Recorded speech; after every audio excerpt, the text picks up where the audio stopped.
The Warrior Within, A Study in Masculine Psychology, a course by Robert Moore, presented by the C.G. Jung Institute of Chicago on January 18, 1989. Well, I'd like to welcome you to this beginning of your sessions on behalf of the Jung Institute and the Chicago metropolitan area Jungian community, which is a growing group of people dedicated to the study of Jung's psychology in relationship to inner life. I know many of you from past exposure at the Institute. I'll get a chance to meet the rest of you during this 4 sessions. Let me say just a little bit more about myself and what brings me here for this. I am an analyst in private practice in Evanston and Chicago, and work a lot with men and with women who are trying to figure them out. And I go around lecturing on masculine psychology around the country and doing a lot of work on masculine psychology today, and feel that there are very few things that are more important than studying masculine psychology. Given the situation in our world today, and these 4 sessions are an elaboration of some introductory work that I've been doing on the 4 major archetypes of masculine, which I'll just do a little quick overview tonight for those of you who have not been working with that. I'll also try to say a little bit about how they relate to female psychology. But tonight, first half at least, I want to spend getting us an orientation to thinking about archetypal psychology, why I think about it at all, and the uniqueness of Jung's work in this area. And the sessions, as you've seen the program, as I've envisioned them tonight, we'll look at the archetype itself as it's manifest in cultural materials. And next week we'll emphasize the potential of that archetype for masculine psychology today. What it is, we'll emphasize more what it is for in terms of actualizing some sense of the warrior in an appropriate way. I want to do that first before emphasizing the pathology, because I'm really tired of people not understanding that the warrior is an important aspect of the human psyche. I'm not one of those that thinks it can ever be expunged. It will never be expunged from the human psyche. The only thing that can be done is to deal with it realistically. It's like all the other archetypes, which we'll see in a minute. You get a fantasy of banishing it only to your peril and the peril of the people around you. So I want to emphasize the potentials next week and talk about how it operates optimally with men. And talk about how it operates optimally with men. And then I want to spend a good deal of time about the way in which this archetype operates in psychopathology, and I will try to present a number of different forms in which this operates, and when it does not operate correctly, when it's not balanced in the psyche of a person, how it manifests itself. And then the 4th session, I want to talk about concrete ways that you can heal the warrior in yourself and other people you're working with men.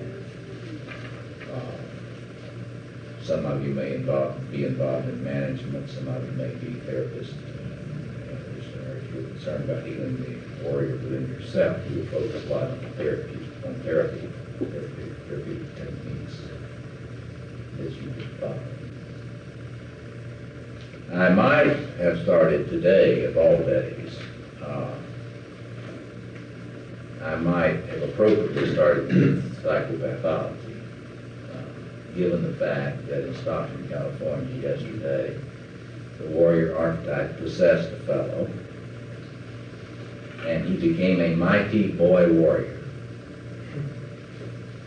And he got his AK-47, and he went into a schoolyard, and he proceeded bravely and mightily as a mighty warrior, a mighty boy warrior, to kill a lot of helpless children and wound a lot more. The history of the human race with regard to this archetype has been largely a history of boy warriors. As we will see, so often the masculine archetypal potentials that are related here are honored in their being accessed as shadow aspects of the psyche. It's very difficult to be a man, much more difficult than most people realize. And certainly in our particular time, it's not receiving very much thought. The whole idea of manhood or becoming a man or becoming a mature man, what that's about, does not receive a great deal of thought. Certainly when you compare reflection on what it takes to become a man as compared with what it takes to become a woman today, the female of our species has done a lot better job of late doing some homework with regard to feminine potentials.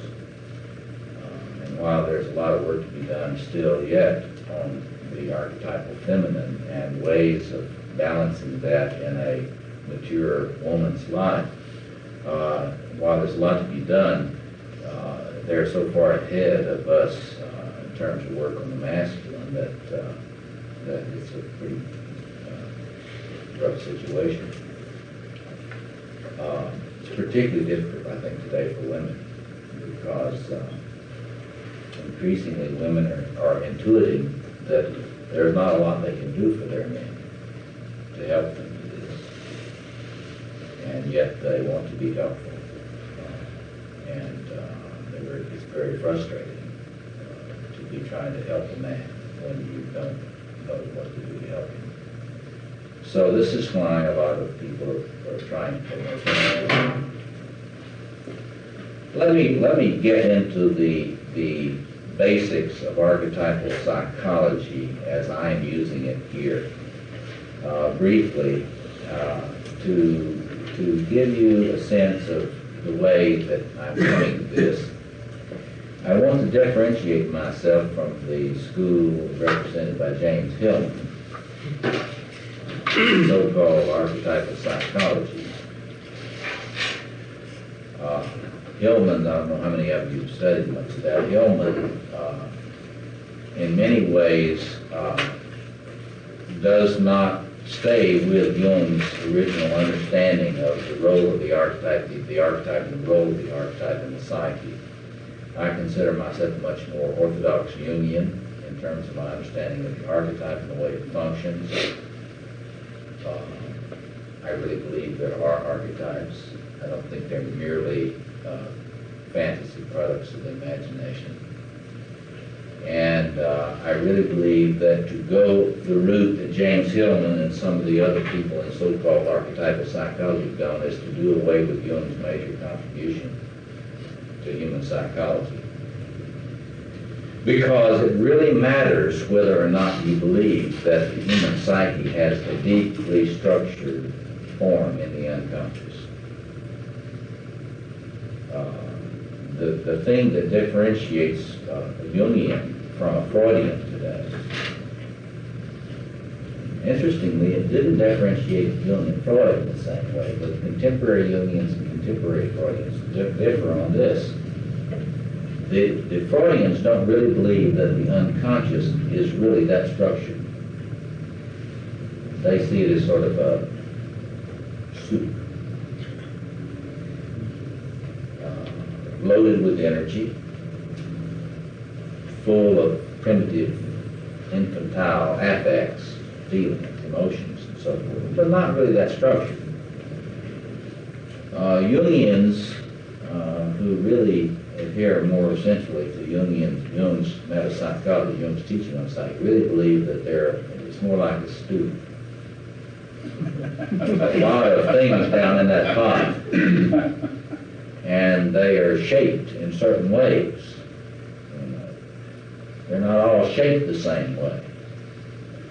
And these objects down in the unconscious have an effect on the ego when they come in proximity to the ego or the conscious mind. And they don't all have the same effect. If you study contemporary Freudian psychoanalysis and some of its derivatives, you would have the idea, for example, that infantile pathological grandiosity, wherever it manifests, is always the same.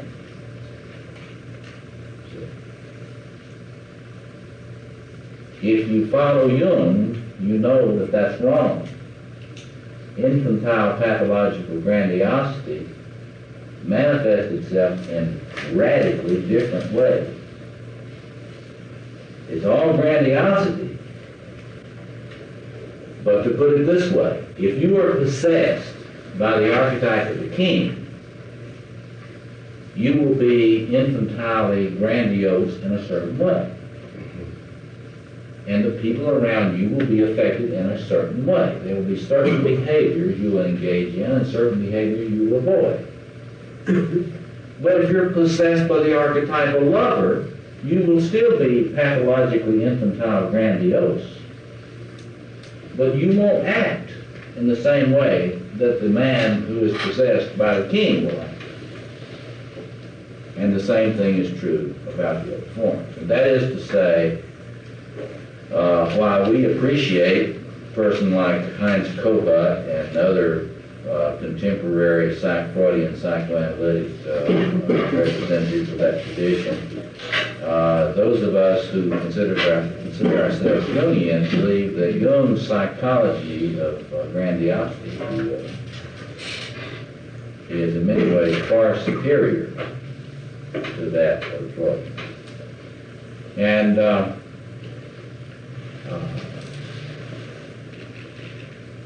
I think that is the most unique thing I think about Jungian psychology, and it's what makes it radically superior to other forms of depth psychology, because it gives you much more of a geography of the unconscious, much more of a sense of the shaping of those deep structures in the unconscious that influence your behavior.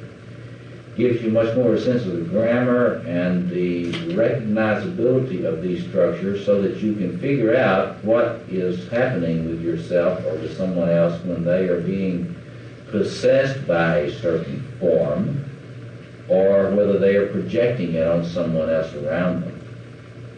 So rather than just seeing the archetypes as interesting things about that you can study, they have enormous significance for human behavior and personality, and not to know about them and not to know the way they influence the psyche is really a dangerous thing, because you're meeting these things all the time. So let me just start off by saying that Jung talked about the objective psyche. The objective psyche. And by that he meant a structured aspect of the collective unconscious of the human race that is not in the ego, that influences the ego, and which can be studied by studying human culture, religion, folklore, mythology, and so forth. And you can get a sense of the phenomenology of these structures in the psyche, the way that they appear in human experience. But knowing the archetypes is just one one task. What you have to have a sense for is the way in which they function. How do they function? They function as energy sources in the psyche. They function as shapers of behavior, feeling, thinking. They shape the image one has of the future, of the past. They shape one's love or one's inability to love. They have an interesting quality that you need to get very clear about, and that is they tend to be very imperialistic. Each kind, each one wants all of you, you know. It's all of you, I want all of you is the theme song of every archetype.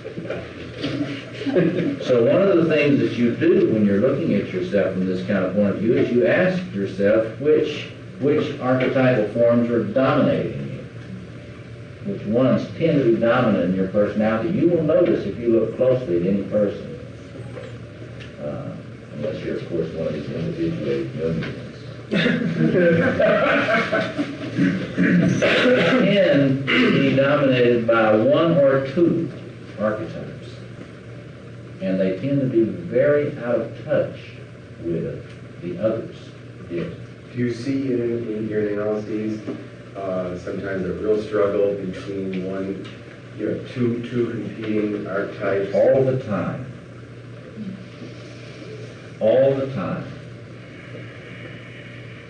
Jean Bonin, in the book that you all ought to read in order to kind of practice your thinking this way, that Goddesses in Every Woman book, has analyzed the feminine psyche using various goddesses as ways to think about these structures.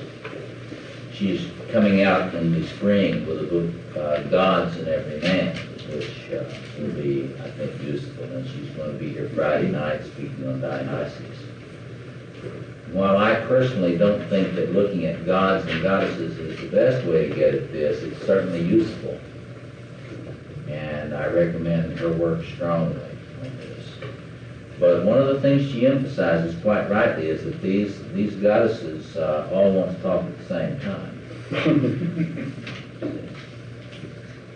And for example, if you look at the contemporary career woman, the Athena personality is very assertive. It certainly is assertive if she's going to be successful. Because if the Athena is the female warrior image, and if a woman does not have a lot of Athena, she will be at a great disadvantage in the world career. But if Athena has too much power over her, she will not be able to sustain an intimate relationship with a man very long. It will be very limiting in the kind of relationship she can have with a man. One of the things that I would want us to get clear about is what this archetype of the warrior does to intimate relationships. What it excludes, what it can include, what potentials it has for forming relationship, avoiding relationship, and also what it does to help you stay in a relationship once you've got one. It's an interesting paradox. That if you don't have a lot of the qualities of the warrior, see, if you do have a lot of the warrior, it's going to be hard to form a lasting intimate relationship. But if you don't have a good bit of the warrior and the qualities of the warrior, you won't be able to keep one. It's a very interesting thing.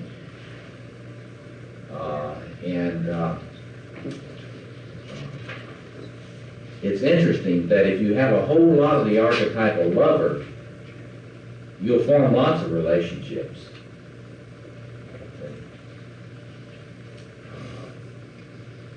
But keeping them will be a different thing. because the qualities, the good points of the lover are not those of fidelity. The archetypal lover is promiscuous as hell. So in any case, let me just say a few more things about the way the archetype is and the way it operates. The Jungians say it's numinous, N-U-M-I-N-O-U-S, numinous. It comes from the term used by the great phenomenologist Rudolf Otto. And it means sort of magical. Sparkling with magical energy and power and attractiveness and seductiveness. All archetypal patterns have a certain magical quality to them. They tend, in their own power, to organize things around them like a magnetic field. And to the extent that your ego is not very strong, or as a self-psychologist would say, to the extent that you don't have a consolidated little s self-structure, you will be pushed and pulled willy-nilly by archetypal patterns. And you will be very much at their mercy. If you have a developed ego, as ego psychologists would say, you will be able to be a little bit less vulnerable to the bullying of archetypal patterns. In other words, you will be able to choose and relate to them much more consciously and with much more freedom. The Jungian word individuation, what's that got to do with archetypes? Well, you have to individuate against the pull of archetypes. In other words, when you're real infantile, you're real archetypal. See, this is what a lot of people don't understand. Being archetypal doesn't make something good. In fact, with human beings, the more archetypal they are, the crazier they are. You understand that? There's nobody more archetypal than a psychotic. Paranoid schizophrenics are walking archetypes. Borderline personalities are in touch with the archetypes a lot more than you. If you're borderline. And if you are a borderline, one of the neat things about you is precisely that.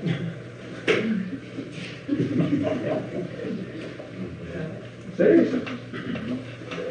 Borderlines are a lot more in touch with this stuff than neurotics. That's why it's exciting to be a borderline. Never a dull moment to be a borderline. Sometimes you wish it was more dull, but that's not the problem with the borderline excitement. And it's precisely because the borderline doesn't have much in the way of ego structures, and therefore there's not much of a repression barrier between them and the archetypal world. So they're kind of magical people. And the thing they have to do is learn how to appreciate that. And the borderline has to realize that if they get a little stronger in terms of their ego and self-structures, it doesn't mean they have to be ordinary and boring.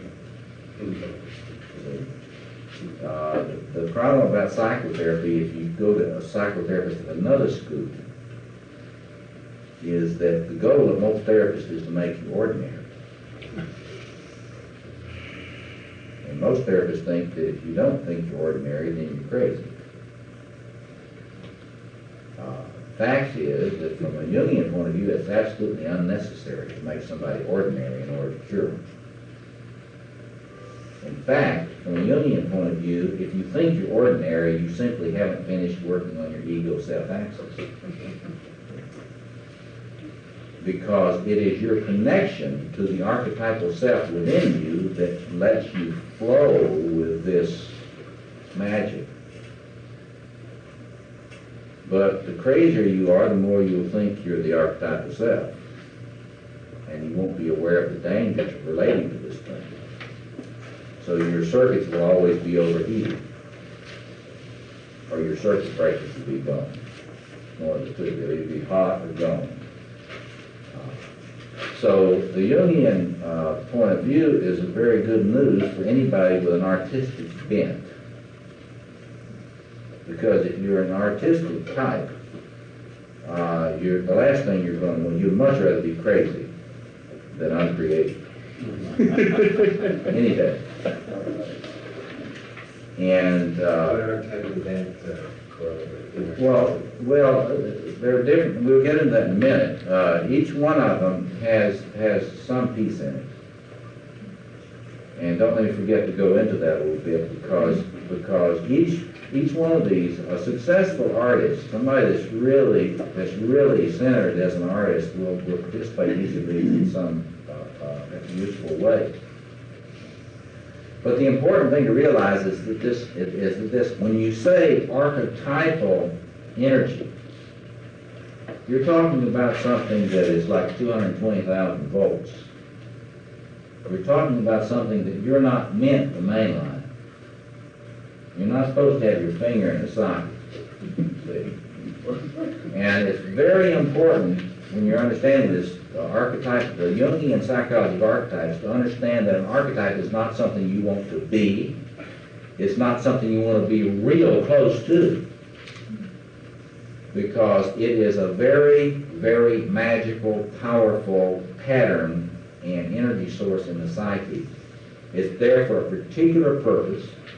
If you utilize it in a mature way, it will really fuel you and inspire you, and you will not be bored, but it won't make you psychotic.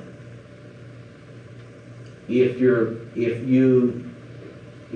get into it inadvertently, it will make you crazy.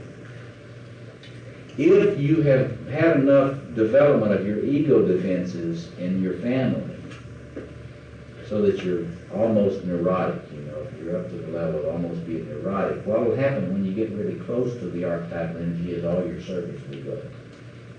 Your defenses will operate to shut it down. It's like an automatic fail-safe system on a nuclear reactor.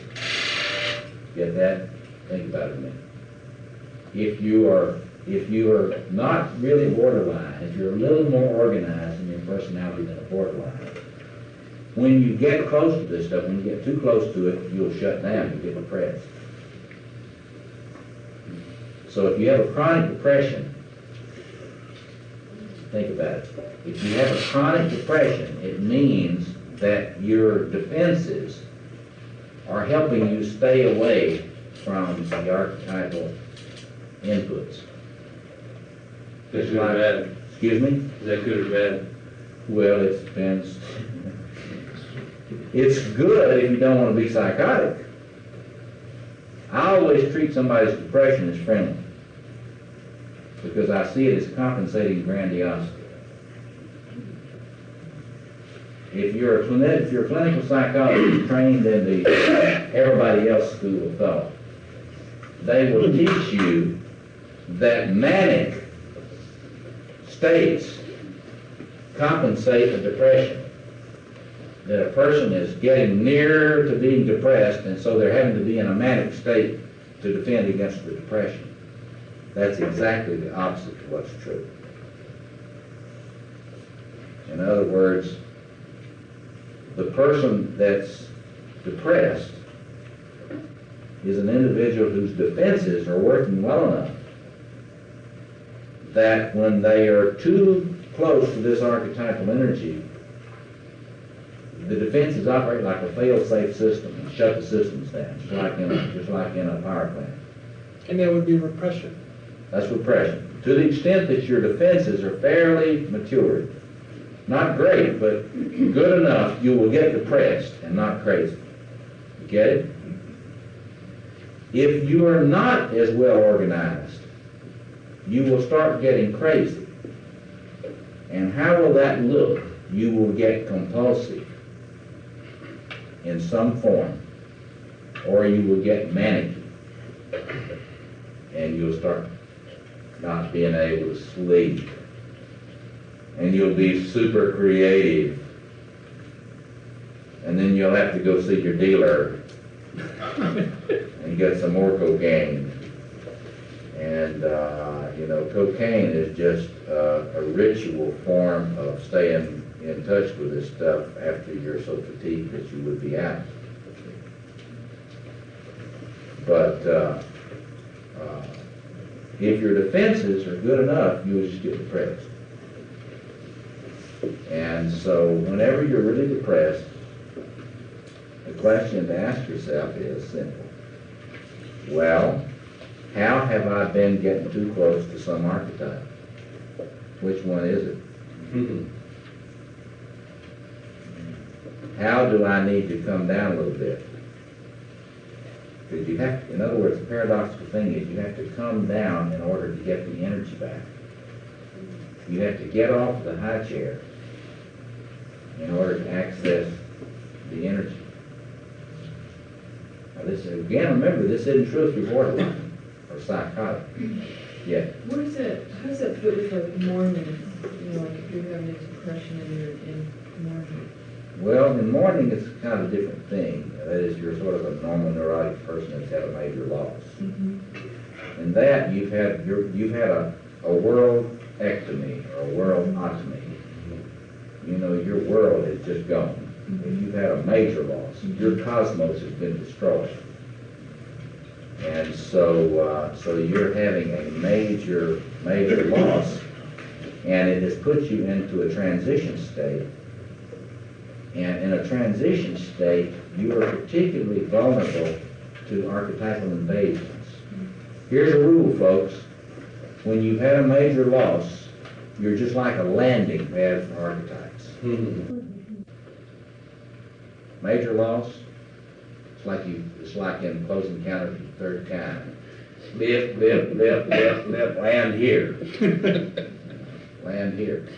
And so you can see this, that the depression is a way of really limiting the infusion of these energies that would come when your whole world. See, when your ordinary world is gone, the extraordinary world appears.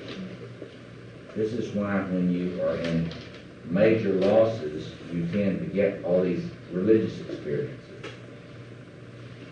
Crisis in your life, religious experience. Translate archetypal encounters. And so the whole, in other words, if you think about what the individuation process is, what is it that you want to develop as a mature person from this point of view? Well, you want to develop the capacity to relate to these energy sources and these patterns and potentials in a way that really fuels you and inspires you and fills you out and fills you up, so that your cup runs over a little bit, not too much. See? And in other words, so that you feel the fullness, what Jung called the pleroma. You feel the fullness of life. In other words, if you're accessing this stuff, you will not, if you're accessing it right, you will not be depressed. If you're accessing it much too little, you will probably be depressed. And if you jack it up too fast and overload the circuits, it'll pop you down into depression. So what you want to do is like in-flight refueling. You want to learn how to come up behind the mothership just right, and you don't want the nozzle coming through the windshield. You want to come up behind it, and you want to fuel, and then you want to go off and do your work. And then you want to come back to it and refuel, and then you want to go off and do your work. But you don't want to fly up into the belly of the plane. And this is the kind of metaphor that helps you understand what Jung meant and what somebody like, if you want to get a real good treatment of this, read Edward Ettinger's little book called Ego and Archetype. It's laid out there. Ego and Archetype. And he talks about the ego-self axis. Remember, that's the ego, capital S self, archetypal self axis. It means a relationship. Yes, Steve. When you go out to the mothership You want more of an IV drip than a mainline connection, right? Well, you want the amount that your tanks can take without bursting. And you want the flow to be at some kind of a regulated rate. And then you want to be able to detach. For example, see, optimally, if you have a therapeutic experience that works, you shouldn't be finally addicted to the therapist. For those of you in Freudian therapy, I'm sorry.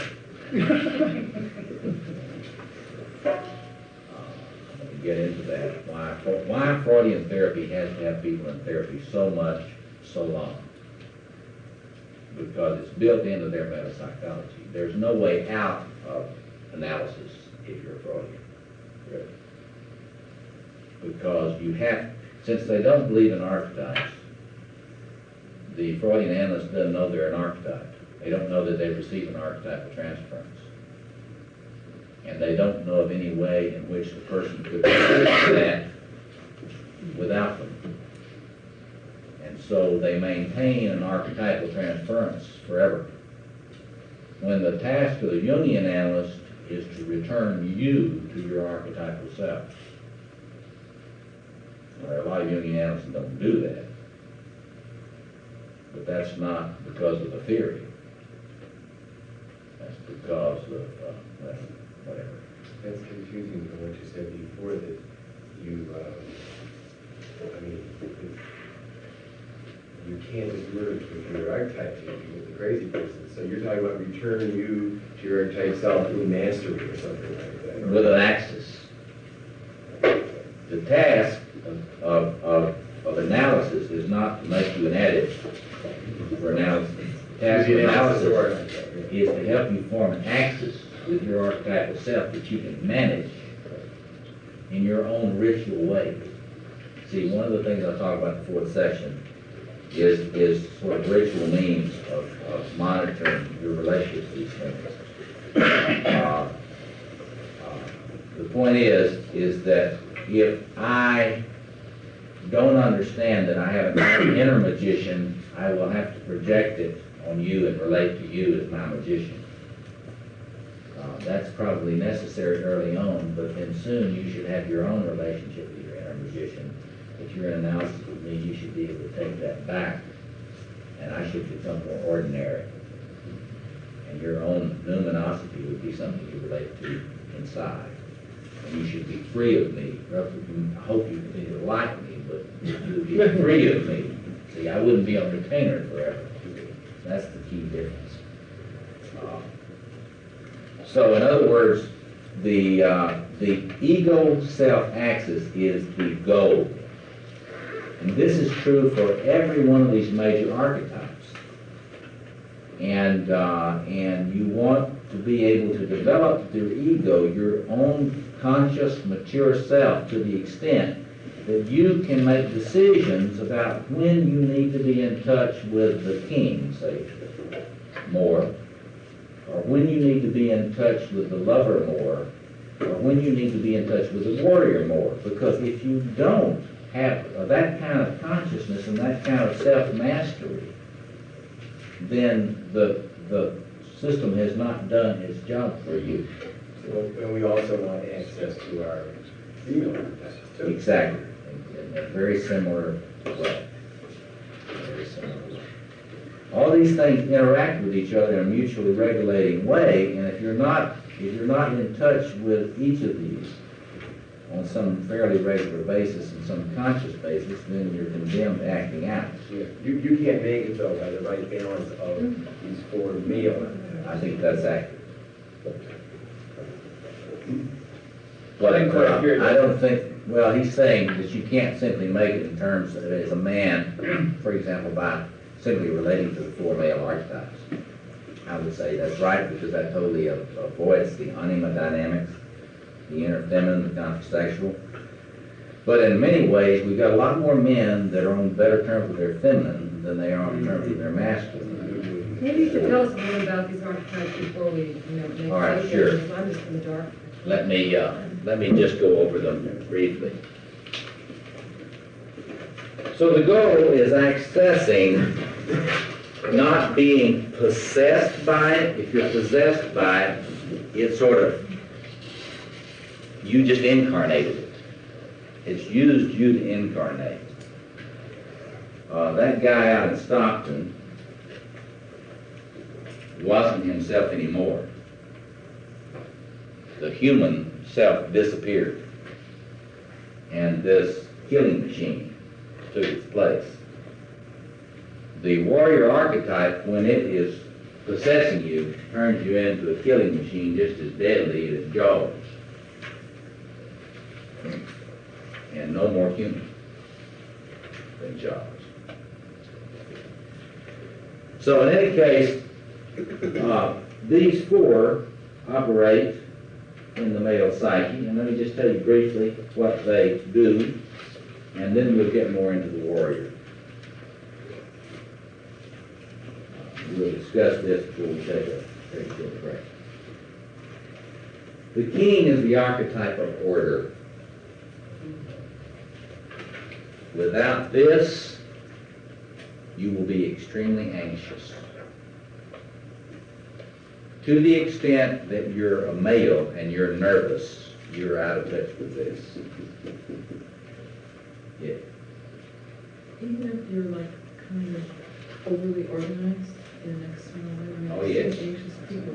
If you're an obsessive-compulsive type, you're very much out of touch with this. Obsessive-compulsives have a lot of warrior, not much king. The king is also an archetype, the archetype of blessing in a man. Without the king, he will not be a good father or a good mentor. Say that without that related to in a conscious way. If the king possesses him, he will be a narcissistic personality disorder. Little Lord Fauntleroy on his high chair throne. It's what we call the shadow king. A lot of executive shadow kings. But the purpose of it is it's associated with the axis mundi, the center of the world in mythology. The king is the center of the world in mythology. I recommend that you look at John Perry's book, The Lord of the Four Quarters.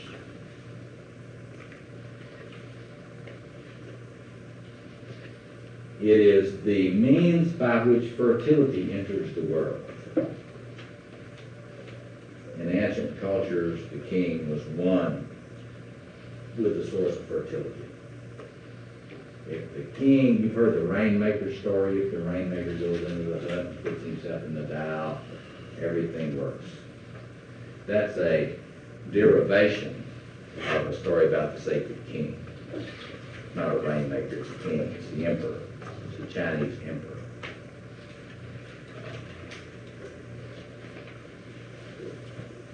To be a warrior in the truest sense, you have to have a king. If you don't have a sacred king, you're not a warrior. You may be a killer. You're not a warrior in the archetypal sense. We'll see more about why that is in a minute. Or you'd be a soldier. You'd be a soldier. Yeah, see, soldier is not, soldier is sort of a human expression of this thing. The archetypal reality is much more what we would mean in our culture by knight. The knight. The soldier, as we know it, has to have a general in order to have any chance of being a warrior. in the sense in which this is set up archetypally. Right, but that's usually profane instead of. Oh, yes, sacred. that's true. That's true. In human history, in fact, you take the Vietnam War, there were very few warriors in the Vietnam War. There were a lot of boy warriors. But a lot of the atrocities that were committed, when you get atrocities committed, like we see in so much of the literature on the Vietnam War, you see that because of the extent to which puer psychology ran the entire war. From the generals down, from the president down to the generals. And that's one of the things we want to get into a lot more. You see, there are a lot of people, for example, even William Manchester, the biographer of MacArthur, I mean, he's written a biography about one of the greatest generals of all time, and he doesn't understand this stuff at all. He has no understanding of this at all. Because he thinks, when he talks about MacArthur and MacArthur's values and everything, he accuses him of being a 19th century militarist. That's all he can think of to say about this. He has no understanding whatsoever about the archetypal ground of being a general or any of that stuff. And so he ends up, Manchester, I don't know if you've seen this book, it's entitled American Caesar. And it's out in a film version. You can get it. It's a film biography of MacArthur. They don't understand MacArthur at all. But in any case, you've got to have a warrior. You have to have the king or equivalent. Because you have to have someone to be loyal to. You have to have someone to be faithful to. It has to be semper fi. You have to be always faithful. And see, today, people think that's a joke. People think the Marine motto is a joke. Well, it's not a joke. If you understand this stuff, it's not a joke at its archetypal core. And to the extent that this reality that we're discussing in these four sessions, to the extent that it is a human reality, the only person who knows anything about faithfulness, including marital faithfulness, is the archetypal warrior. Faithfulness is a warrior virtue. If you don't have this thing, you don't know even the slightest idea about devotion or faithfulness to anybody, to anything. Sir? Faithfulness is not a virtue of the king. Do you get it? Or the lover. Or the lover. Or the magician. Now, what are the qualities about the king that evoke this faithfulness? You Well, mentioned that he brings the archetype, he speaks word, and he speaks blessing. Can you see, you got to get a sense for what the king. See, we don't know anything about kingship today because the only definition of a king. See, the word sacred king is an alliteration almost. It's a repetition, an unnecessary tautology, because a king is sacred in human culture. To the extent that you get anything like a secular king, it's not a king anymore. You know, it's just a sort of a figurehead thing. But in human culture, the king, to the extent that he was a sacral king, you got to read Golden Bough, Fraser's Golden Bough, to get a sense about what it was like to be king in a primitive world. They were God, or they were the vicar of God, the deputy of God. The closest thing is the Pope. If you're a devout Catholic and your feelings about the Pope is in the archetype of the king.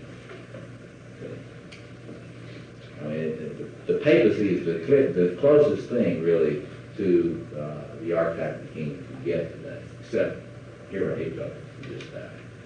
It's an interesting thing to think about what's going to happen in Japanese culture and life now. Because now, for the first time in history, they are without a king, in the sense of the sacred king. But the fact is, he's magic. He is the source of all order and life. This is the father archetype in all of its potency. And this is the thing that's behind the reason we're all dissatisfied with our fathers. Because no real father could ever possibly be good enough. See, that's why all these Freudian fantasies of good enough mother and the good enough father, There never was one. You ever meet anybody that has one? A good enough mother or a good enough father? No, not really. That's because they're archetypes. And they're magic. And any real person will not adequately embody it. They will fail in embodying it. You mean there's not enough quality time in the day? It wouldn't matter how much quality time it is. There's a new pop archetype out now called What You Say About Your Unsatisfactory Mother and Father. Everybody's raving about it. Dysfunctional family. I hate dysfunctional family. It's not to say that it's not important when you say good enough, you mean to mediate this structure in a way that's good enough for a person to be able to build some internalization of it. So it's not that it's unimportant, it's just that it's the Freudians, because they don't have any kind of this kind of metapsychology, they have to blame the mother. Sort of major in blaming the mother. Well, right, you blame the mother, only you can blame the father. But the point of it is that they have this priestly task. They have to mediate this divine reality in such a way that, in a way that's good enough for the person to be able to kind of embody it slowly for themselves. And it's hard to do. It's really hard to do. Magus, magician. It's the archetype of awareness, knowledge, knowing. It's the archetype of introversion. It's having an inner life.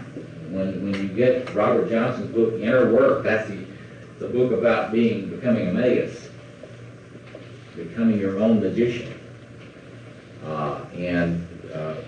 To the extent that you're in analysis or working on your own awareness of your dynamics, you are developing your inner magician. The magician is there to know and to interpret. The magician is not there to order.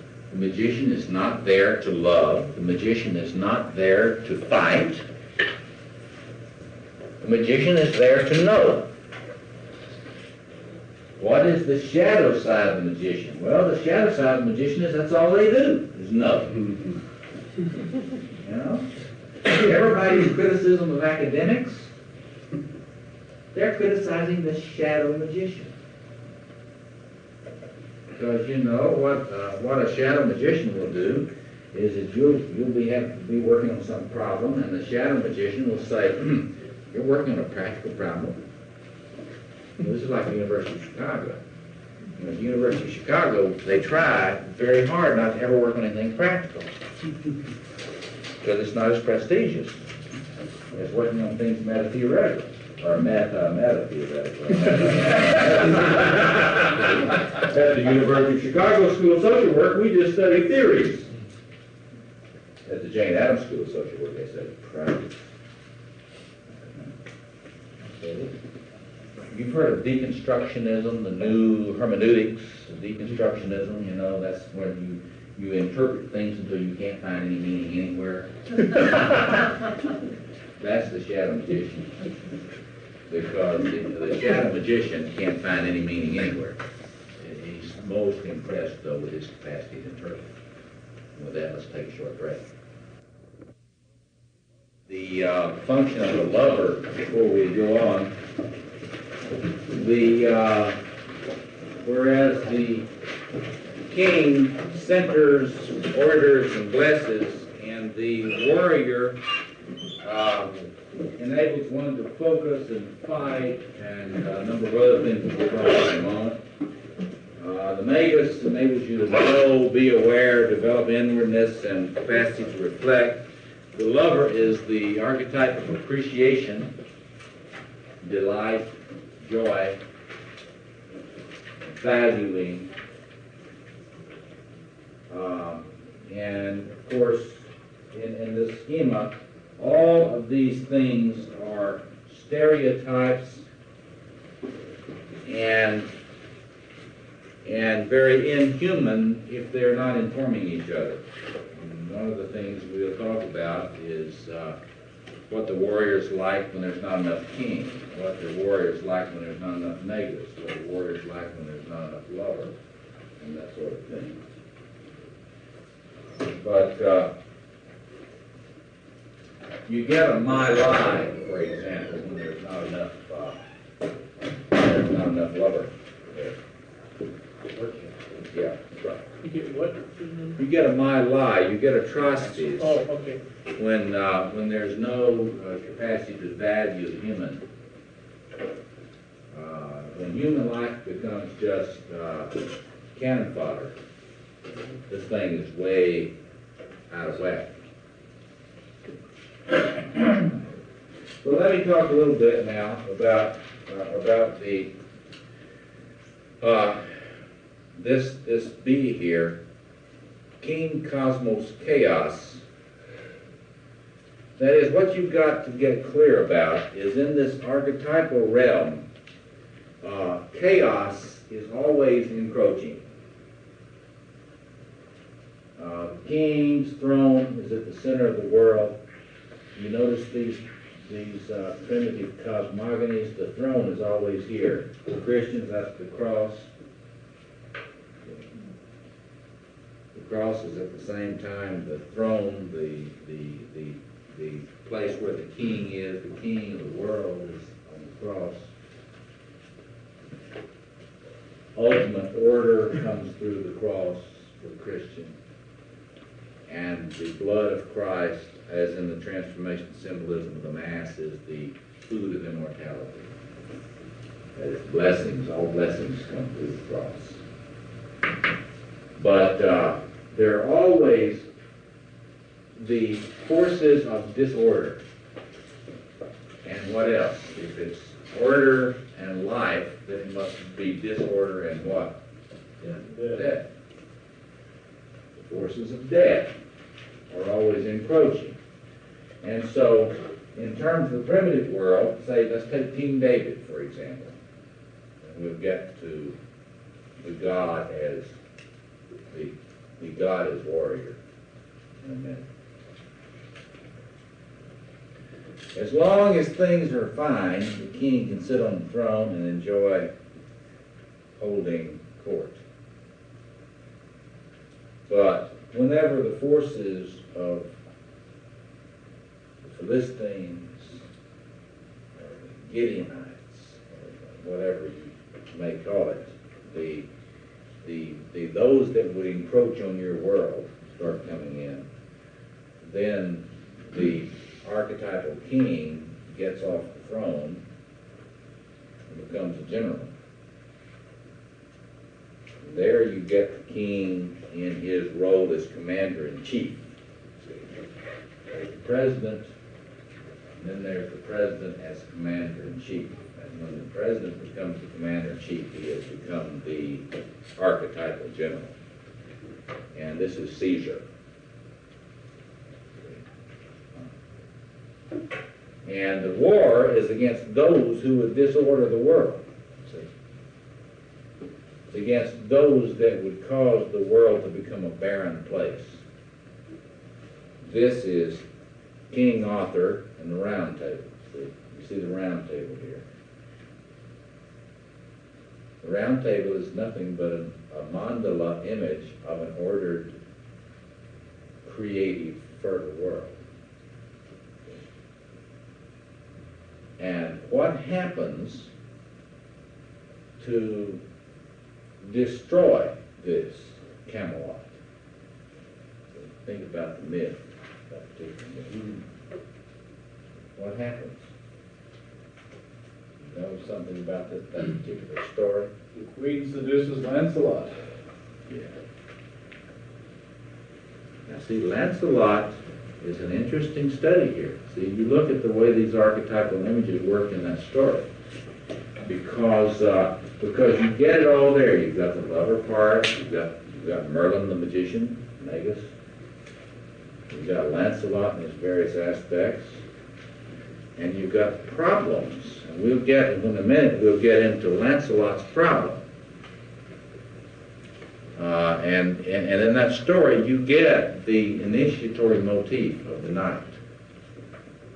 And you get the movement from white knight to red knight to black knight. And that's what we'll go through in a minute. That is an archetypal progression. We'll get into in a minute. But you've got to understand that the knight does not exist without this. The knight of the round table functions on behalf of this. He's not freelance.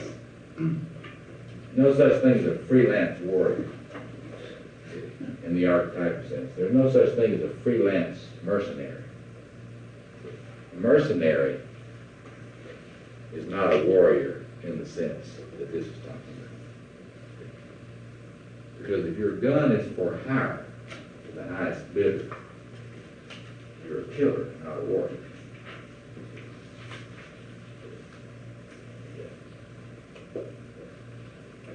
So, in other words, the king and the world, the cosmos, you've got to understand the tension in the mythical world between cosmos and chaos.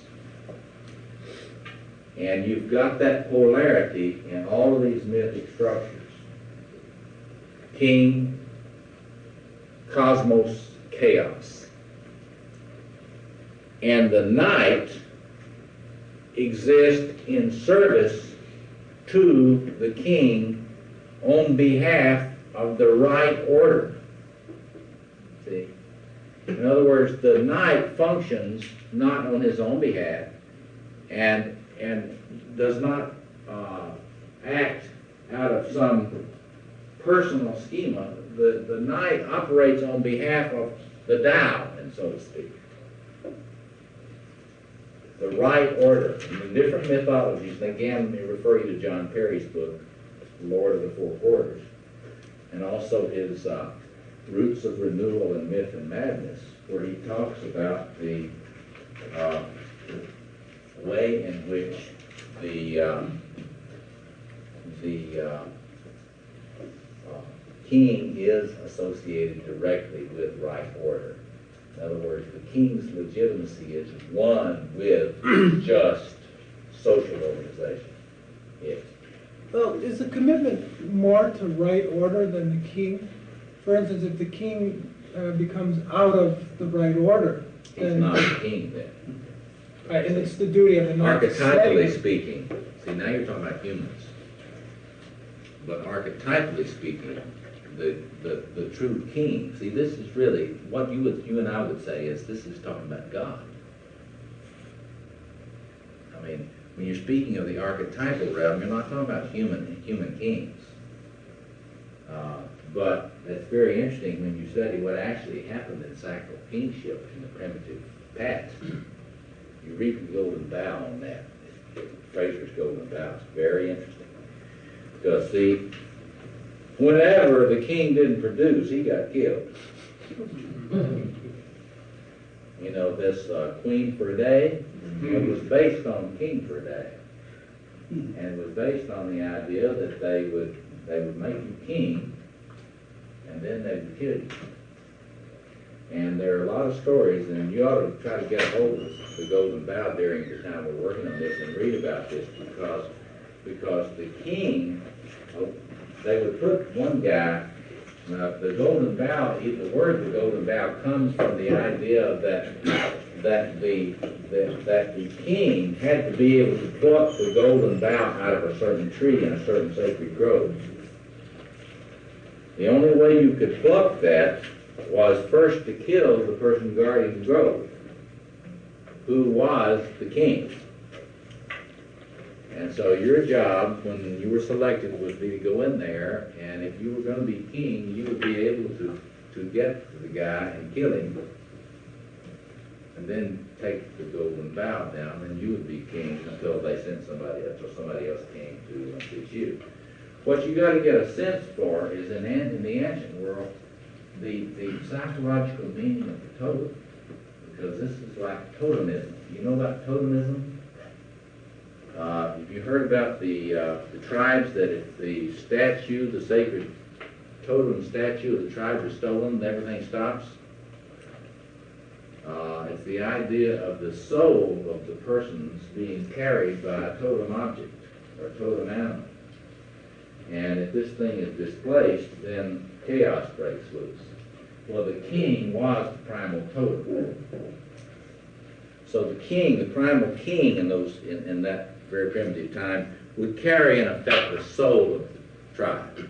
And so if things weren't going well, then you knew what the problem was. And the interesting thing about it is, it wasn't any fun being king. Because even when you were king, before they killed you, they had you fixed up so that you could never, you've heard of the red carpet treatment? You know what that was for? Think about it, man. You guess. You could never step off the You carpet. could never step on the ground. And not only that, because if you did, you lose your charge, right? You lose your mana. You lose your numinous power. And not only that, you couldn't look at the sun. Now, why couldn't you look at the sun? A lot of them, they never let them see the light of day. Why not? Tell me. Think about it. Why would you not want the king to see the sun? He's acting as the sun. He is the sun. Well, he'd be overpowered. He would be overpowered and he would lose his charge like a battery. Get it? Therefore, the concept of insulation becomes very important in the primitive world. And what do we call insulation in the primitive world? Taboo. Taboo. Things are taboo.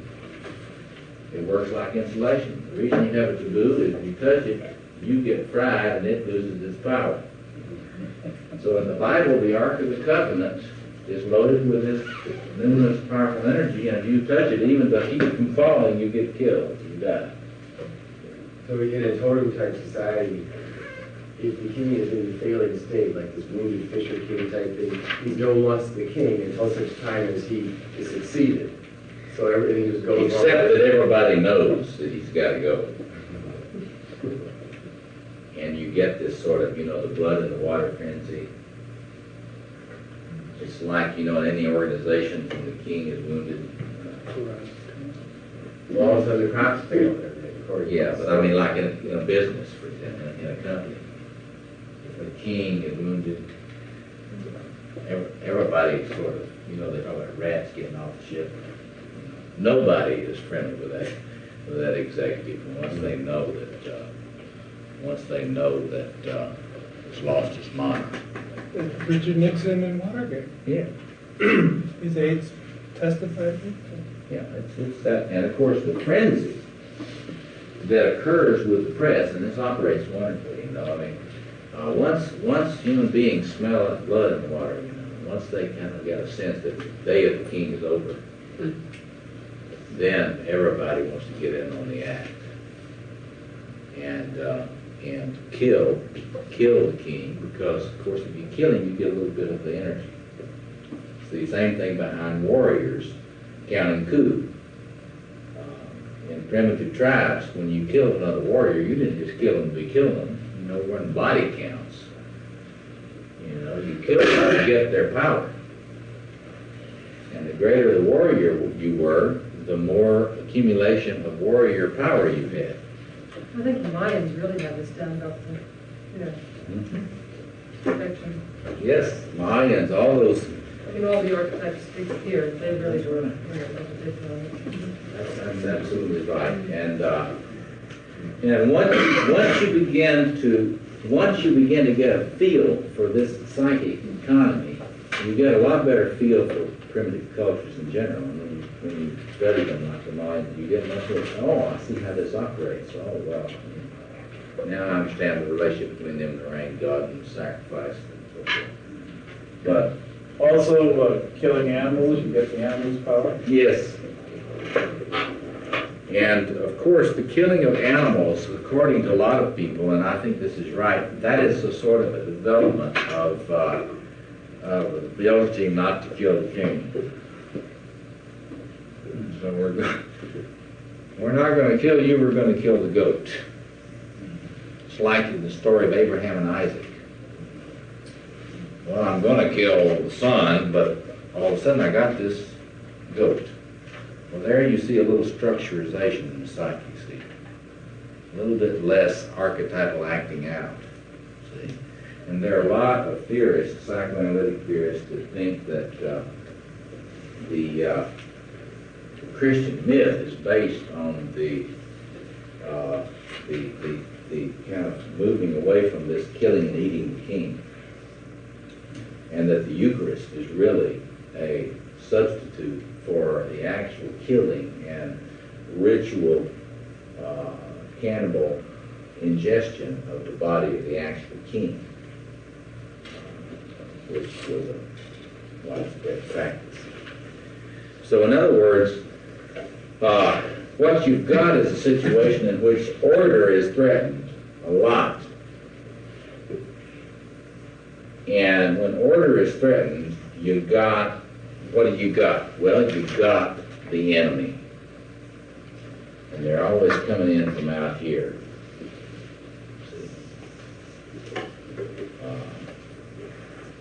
The true enemy is not a fifth column, see, it's not just from the inside. So when you've got the archetype of the warrior, at the exact time you have the archetype of the warrior, you've got the archetypal enemy. It's not possible to have a warrior without an enemy. These things raise together, because if there's no chaos, there's no fight.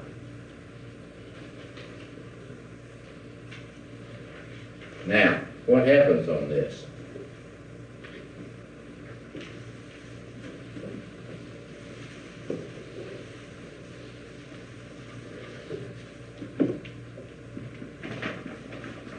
World at Armageddon.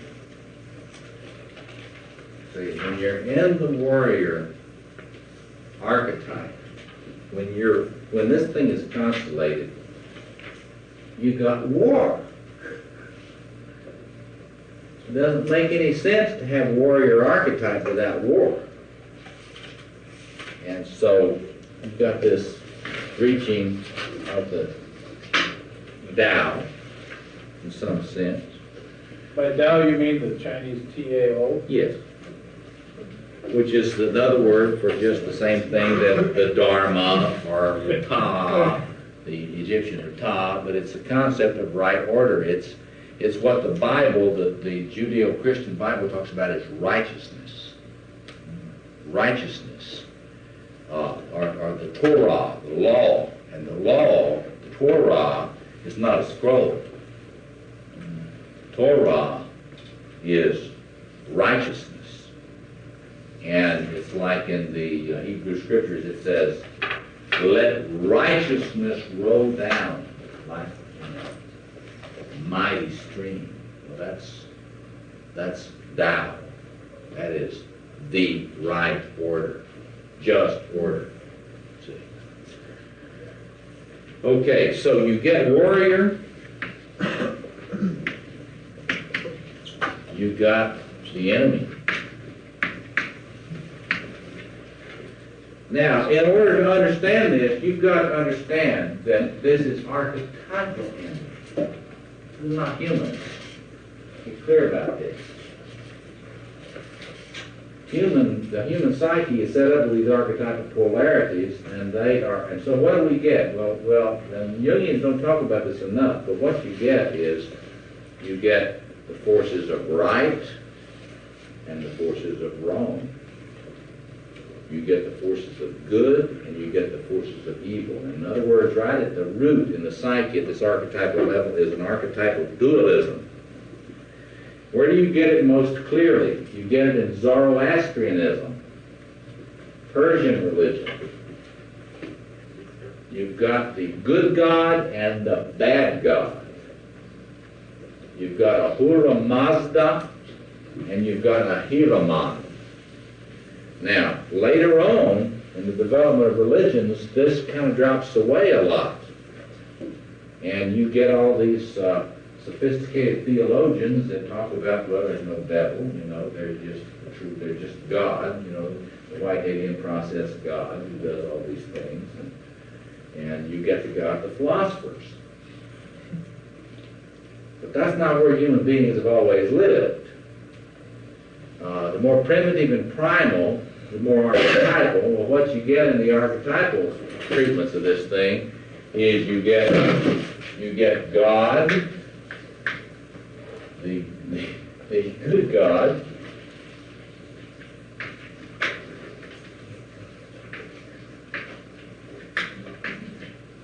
and you get the evil God.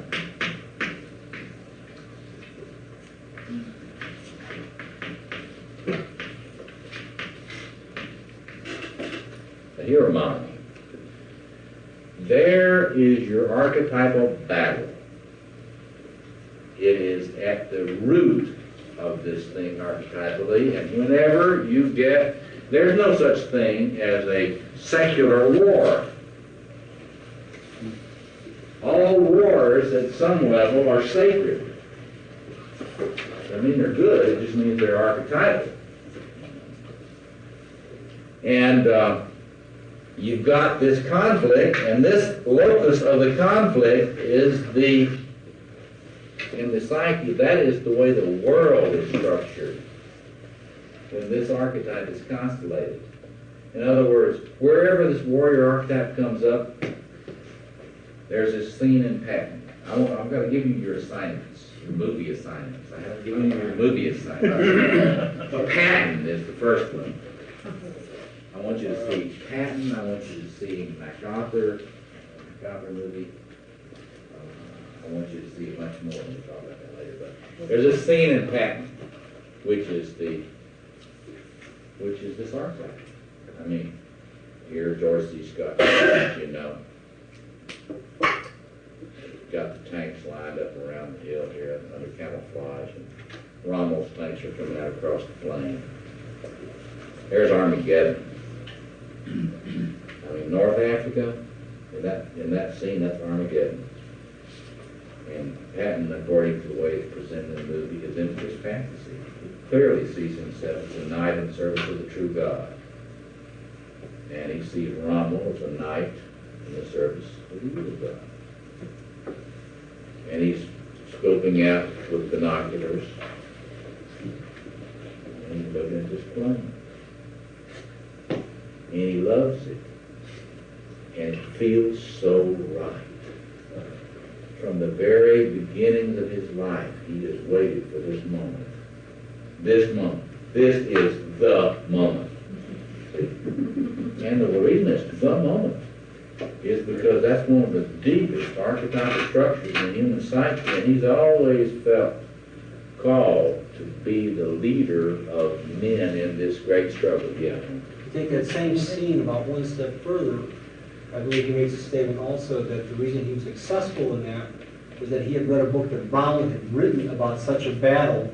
And if you look at it archetypally, it was like knowing the shadow side of himself. Yes, he says, Rommel, you magnificent bastard, I read your book. Yes.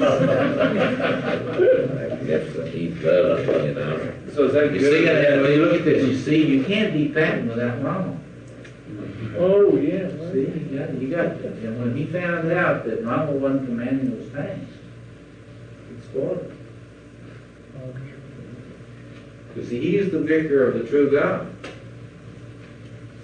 You get it? And Rommel would be the vicar of the evil God.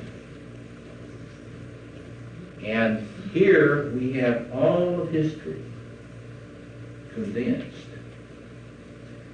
And he even says to his aide, I want you to watch that movie carefully in light of this book, because he says to his aide, well, if it was done the way it ought to be done, Rommel would get in his tank and button up, and I would get in my tank. We would do it. Whoever won, that would be the decision of the war. Yeah. What's your analysis of him? Now you're saying this is constellated. Is this? I mean, it seems to work pretty good in that in him. I mean, it seems like that's not a psychotic thing. I mean, it seems like it works well. And Let's put it this way: if you had to be a World War II general, fight Panzer divisions, you sure as hell better be accessing this archetype pretty heavy. because when you see a bunch of Tiger tanks When you see a bunch of Tiger tanks coming out across the plain with German infantry and large force behind them, and you don't have very much of this, you run. Or you do like Montgomery did, who didn't have as much of this archetype, contrary to what a lot of people thought. You study it a lot, and you wait until you have a sure victory. Until you get so many forces that you've got a sure victory, which means you don't fight as often. But that right there, you see, if you look at that scene carefully in the movie, and you know what you should know by now in this course, you will see the archetypal structure. This is the primal combat. This is the primal combat. And whenever the archetype of the warrior is constellated in any kind of serious way, there is this constellated. In other words, you will have a sense of the plane, and you will have a sense of the decisive activity that's called for, and you will have a sense of risking everything. What we've got to do in this course is to try to get some sense about what that's about inside. See? I mean, what is that for? Is that just one of the leftover parts of the killer ape, which some people would argue?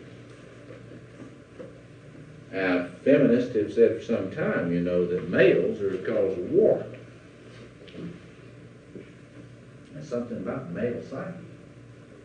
And there is a sense in which they are on something. That is to say, I think it is true that this particular archetype is more dominant in masculine psychology.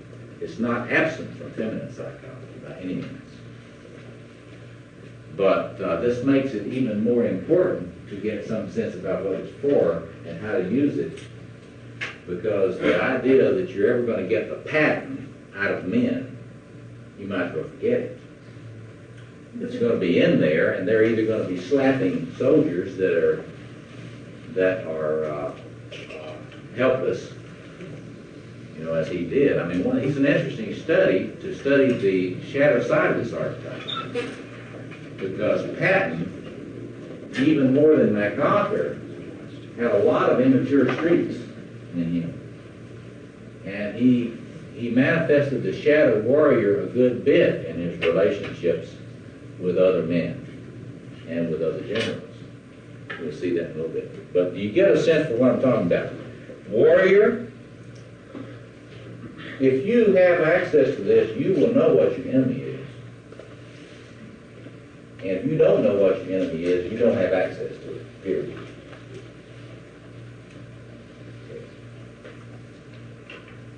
Now,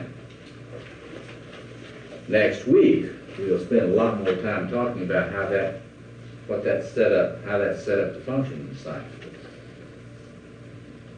in a positive way. That is, what I want you to be thinking about this week. What are the positive uses of that? How do you relate to neurobiology, though, dialectics as being part of the fuel structure of the brain? Oh, I think I think that it's based in brain structure. Sure it is.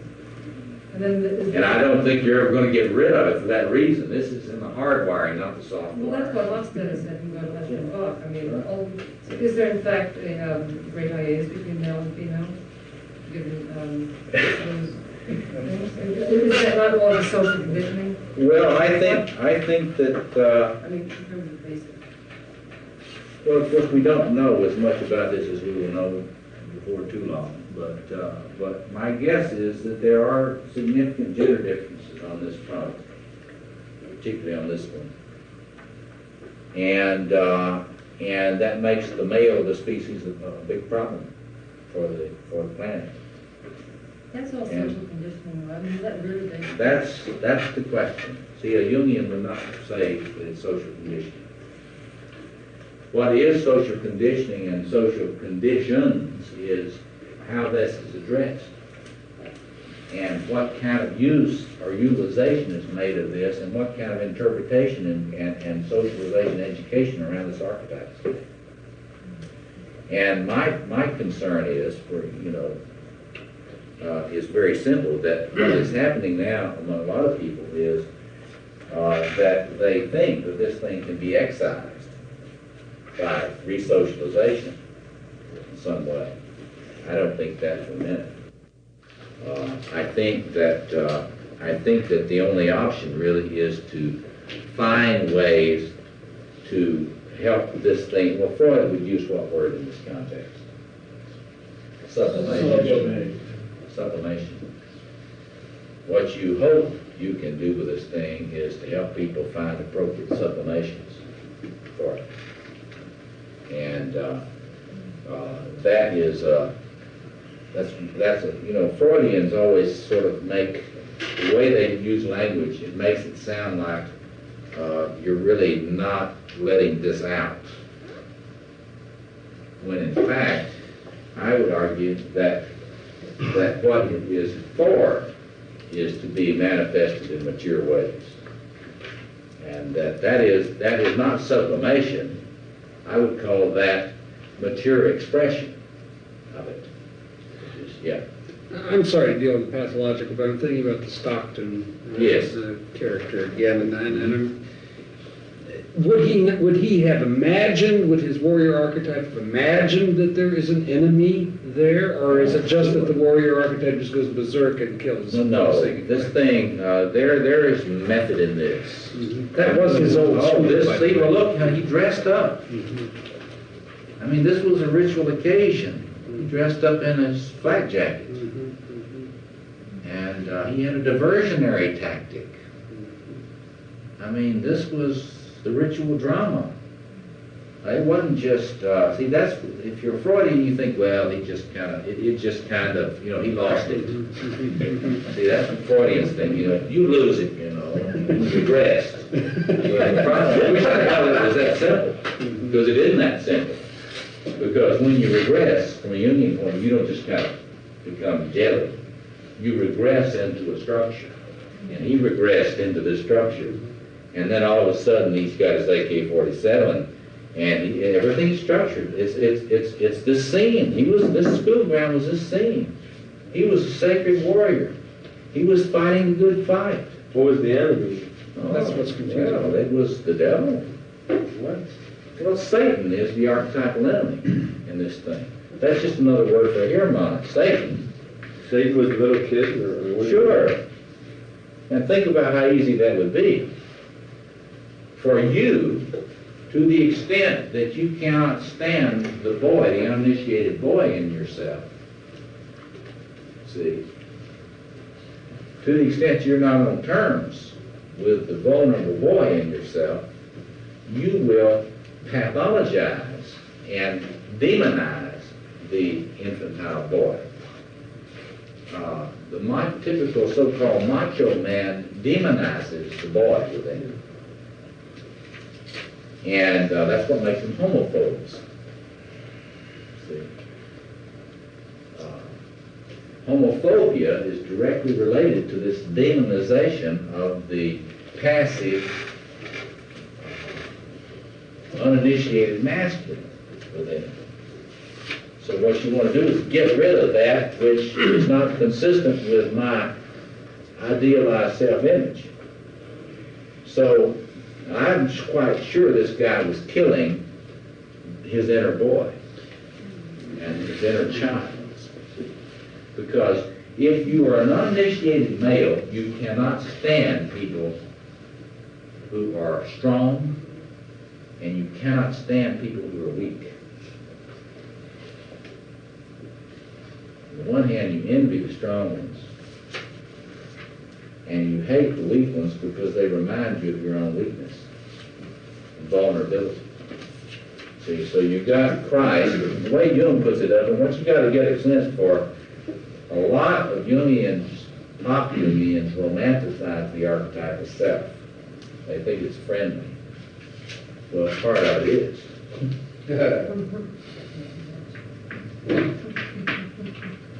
But in Jung's understanding, you get this polarity in the archetype itself. You've got it structured like this.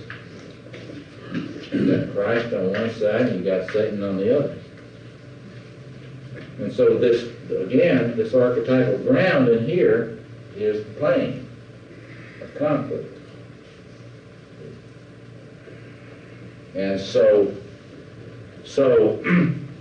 whenever this archetype is formed, you need an enemy, and you need a battle, and you need a plane of operations. And because you need something to do reconnaissance on. Right. And you need something to strategize on. Need an enemy, need a plane, what else? Need an enemy, need a plane. Well, you need a plane. You need. What's the third thing you said? Third Well, thing? you need you got what to study. You study military tactics. It's all in the military. It's all in West Point. That is, you learn about strategy and tactics. See, if this archetype is not constellated in you, you'll never think strategy and tactics about anything. You won't do much planning. See? There are a lot of people that live their lives that way. You believe? Mm-hmm. That they never really plan anything out. And for example, and this is true in every realm of a person's life. It's like every day, the day comes and it goes. The day comes and it goes. The next day comes and it goes. With no warrior, no strategy, no battle plan. Is that the king of the, I'm sorry, is that the king? No, sir. King doesn't mess with that stuff when he's on the throne. Everybody does that for him. It's the warrior archetype that strategizes and knows where it wants to go. Where does it want to go? It wants to go right straight through them and kill the king or kill the other general. And if you study Alexander the Great, if you want to get hold of this, I mean, he walked around, he was a god-king warrior. And it's an amazing thing just to study Alexander, because to study this stuff, because there's so much function pleasure in the warrior when it's really online. I mean, Alexander just loved to scope out. He would scope out the enemy's defenses, and then he would think, where do they think I'm going to attack? Well, they think I'm going to attack over there where it's kind of weak, but I'm not going to attack where it's weak. I'm going to find the strongest point in their line, and I'm going to lead the charge, and we're going to go right through it. Now look at that. Think about that. And you really get a sense of the archetypal nature of that. That's not later on generalship. That's the archetypal general. That's the general like Patton, who doesn't like it if the other guy is not Rommel. He wants to take on the strongest one and beat him down. Yeah. So would you say that this of the four male archetypes is the one structure, level of structure? This is your obsessive compulsive favorite archetype. Mm-hmm. This is the one the obsessive compulsive knows best. The obsessive compulsive doesn't have much else.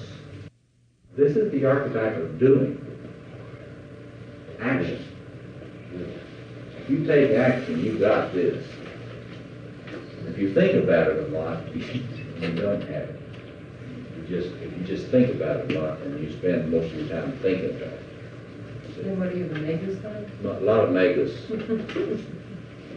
You know, that's the academics, see. I mean, the academics sit around, you know, the academics, if you present, you know, homelessness to the academics.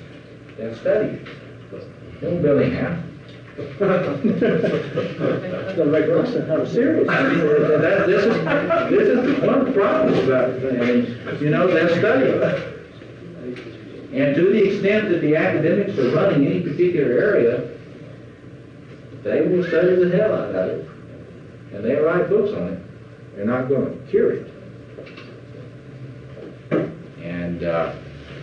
And when that thing runs away, you just get no action about anything.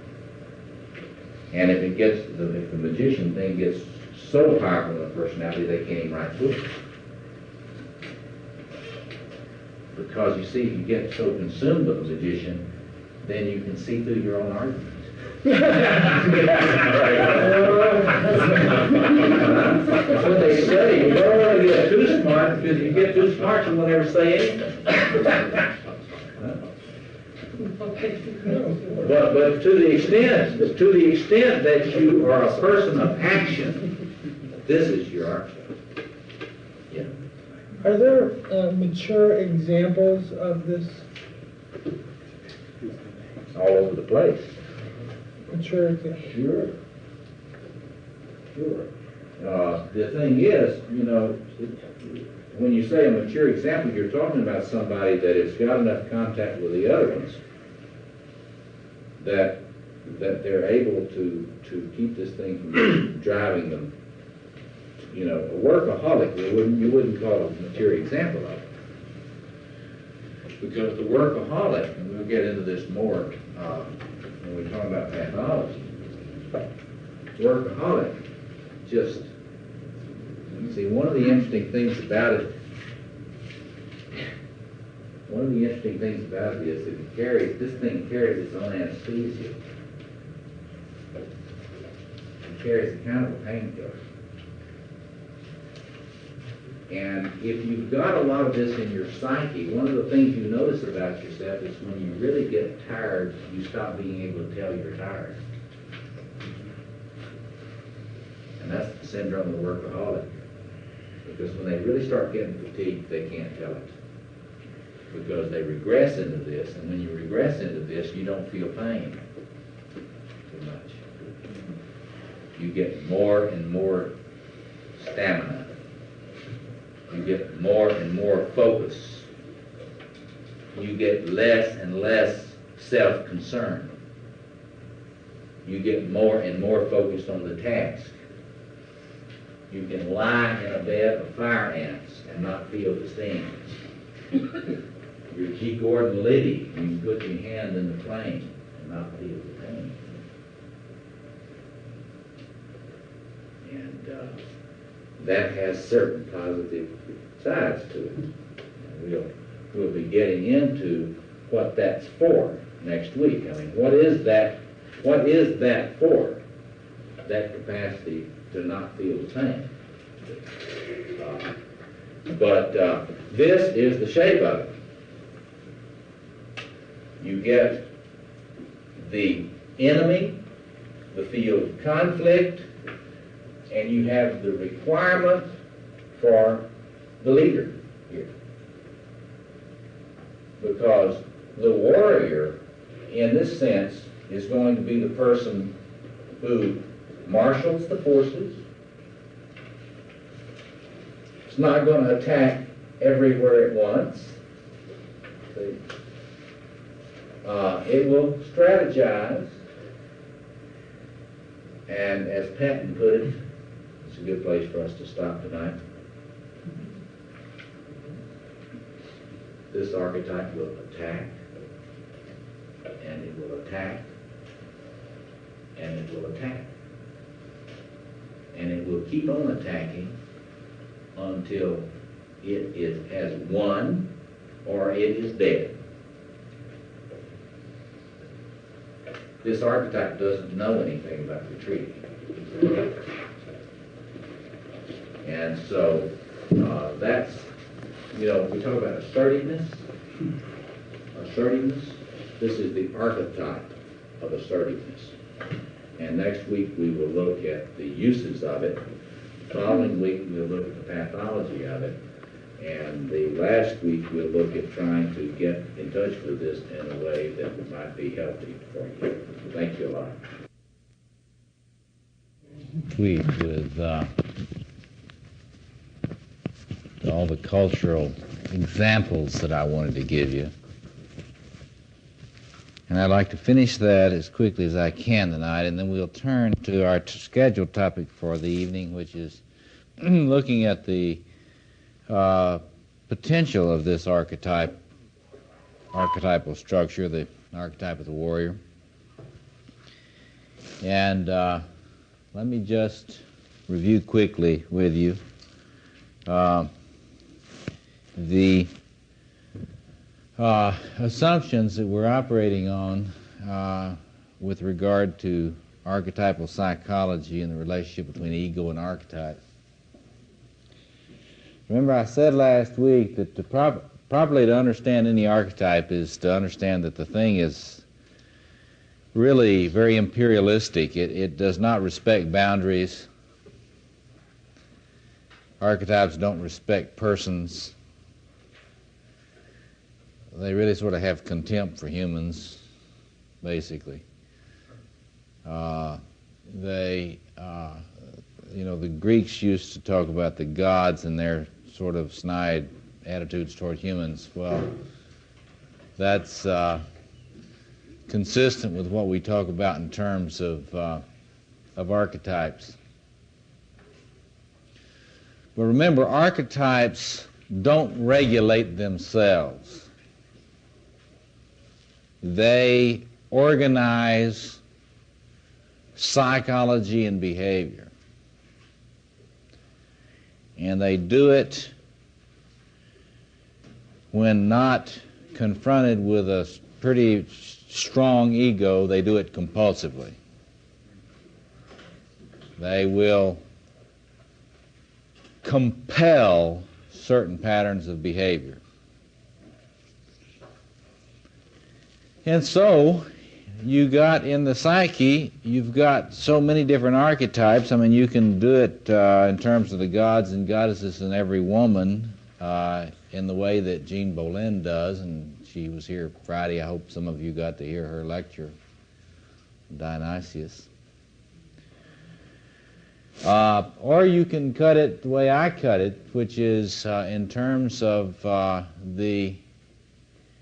the different kinds of partners in the psyche, male and female, and I divided, as I told you last week, into king and queen, a pair of male and female warriors, male and female magicians, male and female lovers. And given that, you got to be clear that without a strong ego development in the psyche, or what the Cohoutians would call a strong cohesive self-organization, with a little s,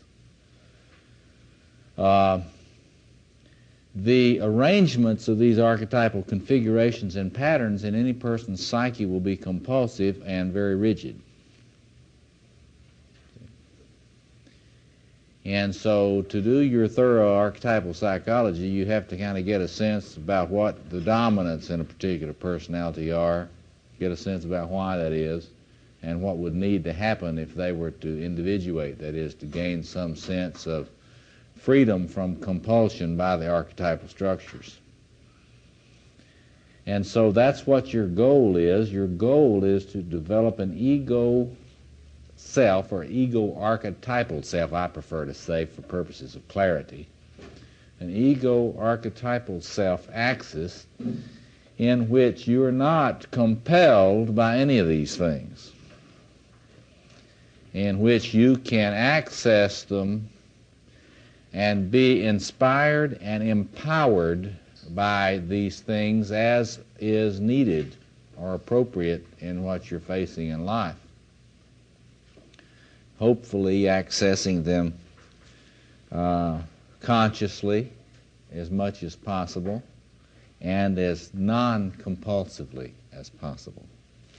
Now, next week, we're going to go a lot into pathology, particularly around the pathology related to this archetype. And I'm going to get into things like the so-called active independent personality, sociopath, borderlines, obsessive compulsive personality types, passive aggressive personality types, so forth and so on, to try to kind of show the way in which this thing manifests when it's either accessed compulsively or not accessed directly enough. And we'll talk some about domestic violence and things like that in this context. But tonight I just want to go through some more of this mythological background just briefly as I can, and then I want to turn to the positive side of this thing. What's it for? What is it there to enable? And try to keep us focused on that. So I say all this to say, when I'm talking tonight about all the wonderful things about this archetype, I want you to keep in mind all these other things I've said and the fact that we're going to talk about the pathology next week, because I'm not going to emphasize a lot about the pathology tonight.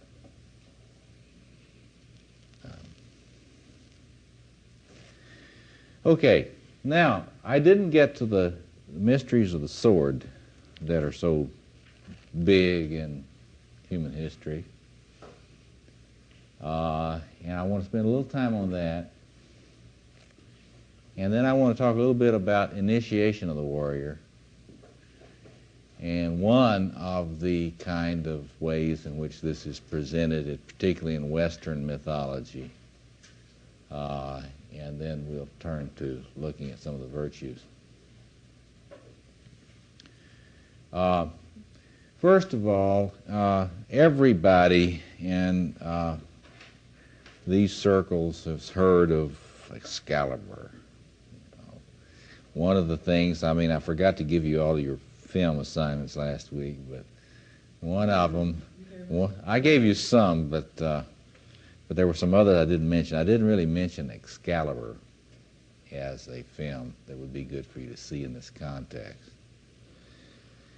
Because if you see Excalibur, the movie Excalibur, it really, you have a lot of these masculine archetypes really laid out there, very sketched very prominently. And you get a very powerful sort of mythic representation of all this stuff about the sword Excalibur. And so let's get this thing about Excalibur out and get the salient aspects of the mythology of Excalibur out on the table before we can see it. So let's just, tell us the important things to know about Excalibur. Just jump in, have the courage to be imperfect, and tell us. Well, in some versions. That's right. And of course, Jungians would have fun with that. Coming out of the lake, oh yeah. Right. Only one person could pull it out of the rock. Right. Right.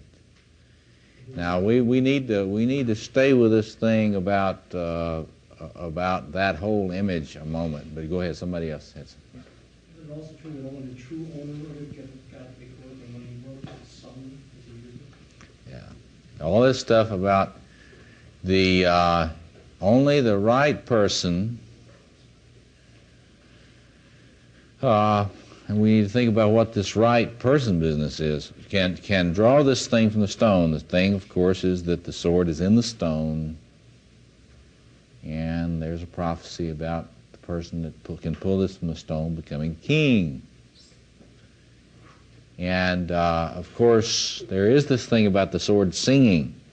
And, of course, you really get a lot of elaboration of this mythology in Star Wars. I mean, you got to think about the whole Star Wars cycle as picking up a lot of these mythological motifs, and particularly this thing about the sword. And remember, in Star Wars, the thing sings. I mean, it has a mind of its own. I mean, it does its thing. It has a mind of its own. There's also a sort of light. The light, of course, then that's really, boy, they're really hitting us with a double whammy with that. The light sword. The light sword. You know, later on tonight, when we're talking about the thing that this is representing, the whole thing about discrimination, the capacity for discrimination, to put it delicately, to cut the Gordian knot, the capacity to cut the Gordian knot, or to put it less delicately, to be able to cut through a lot of bullshit. You know? If you do what? So it also enables the transformation of the boy into manhood. Precisely. Now, one of the things that we joke a lot about, you know, ha ha ha, these men and all their preoccupation with their organ, you know. But there's no way to deal with masculine psychology without doing a psychology of the phallus and a archetypal psychology of the phallus and all it represents. We have still, even after the recent very good work that's been done on this, we still are very primitive on this, and we've got to look back through the history of symbolism to get some sense about the enormity of the way in which this imagery of the phallus dominates masculine psychology, and it can be no other way. That's the way it is. So what we do, we look at this. I just want to show you for a minute. With the king archetype, you get the scepter. See? Often with the orb on it. See? With the magus, what do you get? The wand. You get the wand, or often you'll get this, the staff of Moses, see, which is a wand. And so you get a wand.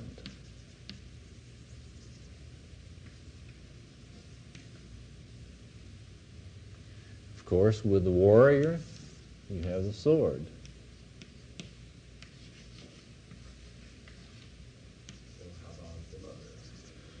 And you get the embodiment. You get the lingam. The real thing. Well, it's not. No, see, that's a Freudian view. That's not the real thing. That's one expression of the real thing. See, Freud was a literalist. Freud never had a theory of symbolism. And all those people that try to make Freud into having a theory of symbolism simply don't know anything about symbolism. I mean, Paul Ricoeur tried to turn Freud into Jung in his book Freud and Philosophy. It doesn't wash.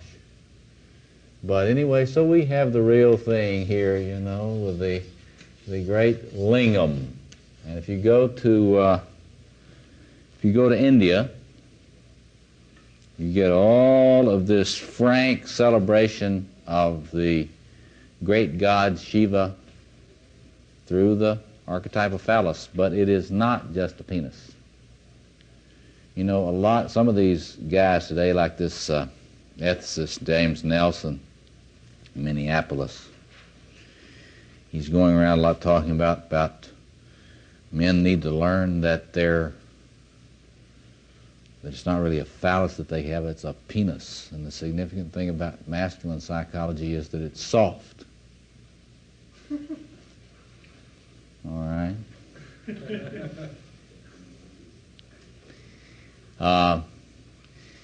That's not looking at the archetypal psychology of the masculine, because the celebration of the flaccid penis does not get at the archetypal psychology of the masculine. You know, and so in other words, with each archetype of the masculine, you get a phallic representation that is never the penis. Never penis. In fact, the real truth about men's difficulty with potency is not that they think their penis has to be a phallus, a dagger, some people put it, who don't know anything at all about masculine psychology. Penis is a dagger. What they have most trouble with is not understanding that phallus is an imaginal representation of a psychological and emotional reality that exists in the imaginal realm.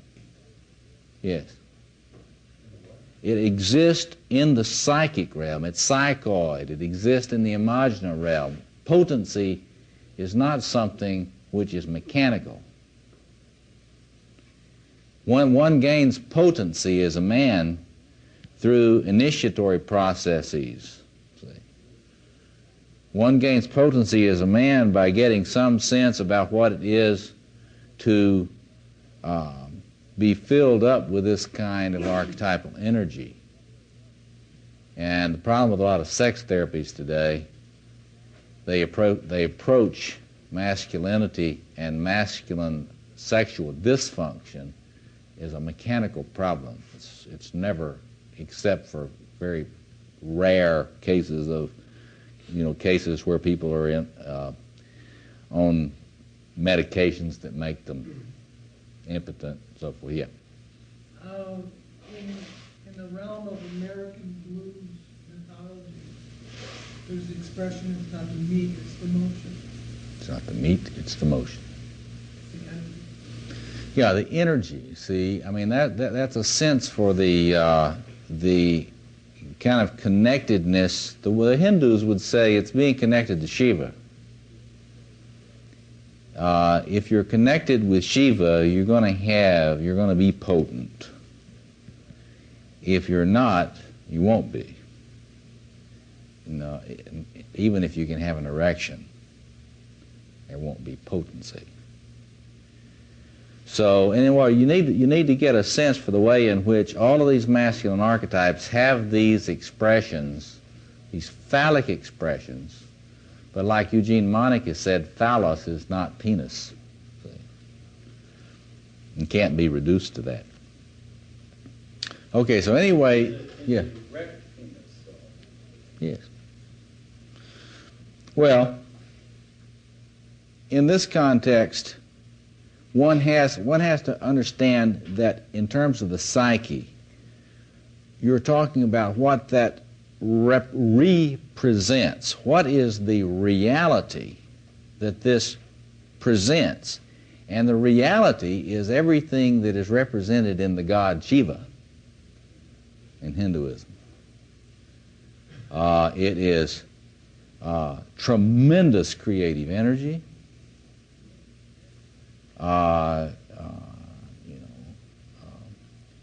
boundless movement, and so forth and so on, and centeredness, all these things that we'll talk about more in a minute. But let's go back to Excalibur. See, all I'm doing this for is to show you that, see, the mythology of Excalibur and all the sword fantasies that males have had throughout history, they take their place in this whole phallic symbolic representation that men are into from very early ages to when they're elderly. They never get out of this. So we wait around till men get out of this, you're going to wait a long time.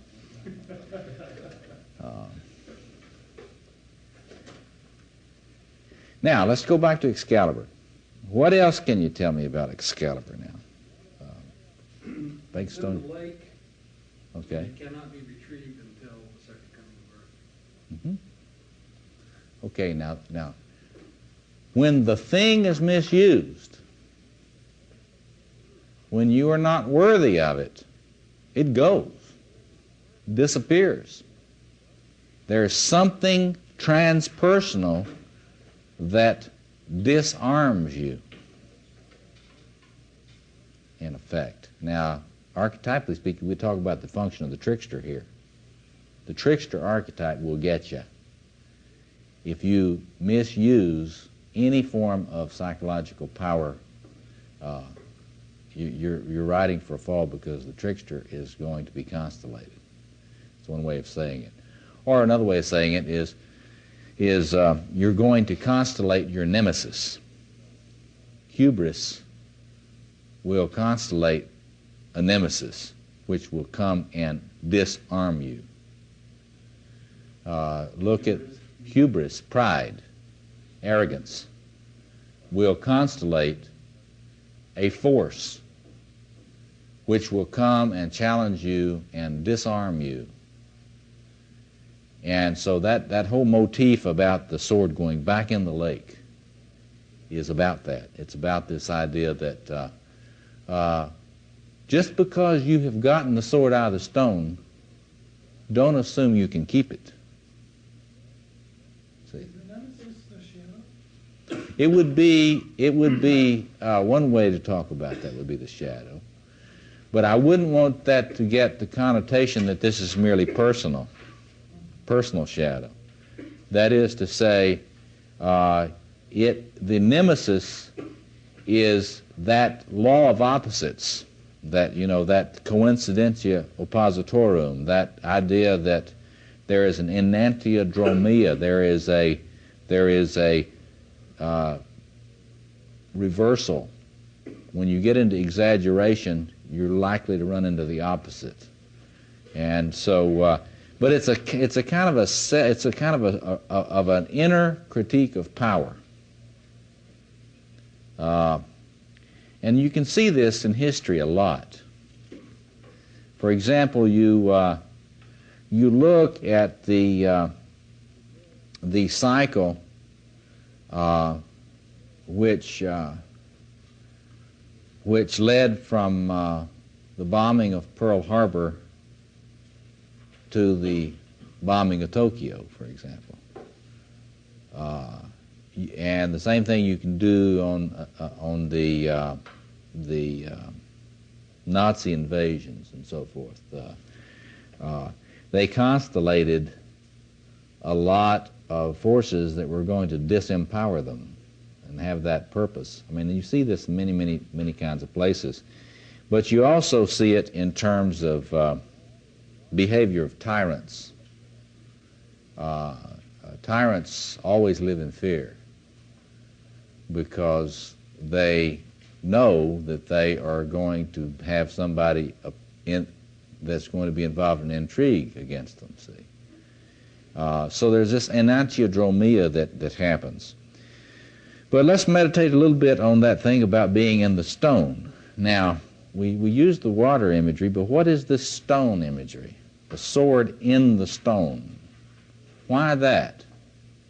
What would you say about that? The sword is in the stone, and it is difficult to retrieve. Now, what would you say? Say some more about that. Yes. I would say that stone is a vaginal thing, and that the male has to separate himself from his mother and away from feminine influences, at least to achieve any kind of use of it. Because as long as it's in the stone, it can't be used. And so he's got to make that separation. If you understand that not in some genital way, if you understand it not in a genital way, that would be accurate. In terms of psychoanalytic developmental psychology, we would say that to the extent that a man is still embedded in the mother, this is not genital in any sense. It's a symbiotic fusion, merger that still exists. It's really pre-personal, and there is a, you can think about it, for those of you that are not really psychologically oriented that much, you can think about it as a kind of a psychological Siamese twins with the mother. one doesn't know at a deep level where she stops and I start. See, it's like we're sort of grown together at the unconscious level. And this means that I may have a tremendously elevated view of myself. This is just puer psychology. You know puer aeternus? Well, you know, Jungians love to talk puer aeternus. You know, it sounds so nice. Yeah, puer aeternus, you know. But it really is boy psychology, and boy psychology is behind all the torture in the world, all of the rape, all of the sexual violence, all of the gratuitous oppression, in terms of, I mean, some of the girl psychology gets in on this, but boy psychology is very important in it. And it's not puer aeternus, oh, how idealistic, how wonderful the puer. Well, that's a little Jungian romanticism. Puer psychology is not pretty. It's not even all that idealistic. It's really quite narcissistic is what it is, yes. So picture that fellow that they killed at Bar Yeah. Teflon. Yeah. Classic puer. Classic puer. And see, that's what you got to see. See, puers, God knows all of us men have got a lot of it in us. So, you know, I'm not putting stones here. But to the extent that one remains a puer, one is very narcissistic and cannot love. And in the context of what this gentleman was pointing out to us, is embedded, quote, in the mother, but in order to be fair to mothers, let's understand, this is not mother. This is the mother. This is the great mother. This is the,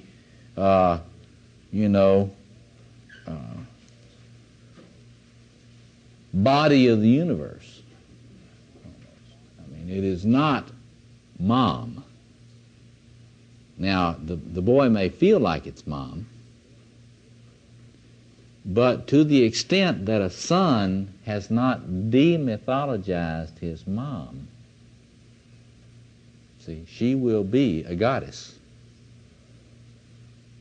Yes. What would you say that grade is kind of like a Peter Pan syndrome in, you know,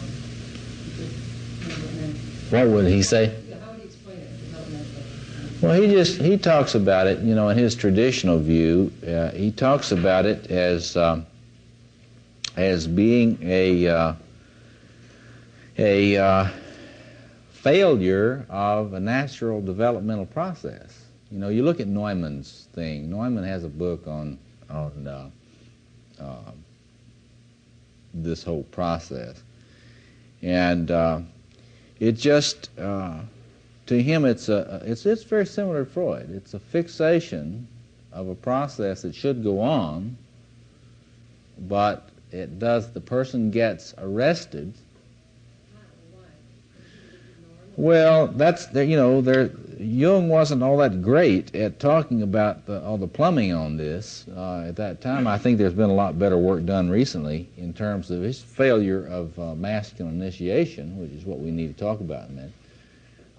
But there's a lot of agreement among depth psychologists and psychoanalytic theorists now about the importance of the role of father in this. If father is not there, and if father is not very assertive in moving in and claiming a son,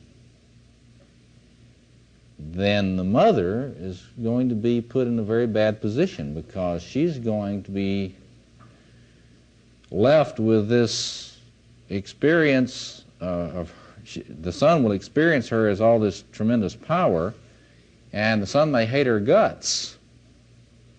Not for any fault of her own, but because the father has not come in and drawn the son into his orbit of emotional functioning. And so, in effect, the the son has not got the connection with the masculine that he needs in order to come away from the mother without having to try to kill her. All this discussion of, well, you got to kill the mother, all that stuff that you often hear about what you got to do to... Well, if you have an absent or weak or abusive father, you may end up into killing mother fantasies. I think a lot of these men that are very violent and hate women and kill them are men who have been really failed by the men in their lives. So, I mean...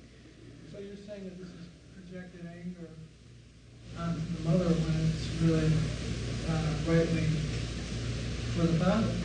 Well, see, it's like the mother's never experienced as a human being there by the son. As long as the son is in the mother with a capital M, she is super powerful. Like you will find men that even in their middle age find mother such an incredibly formidable creature. They cannot relate to her as a human.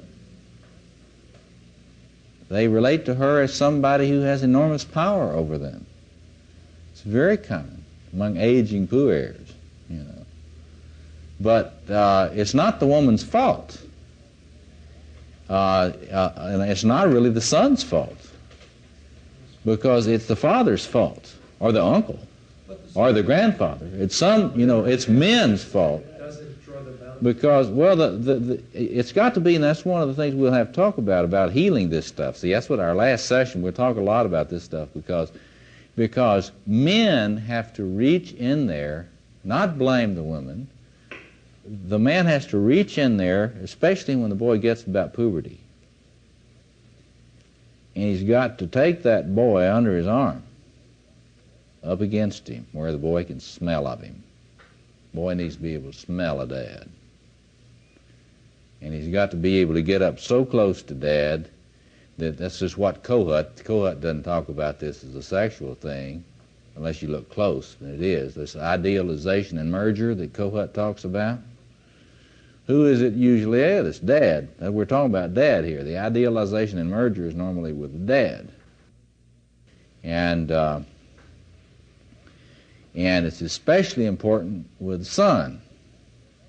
Well, if your father isn't there, it's awfully hard to idealize and merge with him. You can idealize with him, but you can't merge with him. If you just idealize him, you can't merge with him, it doesn't work. Right? If he is weak, and you can see that, and he gets humiliated in the family for everybody to see and feel embarrassed and ashamed of him. For example, Dad is driving the car to town, and he hasn't driven the car to town, this particular big town, before. And in the car, the kids are there, and father is being berated because he's not getting around too well in Chicago or Detroit or wherever it is. And he's being humiliated. And the son is hearing this humiliation of the father. And the father is unable to protect himself from this. It is very damaging to the psyche of a prepubescent or pubescent boy to hear this kind of thing. It's a terrible wound because then it ruins the idealization. See, Dad has to be able to be idealized in some way. A lot of dads don't know about this. They don't understand. And they get shame and embarrassed. They get, son is so proud of him, Dad, I'm so proud of you. What did you do in the war? Oh, wow, I know you must have been a general. You must have been Rambo 3 or 4 or something. No, I peel potatoes in Peoria,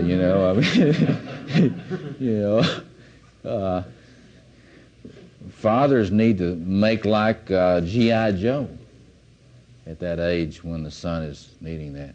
Yeah, I was a great son.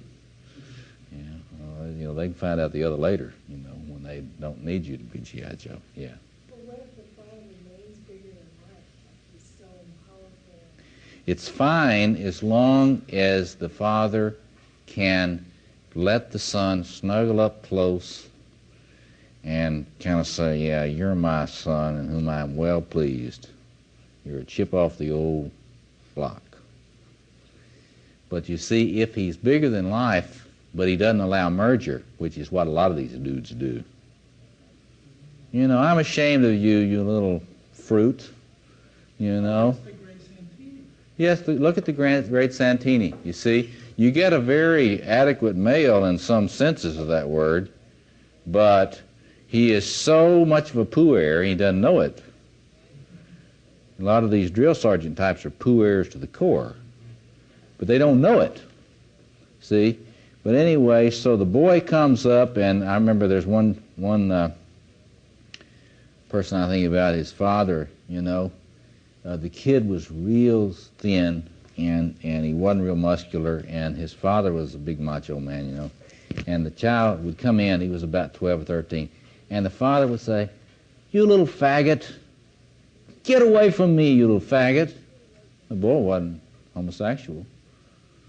But the father just could not stand this boy's gawkiness, his awkwardness, you know. He couldn't stand the fact that he was shy. He couldn't stand the fact that he wanted to come in there and the fumble things. He couldn't handle tools well. And so the father was constantly brutalizing him, verbally.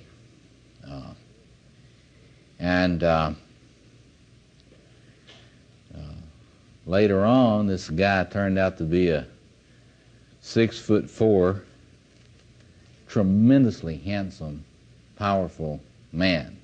Very successful New York artist now. But did he have a lot to overcome? I mean, this negative, this what I call the shadow king business in the father. But this business about being able to get up to and merge, see, get up to idealize and merge is so important. And that fails so much of the time.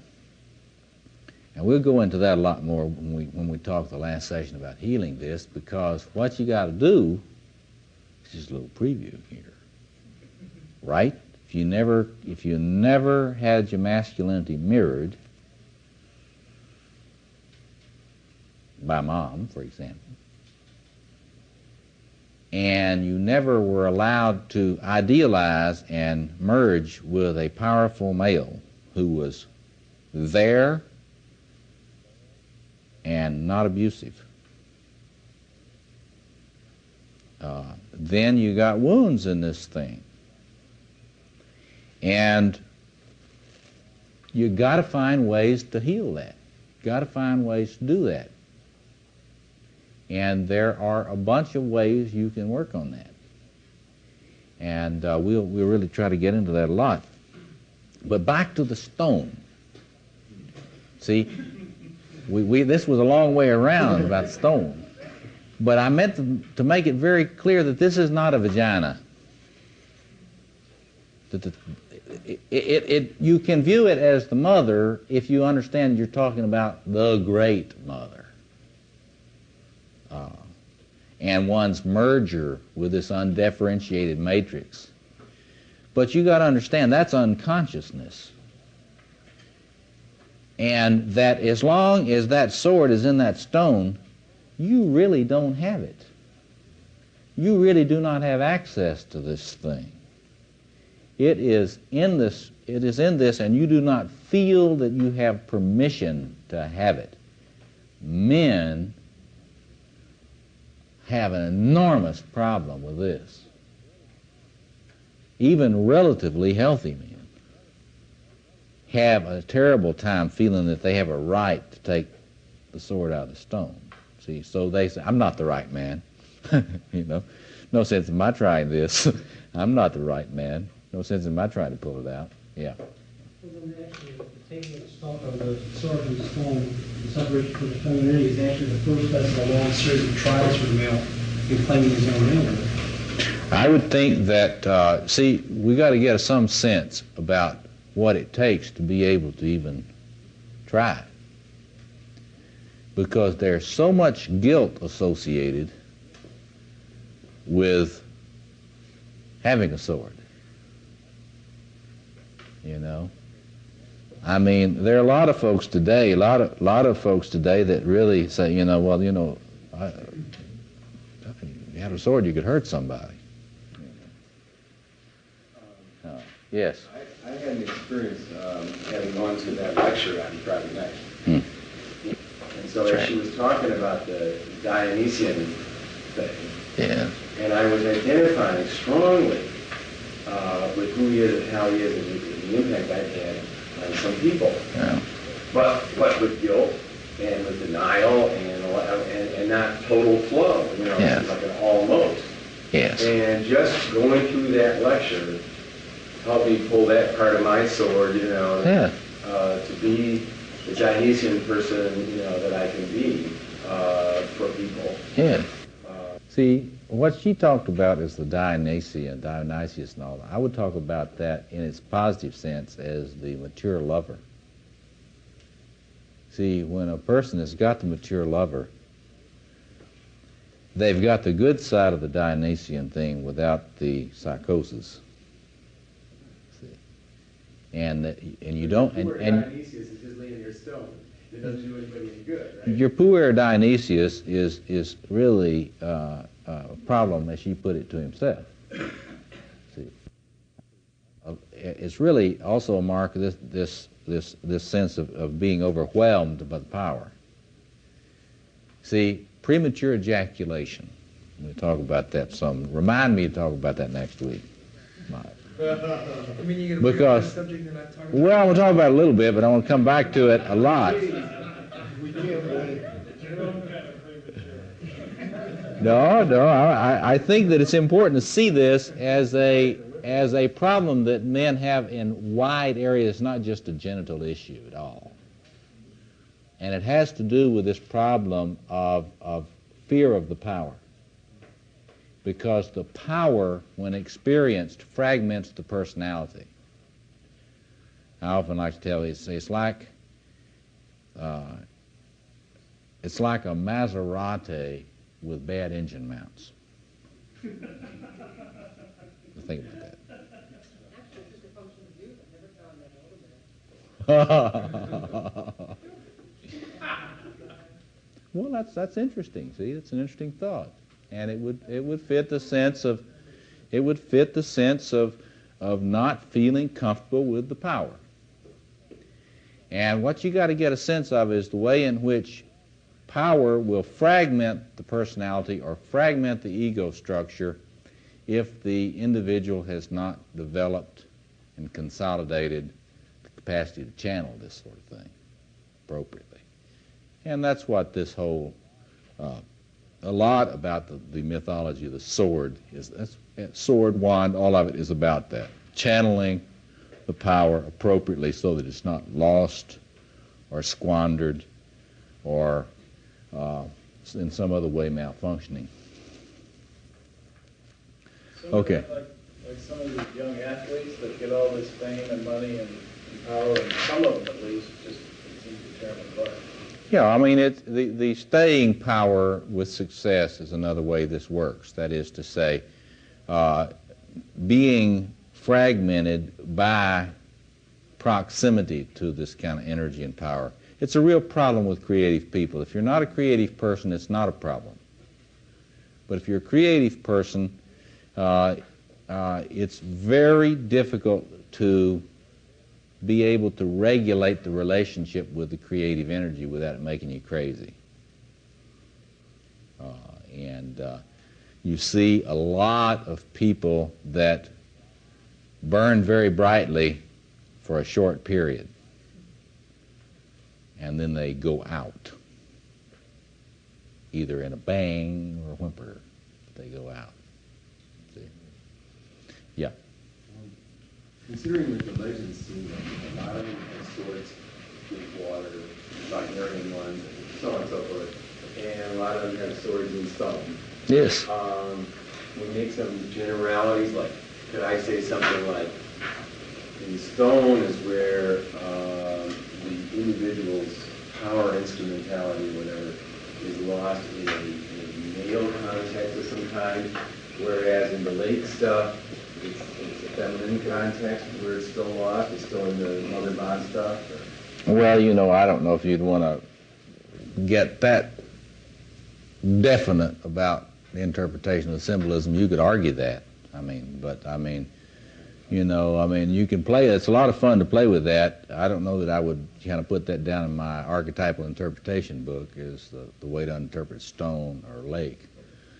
But the clear thing is that it's not accessible, and that it is in some way unconscious, and you do not have access to it, and the capacity to deal with the guilt of approaching it and having access to it is a very important thing. There has to be some sense of rightness, and you talked about permission. Have some sense of permission.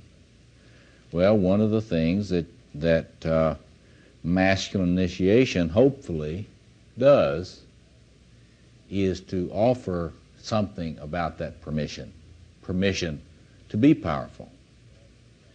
Freudians talk about the Oedipal father, who is sort of jealous of the son's increasing power.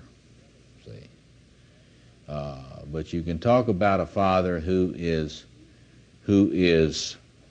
pleased with the increasing power of the son, and that's the kind of thing that so many men have never experienced. Okay, anyway, so you can do a lot with this whole thing about drawing the sword from the stone. I think it important, for example, to think about the difference that has often been made in folklore and in literature about the difference between the kind of man that carries a dagger and the kind of a man that carries a sword. So what is the kind of rap on that you've heard? Yes. The guy with this dagger is someone who's usually deceitful and sneaky and untrustworthy, whereas the guy with the sword is someone that's out there up front and says, hey, this is what I am, and deal with this or walk away from one or the other. That's right. Without stabbing the back. That's right. It's hidden. It's concealed. See, the idea of the dagger is an ideal of concealment. It is an image of passive aggression. We get into that a lot more. It is the approach to masculinity which tries to communicate the message, I'm not a threat. I'm not powerful. I'm not a threat. I'm not dangerous. See? And this is typical puer psychology. The immature male will always make a big deal about being kind to animals and children and whales and other living things and not a threat, not in any way a violent person or even capable of being a violent person and not being a threat. Look out for that kind of person, because the shadow's very sadistic in that kind of person. See? Because, in other words, just because they do not show a sword does not mean they don't have a blade. In fact, if they don't show a sword, there's a dagger somewhere. Jan Cassius has a mean, lean, and hungry look. And so a great deal can be made about wearing the sword, as you say. I think you've got the point, Nolan. I mean, the idea that the man wears the sword out where you can see it. Which did a lot for American mythology and fiction in all the West. Yeah, I think so. See, there's a lot that goes with this stuff that doesn't, it's not very well understood. I think that there's a statement, and you see this a lot in the principles of knighthood and the principles of samurai. all sorts of things about acknowledgement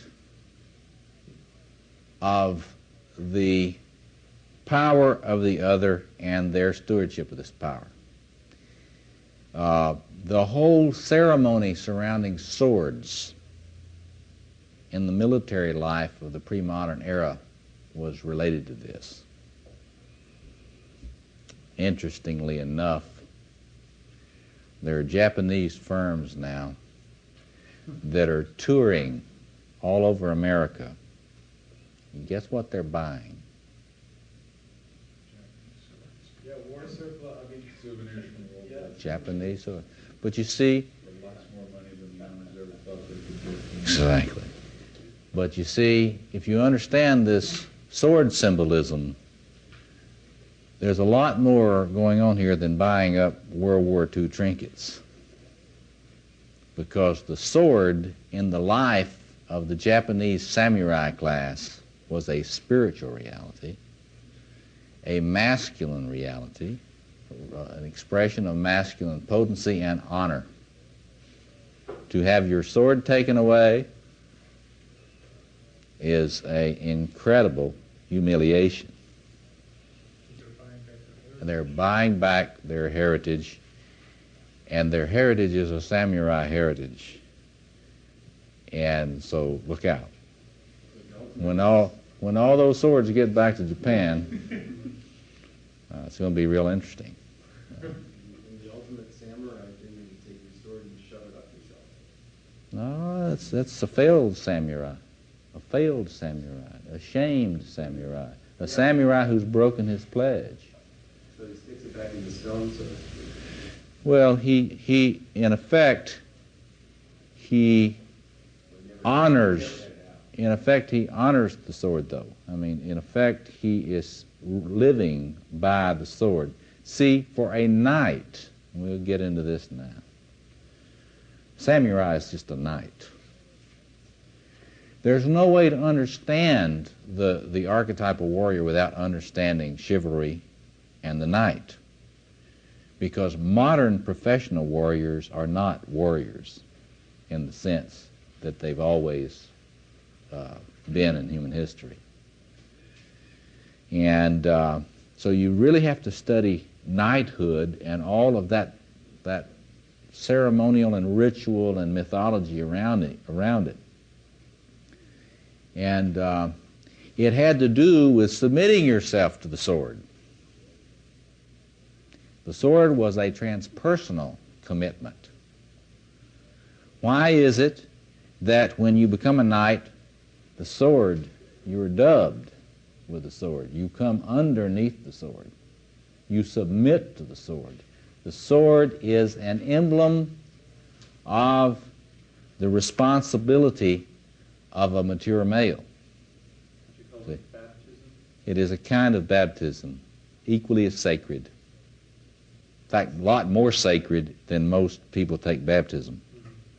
Isn't it also a transference of power from the king as embodied as the father, the father? Yes. Passing on his Yes. to the next man? And he's passing that potency through an emblem of potency. See, one emblem of potency. The king is an emblem of potency, is potency. And there is a passing on. It could well be a wand. But in this case, in terms of the particular purpose, see, in the particular purpose, it is the power of the mature man in terms of life and death, responsibility for life and death. And this whole thing that you see in gangs, for example, now. You know, in many of these street gangs, you're not an adult, see, until you have killed for the gang. That is a sort of vestige of this kind of intuition. It has to do with submitting to the power of life and death, but it is not a personal thing in the sense of an ego thing. For example, the idea of a soldier being in the military for a career is totally foreign to this. Now, I'm going to go into this for a career, and I'm going to get to be a general. Whoop-de-doo, you know. And that's a puer general, see, because it's totally alienated from this whole, you know, they talked about that with the Civil War in the United States, technology changed so much that this whole old, ancient knighthood kind of understanding of war got zapped, you know, with the revolution in muskets and all sorts of things like that. There was a big change right there, and it really got consolidated with World War I and machine gun. Yes, there was no honor then, see. A conflict between knights, you still got that sort of thing. There were still vestiges of that between some of the, for example, the Nazi, the Air Force and the Luftwaffe. There were a number of those old Prussian people that were among part of the old Prussian families who still had some of those old Prussian knighthood traditions. And these pilots, there were a lot of stories about these pilots. For example, not strafing the parachutes of flyers that they had downed.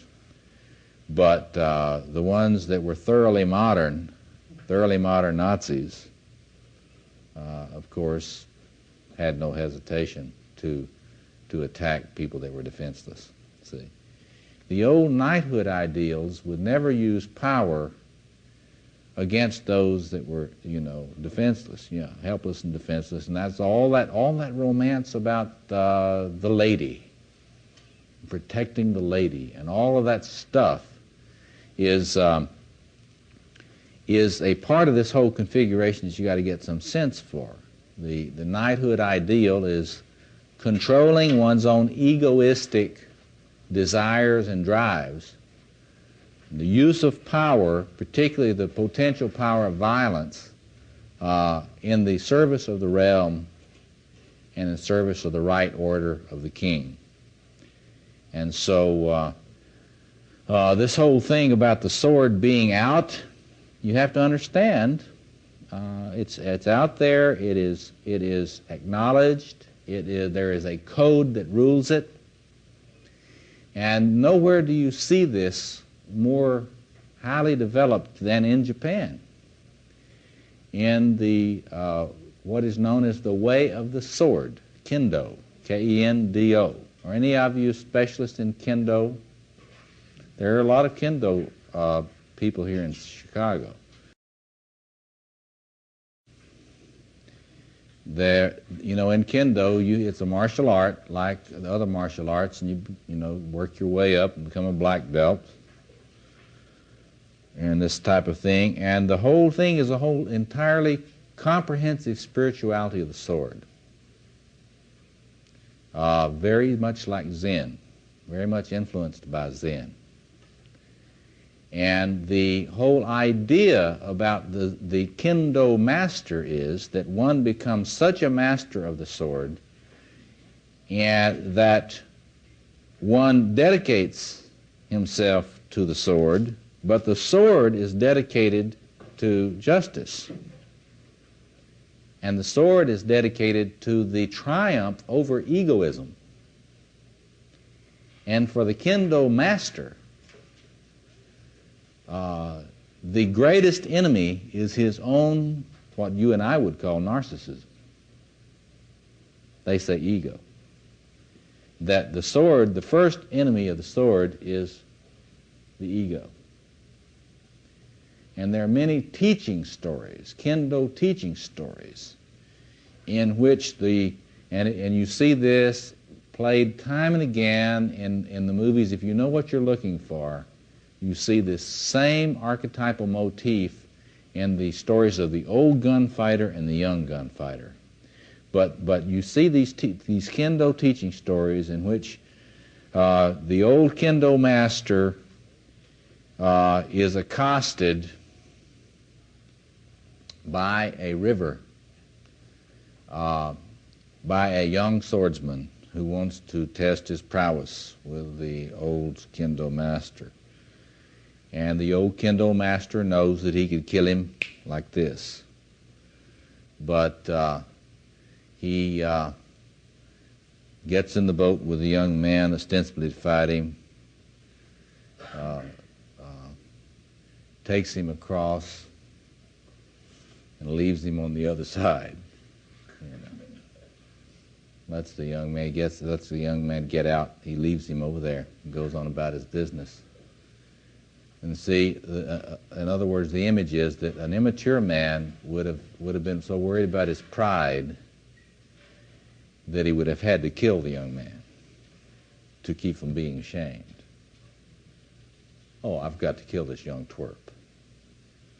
Whereas the mature kendo master would never fight somebody like that. If at all possible, would avoid it. And if he had to fight him, he would try not to kill him. See, yes. Sounds very much like the character Huai Chang Kane from Kung Fu, who seemed to be a combination of mages and warrior. Yes. Almost equal parts. Oh, yes. Oh, no question about it. See? Exactly. See, because in the maturation of the warrior, you got to have a lot of magus. Because the magus has got to be there in order to read out these dynamics. You know, to understand what's going on in the young man and what's going on in you. And understand that this young man is waving his sword at you. Come on, big man, I'm going to show you, you know. And the mature man chooses, in fact, in terms of the lore of all this, very often the mature man chooses to love him, not to kill him. Yeah. I can't help but be reminded of Reagan's attack on Libya and on that island, that little island of Grenada. There's kind of a big bully, you know, on a playground, beating up on another kid to show somebody else when you can't stand up to things that's sort of an act of braggadocio. And this would be, I think, in direct contradiction to the ethic that we're talking about. Mm-hmm. Well, you know, there are a lot of ways you can look at that. That's certainly one way, and I've heard that a lot. The other thing, though, is the Jimmy Carter version of being president. Slap me again, folks. You know, I mean, that is to say, one of the important things to understand is that it's very important for a warrior to be clear that he does have power, that there are situations in which he will use it. Because if there is nothing for which you will kill, then you're not a warrior. See? If there was nothing which you would not kill for, then you're not a warrior. So in other words, yes, it's true that not arbitrarily using force, and certainly against the weak, is important. By the same token, a police officer who is at a grade school playground and somebody comes in to start killing kids, police officer wouldn't use lethal force in that situation. Is not a warrior. See? Yes. If this type of person, if there's nothing for which they would kill, what are they? Just like pacifists. I mean, that's the term that you use. Well, see, the pacifists, the last thing they want to be called is a warrior. And so the point, and that this is sort of the denial of this archetype is very deep in pacifism. Saying, I don't have it, I don't want it, it has no purpose, it has no positive purposes. If I could, I would breed it out of the human race by eugenics. It's very important to understand that in this archetype,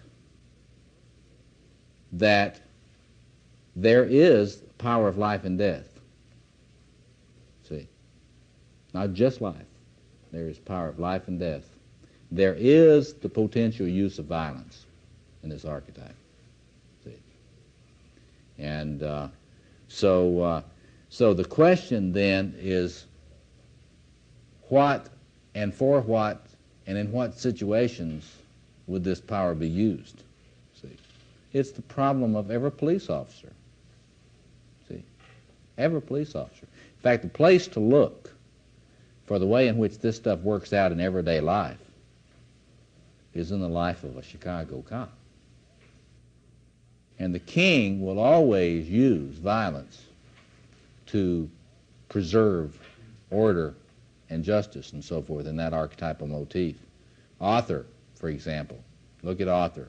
In fact, one of Author's problems is that he hesitates too long. And for example, one of the things that you can think about, one of the things I often think about, is what would we have had in the United States with regard to crack if there had been more initiated males in our society? See? Would it be so easy for us to turn aside from the crack phenomenon and what it's doing to children, as we in fact do? Do you know what I'm talking about, crack? Do you know what I'm talking about the epidemic of crack? It's very interesting to see the incredible impotence of our society in the face of something like a scourge like this. Yes? Robert Blythe talks about an interview he had with a policeman who was mentioned these young boys that he would pick up for various crimes. And the police officer said, not only do these young boys not have an initiated male in their life, they don't even know what one is. No, they couldn't possibly. They have a fantasy that the dope dealer down the street is one because he kills people.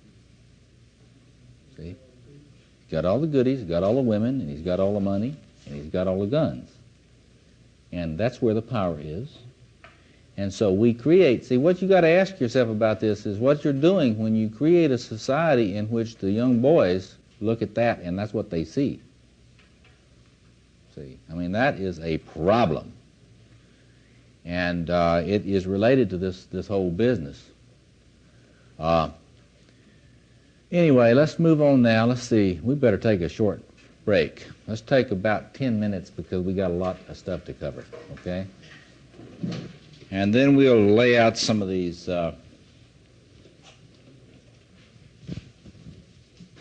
positive potentials, and we'll do that together. Sure. How does killing the ego relate to the development of the ego self-axis? Yeah. See, when Eastern philosophers or Asian mystics or Buddhist people influenced by Taoism or Buddhism or often some forms of Hinduism, when they talk about destroying the ego, they don't mean ego like psychoanalysis means ego. In fact, it's sort of the opposite. When they are talking about ego in Eastern philosophy, they're talking about narcissism. So when you destroy the ego in Eastern thought, you're becoming less narcissistic, less arrogant, see, less prideful in a immature way. And that is exactly what happens in psychoanalysis when you have a stronger ego. When you develop the ego self-axis in psychoanalysis or in Jungian thought, you're becoming less narcissistic, less grandiose. So in other words, the terms are used radically differently. And so when he talks about killing the ego, slicing the ego in two with a sword, that's the first stroke.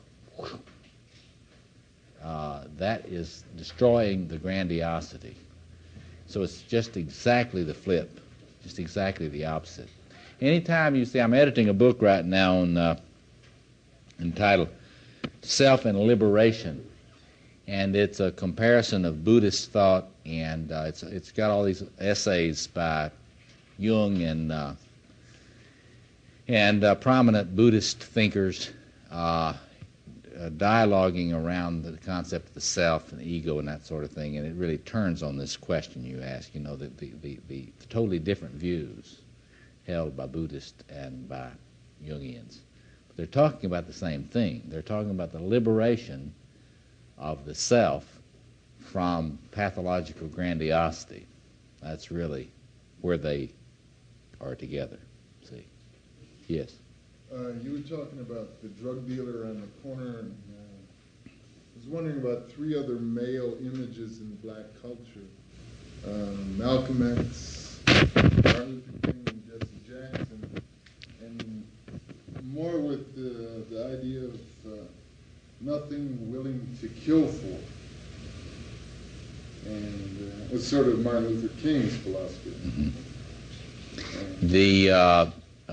Well, certainly he was certainly willing to die for things, but the problem with Gandhi's Satyagraha,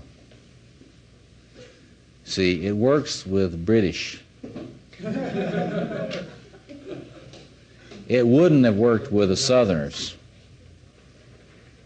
It wasn't Martin Luther King's Satyagraha that did away with the kind of apartheid that existed in the southern United States. It was federal troops with bayonets.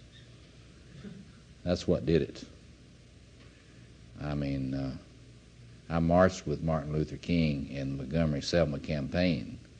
If it hadn't been for federal troops, we'd all been dead. Mm-hmm. And so all this nice Satyagraha stuff is fine as long as you're dealing with people that don't like to exploit force upon the bodies of the weak. But if you're dealing... tradition of knighthood? Well, if they had it and they had not been corrupted by Nazism, or they had not been corrupted by the military-industrial complex like they were in Japan, but the people that got in control in Nazi Germany and Japan had no real allegiance to any knighthood ideals. They committed atrocities right and left, and the Japanese government to this day does not allow the Japanese people to know anything about the Japanese atrocities. Japanese school children to this day are not taught anything about the extent of the experimentation. You know, we call that's all the Nazis did, all this experimentation on humans. The Japanese did a lot of it too. And so it is a. Now you raised the name of Malcolm X. That's another interesting person in this context, because he was a person that would really embody a lot of the knighthood ideal. And also in a mature way, because it was very interesting, after his trip to Mecca, he was able to slay the dragon of his racism. And it was because he was able to come back and say, Allah is God of all. That got him killed. See? But Malcolm X would have shot back if he'd had a chance. Yeah. One other masculine ideal came to mind that's quite common, and that's a rock star. He has a phallic symbol. He's the archetypal lover, basically. A lot of archetypal lover, a good bit of the megas, sort of the, if you look at somebody like the Rolling Stones, they're a very heavy combination of archetypal lover and archetypal megas. That is, Jaeger and the people conceiving the approach of the Stones had to understand a lot about ritual. In order to really do a rock concert, you've got to be a master magician. See? as well as being waving your wand and your phallus as well, you know. But it's not the warrior. It's not the warrior stuff. But let me go through this white knight, red knight, black knight. You pick up this in a lot of different knighthood traditions. It's very interesting. I just want to go into that. Now, and it's very interesting that it's in this order. And a lot of people say, what? You mean the black knight is the highest form of initiation? How can that possibly be? Well, it has to do with the integration of the shadow. Because when you're the white knight, you're like Lancelot coming into the kingdom saying, oh, I am the pure one. The purest of the pure am I would never do anything to harm my Lord, and any king that had me as his knight would be so lucky. I mean, because I am so devout and pure. See? And so he's the white knight. Yes, that's right. But you see, he was not one who would ever have any problem with sexual passion. See? He would not be anyone who would turn aside from his responsibilities because of passion, or would let his passions overwhelm him in any way and cause him to do anything wrong. See? And so this is your real young uninitiated warrior who thinks he's pure. If this is your South African white police lieutenant who is very incensed about these black terrorists that are bombing these white settlers, and therefore feels justified in torturing these suspects, you know, to get the truth out of them so he can protect the innocent from these nasty black terrorists. See? That was portrayed recently in that, what was the name of the film in South Africa about the Cry Freedom.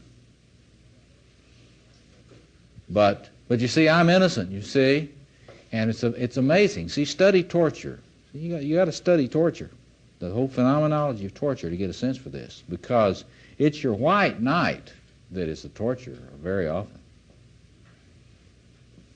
Is Lancelot the one who got the woman? Now, he's the one who falls in love with the king's wife. And he is so impressed with his romantic love for the king's wife. I mean, you know, this is the thing about the immature male. When he all of a sudden he's in love with some woman, and his love then takes precedence over everything else. There is nothing that's holy. See? And this is where Robert Bly has come out. I was very interested. I hadn't talked with Robert Bly about this particular issue. But when Robert Bly is talking about no mature man will ever have an affair with another man's wife, this is what he's talking about. See? He is pointing to this particular aspect of the fidelity ideal of a mature man. See?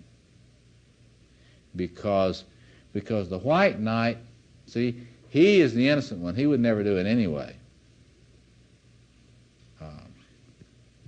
This is your psychotherapist who brags that he would never have anything to do with any of his clients. You know, I would never exploit my professional trust. You know, look out. What's the positive side of the white knight? Well, it is that concern for purity. It is that concern to be unsullied. I mean, that is not a bad thing. I mean, it is a part of that sense of honor. And it's a part of that sense of idealism that, you know, they talk about the puer having good side of the puer being his idealism. Well, this is kind of what they're getting at. It's like, you know, you ought not to have to feel like a boy to wish that the cops were not corrupt. See? I mean, you shouldn't have to somehow feel less than a man because you don't like it that the cops are on the take. And that's the white knight, see, in a sense. Yes? It doesn't sound like it's, excuse me, it doesn't sound like it's grounded in any kind of... reality, it's not. There's no spirituality. It's a purity that is really not pure. No, that's right. It's grandiosity is what it is. You see, he's inflated, but he doesn't know it. You see, he doesn't, it's the classic Jungian thing about not knowing your shadow. You don't really know. See, everybody else has got one, but not me. See?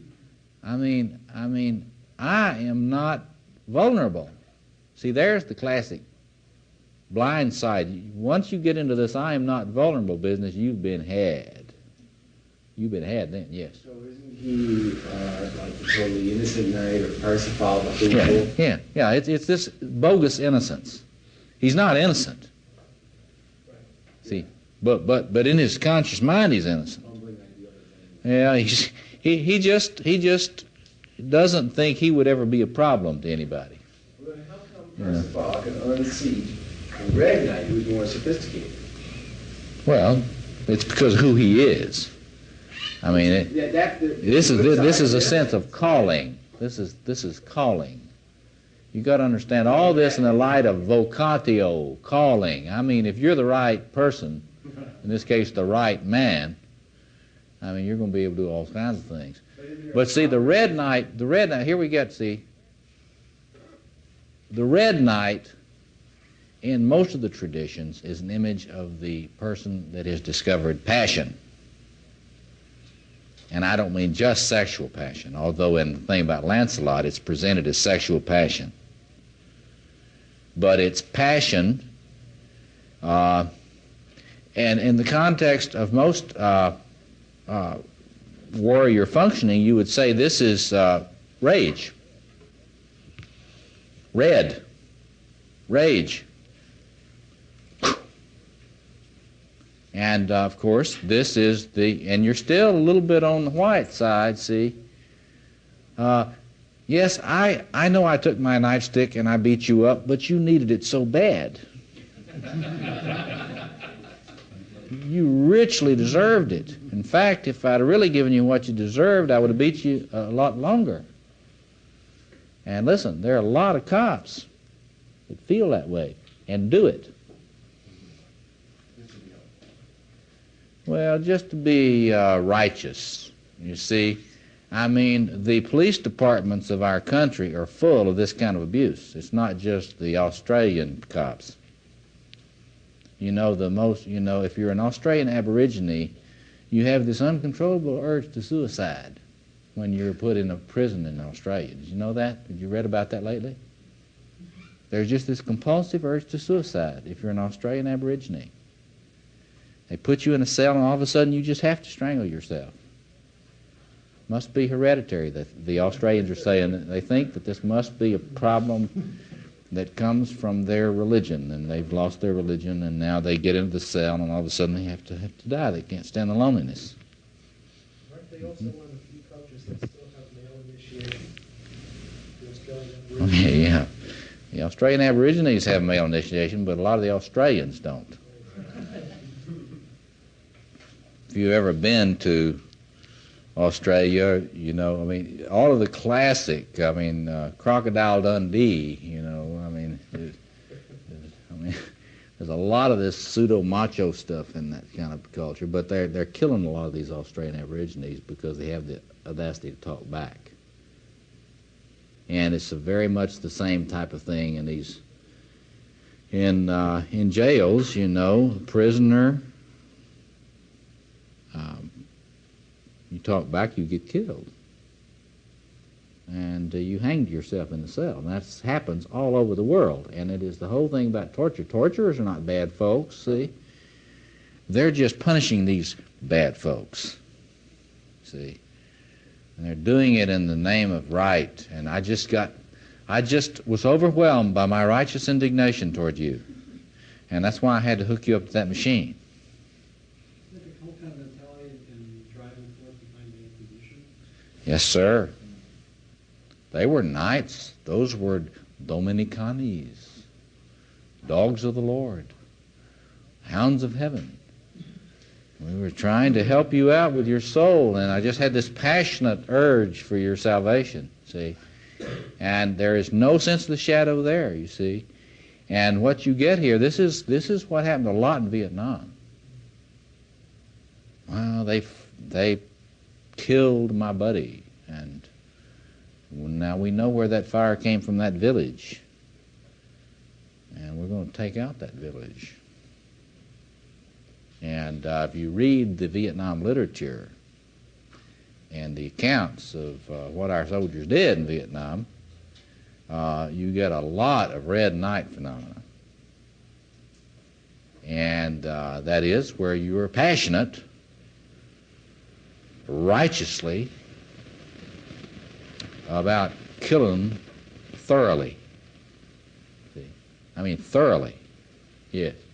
Now that you mentioned it, some of the literature they talk about guys that are in thought divisions would become what they call double virgins, which meant not only they raped the woman, they raped her, they would kill her.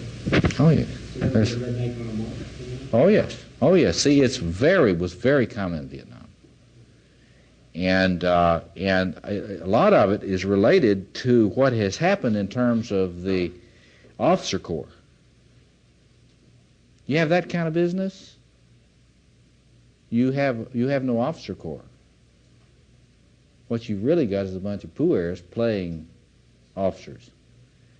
And you had it all the way up in terms of the generals. I blamed the officer corps for this kind of business because that could have stopped a lot of that stuff. A lot of it was very organized, very upfront, and not only did they didn't just shoot women. I mean, a lot of the time they experimented with them with their shovels, and it was done all in righteousness, because they were gooks that had killed our buddies. See? So there is purity here and passion here, but it's still pure, and there's no shadow yet. See, you're running into the rage. This is where you get all the, and this happens in relationships. You talk about where this comes out in relationships. You get a lot of red night in relationships, and female night, too. A lot of people that feel like they are justified in rageful behavior with their partner. And you try to get in there and try to intervene against this rage, and boy, this righteous indignation, what are you talking about? I mean, I have the right. I mean, this, I've got to stand up for, I've got to stand up for me, And there is no sense about rage as a puer phenomenon.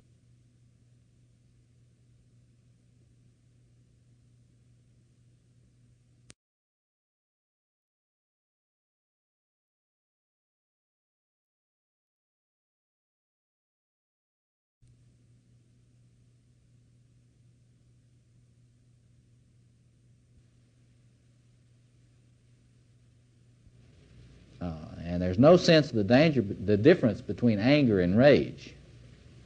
See, anger is under ego controls. Rage is not under ego controls, and rage is what leads to domestic violence. See? And it's what leads to cops killing kids unnecessarily, or people they're arresting. What? Oh, yeah. Yeah, right. And, it is the person who has got the lethal force, the right to use lethal force, but they do not have the personality to be able to deal with it. And this is what all the police academies, see, this stuff is what all the police academies have to teach, and they don't well. They try, but they don't do it well. Yes. A good example was in the film Colors, where Robert Duvall is one type of knight and the other class, Sean Penn, is exactly what that, that's right. Red Knight is. That's right. That's right. And Duvall gets killed. But that's the point. See, a knight would rather die 1,000,000 times than go against the code under which he is sworn to operate. And that's, I think that is a good film to look at for that. If you look at Colors, you'll see that difference. And you see it a lot. I don't know whether you've ever done any street work much, but there was a time when I was a community organizer in the city here.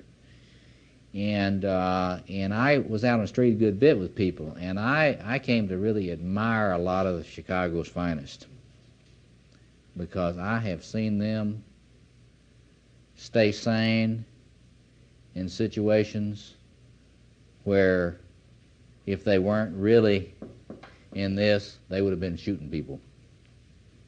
So you hear about the cases where the cops shoot people, but you don't hear about the hundreds and thousands of cases where they absorb incredible abuse and they maintain their presence of mind. They use necessary force, not unnecessary force. It is. Say the same thing about Vietnam. Oh yes, precisely.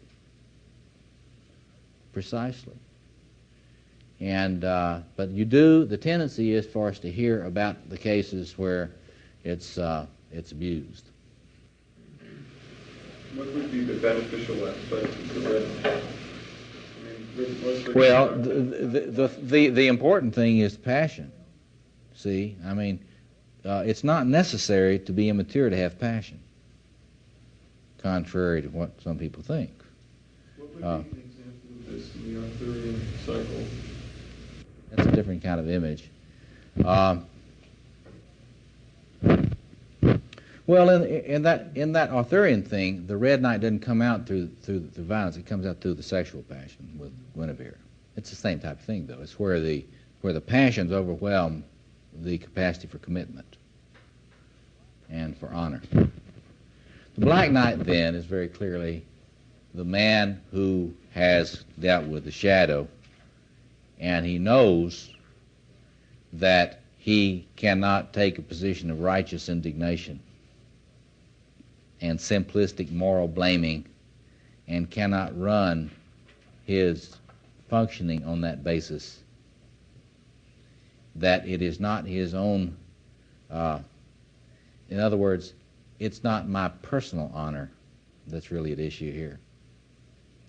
It is a much wider code, and that the fact of whether somebody is saying shameful things to me, see, I've dealt with my own self, you see. The issue is I've dealt with myself, and because somebody says humiliating things to me, I don't have to shoot them. See? Whereas a person who has not dealt with their own narcissistic issues in the shadow, they will not be able to stand being talked to in a ridiculing way. And that's, again, you're right about the Sean Penn character, and the Sean Penn, blows. But the Black Knight thing is an image of the integration of the shadow, the realization that, yeah, if I'd been in your shoes, kid, I probably would have done what you did too. See?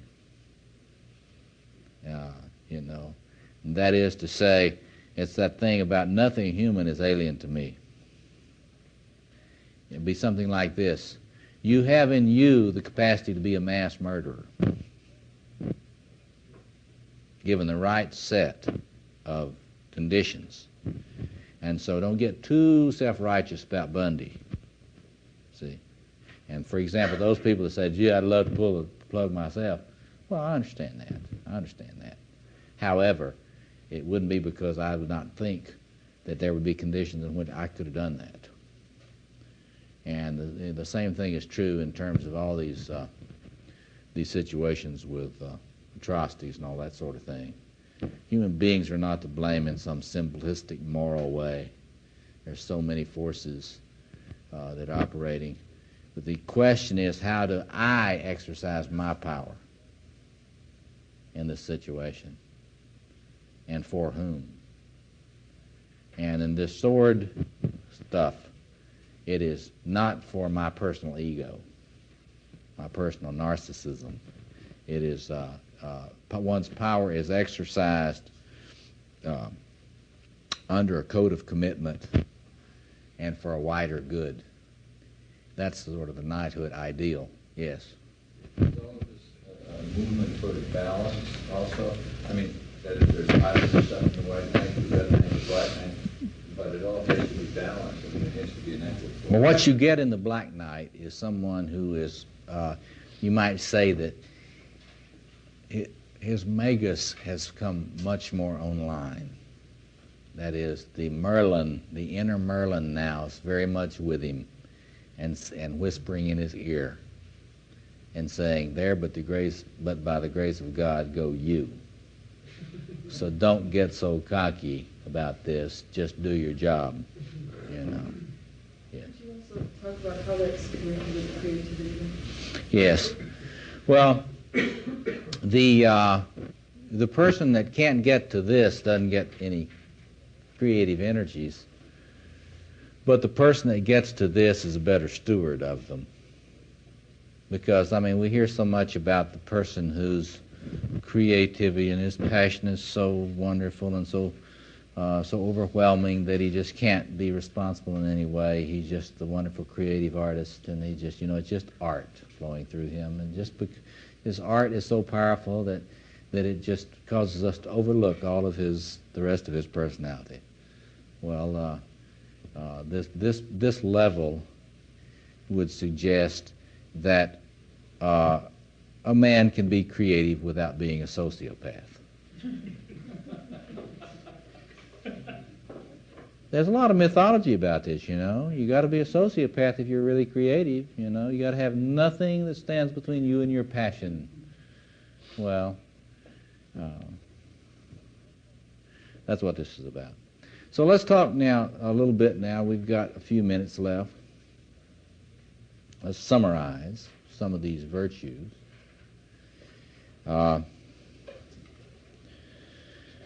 And let's just list warrior virtues. Put up as many as we can. This is fine. And let's just list them.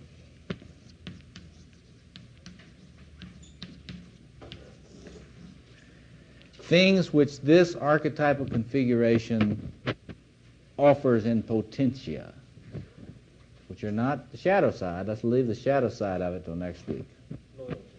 Loyalty.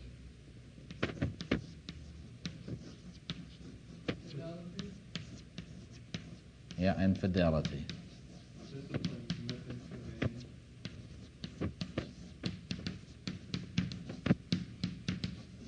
And what was the last one? Commitment to what? And I would say commitment not just to an end, commitment to a transpersonal end. Cannot be commitment to your career. If it's commitment to your career, that's not it. All this rap about professionalism back in the 19th century when professionalism rose as a cultural form, it had this sense. Professionalism was not commitment to your career. Professionalism and careerism were not the same thing. It has become to the point that professionalism just means careerism today, but it wasn't that way at first. So it's transpersonal. I think that that it is experienced as sacred, and may be for the person very sacred. It may be grounded in some transpersonal, may be grounded in some metaphysical value, religious value, spiritual value. But it cannot be just personal. That's the point. It cannot be just my ambition. Because if it's just my ambition, it's just self-serving. See, in other words, by definition, a mercenary is not a knight. See, in that sense. And what's wrong with that? What's wrong with self-serving? Nothing wrong with it. It's just not a knighthood ideal. It's just not the warrior ideal. Well, I mean, I think it's important to serve oneself in many ways, too. The lover does that a lot. See, the archetypal lover is really into enjoyment. And it's not into doing. This is Action Jackson here. I mean, this is capacity to act. Now, next week we'll really get into what's the big deal about that.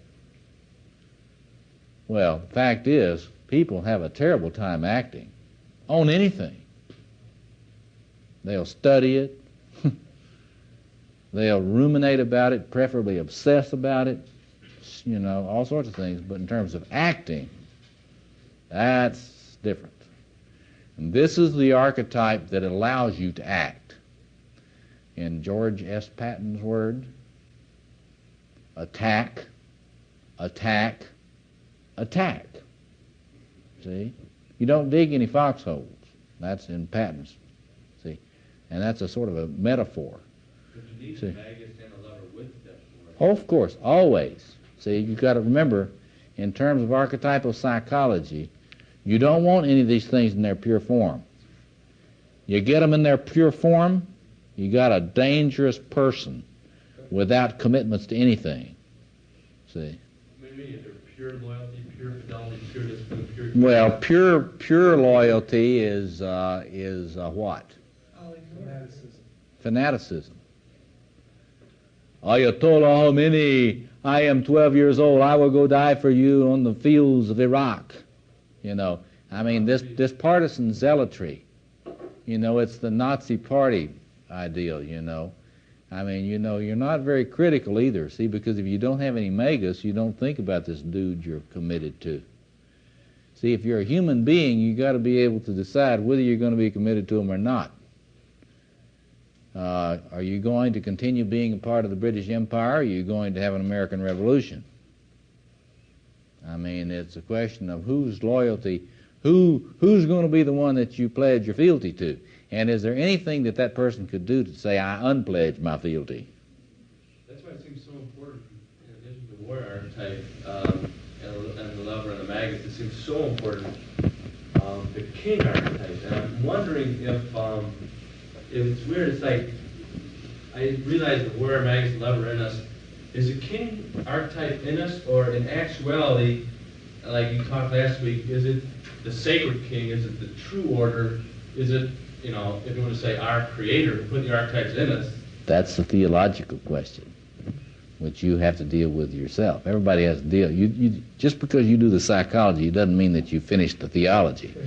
You do the psychology, then you got to deal with the metaphysical and theological question. And I'm not depreciating that. I'm just saying that in terms of the psyche, these things have got to be balanced, and you're absolutely right to point it out. And remember this. Always remember when you're dealing with any archetype, we'll talk next time. We'll really get into this a lot more about the way in which not enough presence of the king will manifest with this. Not enough presence of the lover will manifest with this. Not enough presence of the magus will manifest in certain ways. Okay, but what else? See, to act, to organize, to plan, to resource. Sorry about that.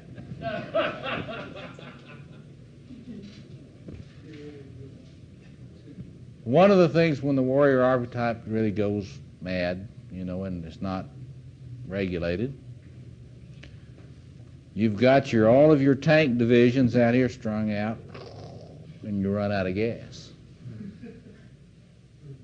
There you've got all your tanks sitting along on the plane, no gasoline. Now, I want you to think about that as an image for things that happen in your life. Does that ever happen to you? When you've been too much in the Warrior and you hadn't bothered to check the gas gauge? See? Which would be a function of the makers. Right, checking the gauge. Yes. Well, you always improvise. A warrior always improvises. See, that's an obsessive compulsive. I mean, you know, one of the things that happens is, another thing it does, look at this one. Anesthesia. Yeah.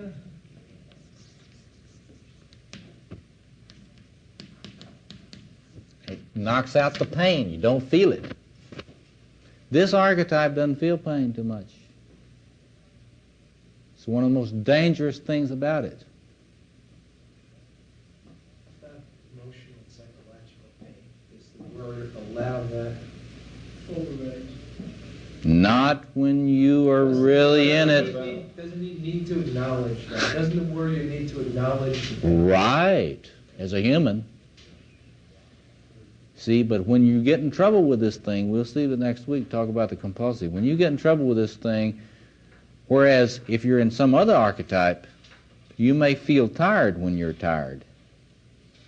But if you're in this one, you won't feel that tired when you're tired. Talks real clearly about distinguishing between the wounds that men carry, and that the warrior acknowledges this wound. It's the macho type that doesn't acknowledge. That's right. the wound. That's right. And takes that wound and inflicts it on another person. That's right. Well, but you see, what you got to see is the way in which that's built into this archetype. Which is? The not feeling the pain.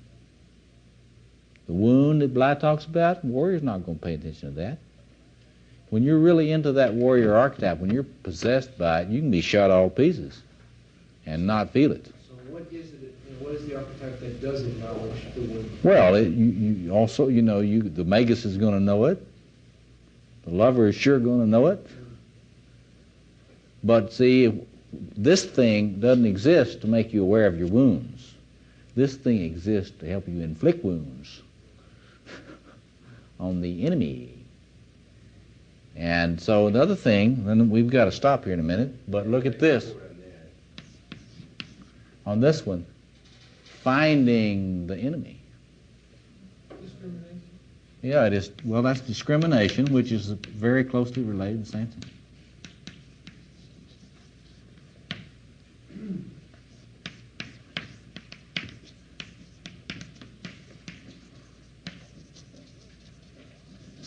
You can look at a lot of problems, which we'll get into next week. A lot of problems in personality exist because a person is not aware there's an enemy. I mean, there are a lot of things that are real enemies, and the person not aware of it. And that's the source of denial. That's denial. And naivety. Yeah. And so it's this warrior archetype is going to make you vigilant. See? And so think about now the relationship between this archetype and paranoia. See? See? So, next week we'll talk about how it's working in paranoia. See, because all you got in paranoia is just this thing working. It's just doing its thing. With no discrimination. With not enough discrimination. And remember, the archetype always will have an enemy. It's not, if not, it'll invent one. But the thing about it is, human beings always have an enemy.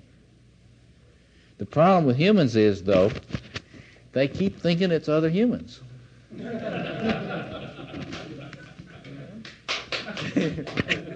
We'll stop there for that. Next week we will talk about healing the warrior within and in culture, and we will talk about various methods. We started out by talking about the archetype as it's manifest in cultural materials, religion and folklore. We talked about the archetype as its potential is supposed to be expressed in creativity and leadership. And tonight, I'm going to focus in a lot on pathology of this archetype and the pathological forms which we see it expressed, both socially and personally. Now, any one of you, after some reflection, could do a lengthy commentary on this. So we won't finish anything tonight, but we'll get some salient points across. But let me just rehearse for a moment the assumptions. The assumptions of a Jungian psychology of the archetypes in relationship to the ego. No lavalier mic tonight. As I've said, it's very important to maintain the contribution of Jungian psychology to keep in mind and keep it clear that archetypes are real. They're not just a figment of somebody's imagination, contrary to what some so-called archetypal psychologists will tell you. These are deep structures of the human psyche. They operate very much like Noam Chomsky's ideas of deep linguistic structures. They make up a human grammar in the psyche. We are still very primitive in understanding these things. We are not very far advanced. But to be aware of these patterns and configurations as they exist at all is some progress. And to gain more sophisticated understanding about what must be done with archetypes is very important for the human race. We're very primitive still on this, extremely primitive. But in short, the idea is that the first thing you've got to do is to understand that the unconscious mind of the human race is structured, no matter what anybody wants to tell you about that. It is structured. All you have to do is to study history and watch it, look around you a little bit, and you'll see the recurrent patterns. And this shouldn't be surprising to anybody that knows anything about instinctual behavior in animals.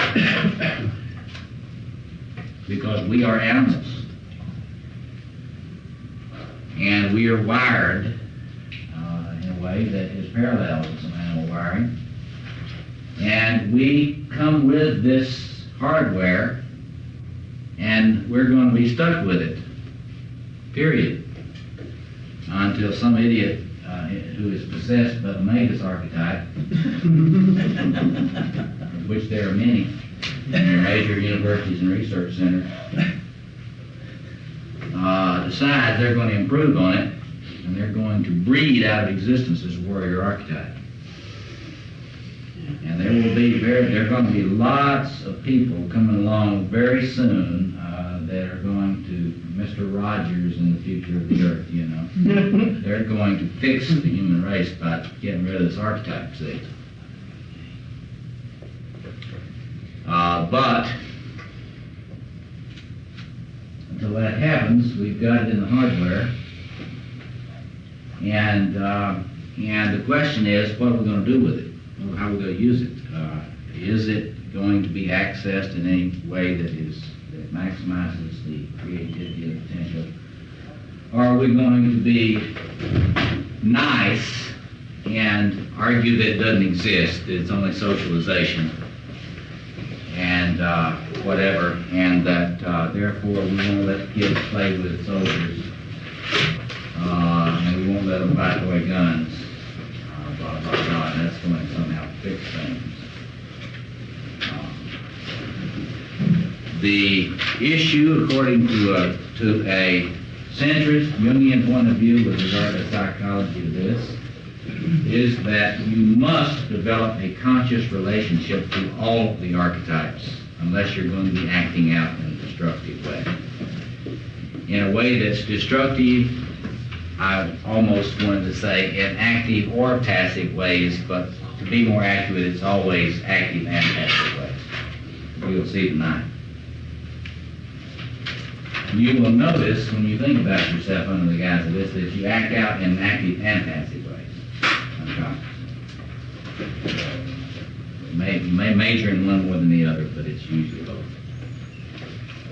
So the goal is to develop a conscious relationship to this. When you do not develop a conscious relationship to this, and when the ego of the personality, as in ego psychology, uses that, not Eastern philosophy. Remember, we were talking in one of the previous sessions that when Eastern philosophy talks about doing away with the ego, they're not talking about the ego of psychoanalytic theory. They're talking about narcissism. They're talking about pathological grandiosity. The ego of Eastern philosophy is more synonymous, not with the ego of psychoanalysis, it is synonymous with the psychoanalytic concept of pathological grandiosity.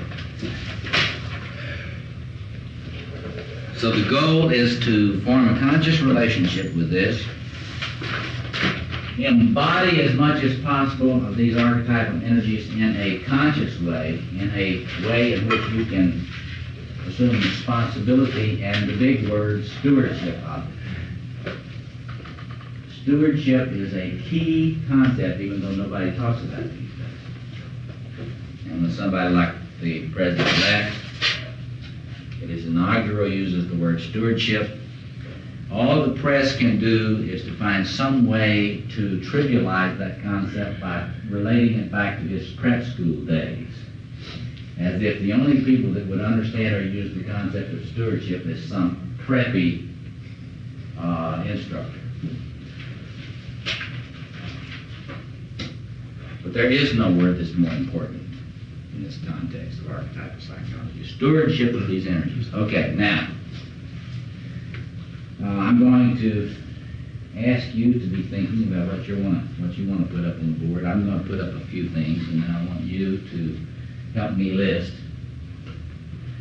manifestations of this in social and personal pathology, and then I want to go into you a little more deeply in terms of the dynamics, plumbing, the way this works, so that you'll have a sense for the way this expresses itself in various personal social syndromes. Remember, you can, if the archetypal pattern is, you're pretty unconscious about it, you will do one, both, one or the other or both, identify with it,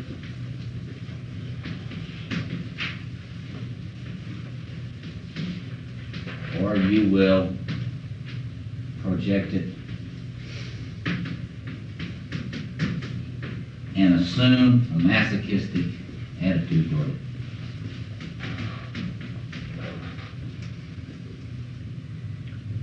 Thereby submitting in a crazy way to the numinosity and divinity that you ought to submit to in a conscious way. Would you run that by me again? Yes, please. One of the big expressions of the pathology of the warrior is masochism. In masochism, you submit to the warrior compulsively, thereby doing something that you ought to choose to do consciously. Remember, this is not the human warrior. When we're talking archetype, we're not talking humans. We're talking about an archetypal, numinous reality, the appropriate attitude toward which is reverence, respect, and an engagement based on that. In that respect. Yes. I don't know, for some reason this seems very abstract. It's as if you're saying this exists within everybody or in certain people. Have you been here at a previous session? No.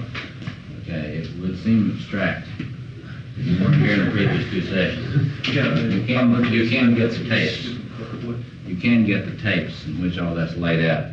It is, the view of the Jungian school is that this is in your wiring, whether you know it or not, or whether you like it or not. The question was everyone's or certain people's? Everyone's. Male and female.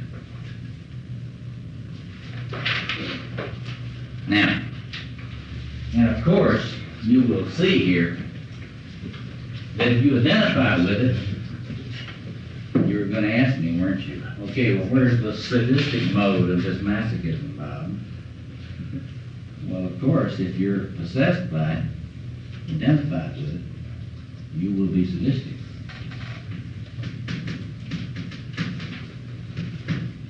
So one of our jobs tonight is to look at sadomasochism as a social and personal phenomenon.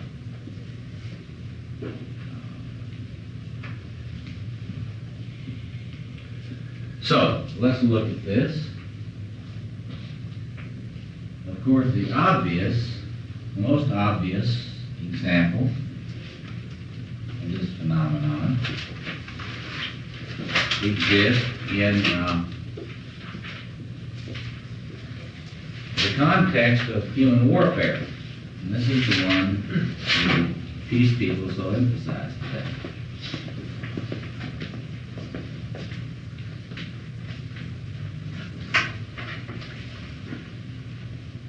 You study human history, and you'll notice that human beings don't like peace. They make war a lot. There are only a very, very few times in the history of the human race when it has not been at some kind of war, and usually in some pretty enthusiastic war, and sometimes in total wars. And this led, of course, people like Douglas MacArthur talk about those times in human experience when the, quote, war toxins sound. By that he's talking about something that, like the, Greco-Roman world said, Mars possesses you.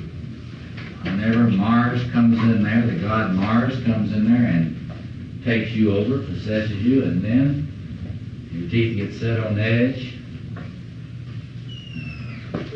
your trigger finger gets itchy, and you want to put on your Wagner. Robert Duvall did, and Apocalypse Now. Fly to the Valkyries. Take the safeties off of the rockets. Get the napalm bombs ready. And let's go kill some gooks. Kick some ass and kill some gooks. We'll rape them later.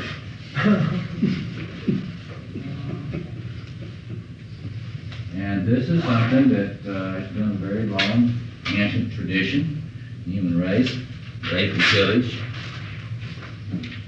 after winning. And it is so ubiquitous in human history that it's amazing how little study it's gotten. It's real interesting. I mean, you would think, as much money as it has cost, and as many lives as it's cost, that it would get studied a lot more, but it's very interesting. And it's not really, given the size of the phenomenon, has not attracted all that much study. And now it's getting some more, and you get people working on this kind of thing, but it is, from a psychological point of view, it's very interesting. It's almost like human beings didn't want to figure this out. Because they're always coming up with rationalizations. We're always wonderful at rationalizing our archetypal behaviors. What war is a just war? All of them. That you won. When you were the victor, and you won it, it was a just war. But in any case, that sense that periodically human beings, they discover the enemy. And the enemy, remember we talked about the archetypal enemy. And the name of that book that I don't know what I mentioned to you, I meant to, about the enemy is the book, Princeton University Press, The Old Enemy. And I meant to mention that to you as a wonderful treatment of the enemy. You can also look at Sam Keene's much lesser treatment, Faces of the Enemy, but it's still a nice reflection. But you discover the enemy, and you mobilize, and depending on particular situation, you mobilize, and then you're into it in the thick. And once you get into it in the thick, sadistic behaviors seem justified.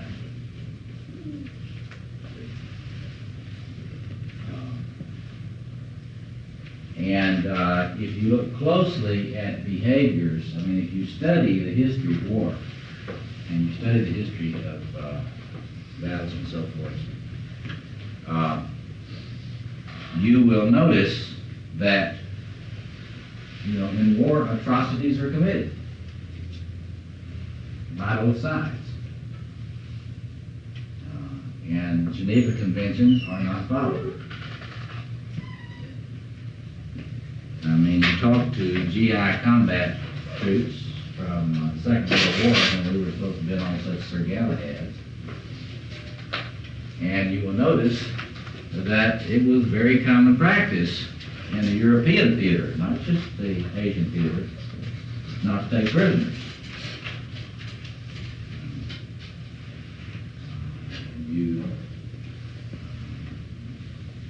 You had a lot of units that were very well known for not taking prisoners. I mean, so this thing about us being the ones that don't do any atrocities and them being the ones that do the atrocities is really, I mean, doesn't bear careful historical research yet. How do we shift it so that, I mean, I take it when you say discover the enemy or name the enemy, or there goes Adolf here, he's really bad, that at that point we're not identifying, we're projecting. But you have said that the reaction to projection is masochism. I mean, we should blow an A-bomb on ourselves when we see Adolf, instead of A lot of people do that. There are a lot of folks that get into the masochistic position on this, that if they had their way, they would shut down all police departments. Because one of those cops might use deadly force against somebody. And that is masochistic as hell. I don't see why. You don't. You don't live where I live. Live where I live, you'd understand that. But would you say that discovering the enemy, or whatever the phrase you used, is the projection side? Not always. The point that you've got to get to, and last week you should have gotten it, the point that you ought to get to is that there are real enemies of the human race. And one of the things that is a pathology of this archetype, which we'll talk about, is the inability to recognize the enemy when the enemy is there and your warrior archetype is not functioning well on your behalf, and you're going around like Pollyanna, thinking that everything is safe and fine and hunky-dory, and you have got an intruder in the system. This is the way cancer works. This is the way AIDS works. It works on the physical level as well as on the social level, as well as on the intrapsychic level of individuals. So the point is that when this thing is operating well and you're accessing it in a constructive way, it will help you recognize real enemies. But the problem is it operates so quickly, and when the ego of an individual is very weak and undeveloped, then it's like you click in a system, and all of a sudden it takes off on its own. And it goes a lot further than you told it to go. you operate with computers and you don't know what I mean. The same thing, you know, what is this? You know, well, you told it to do something you didn't know you told it to do. But in any case, you get the example when it locks in, and in the history of human warfare, I mean, you study European history. Just study European history. Get all these Christian cousins, you know, there's all these folks that are interrelated, in incredibly complicated intrigues about how they're going to, how they're, you know, in these paranoid fantasies about each other, and then how they're going to kill each other. And, you know, Spain's going to do this, England's going to do that, and France is going to do that. I mean, they're just an incredible sordid tale. And that's why people don't study that stuff. You know, most people don't study any history anymore. And that's one of the reasons, because it's so unbelievable. I think somebody's writing, this is a fiction writer. This could never have happened. But the more history you study, I mean, the more you're aware of the way this thing operates unconsciously. And once it gets invoked, and there's not a lot of sophistication, the thing just comes in, sets up, takes over, and the whole reality is restructured. When you make a warrior or you make a war society, when you put a society on a war footing, it is a radically, totally different thing. A different cosmos that's experienced by the people that are in it. And it's mobile. That's what the word mobilization means. When you mobilize, you're trying to constellate as much as possible, and all the propaganda machines go into function. And of course, depending on your viewpoint, it's a propaganda machine or it's an attempt to get the people mobilized against the enemy. And that is always, in any particular situation, certainly if you study the recent American history, the last, you know, say in the last 2 centuries, including the Civil War and the First World War and Second World War, you see how this process works. And the thing gets into gear and starts rolling, and it has its own momentum. That's one of the most important things to understand about this. Once it's constellated, it has its own momentum that bears no relationship to anything real, necessarily, no necessary relationship to anything real. It's like the way in which the Nazis cranked up their sadistic machine to kill all of the Jews. And they got that thing set up, and they put their best minds to work on it, and to a final solution, and set it in process.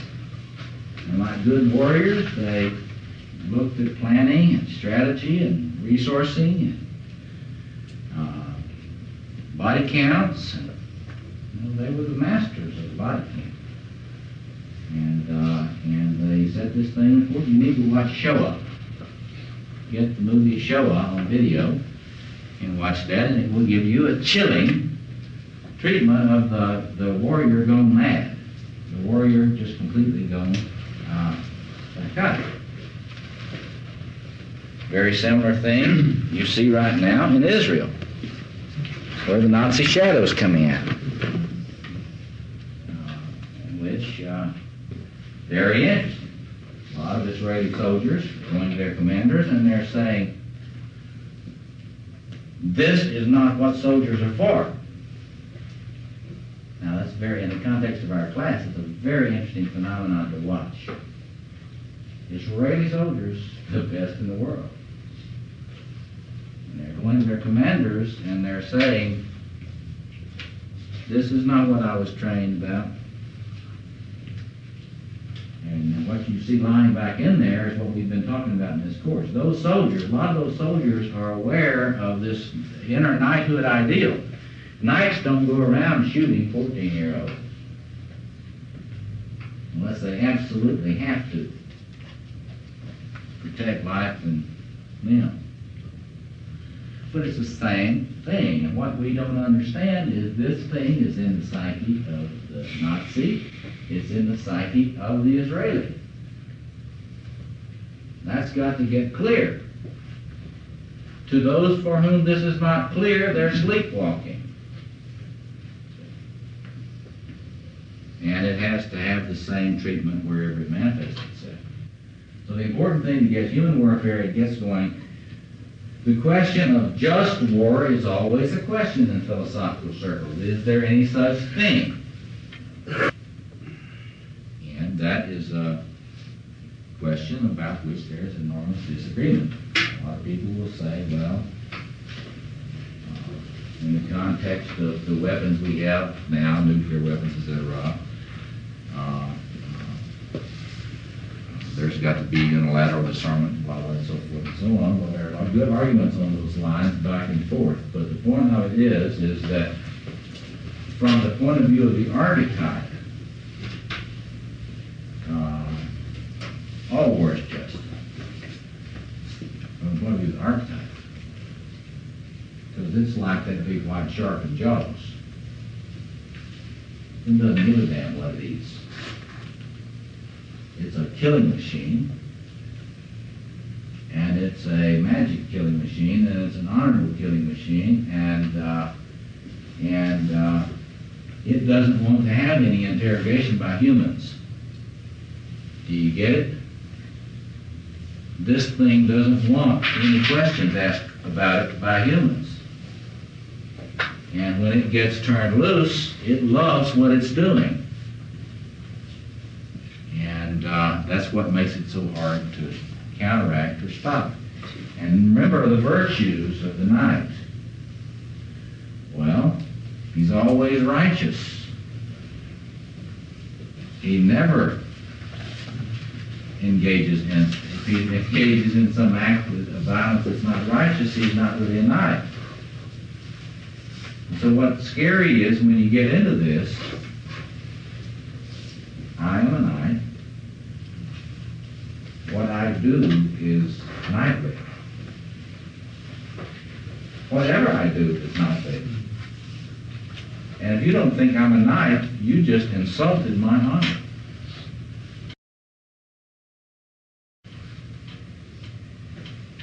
This is a grand old Southern tradition. Southerners, South. I may hate your guts, but I will be polite to you. And I will never show it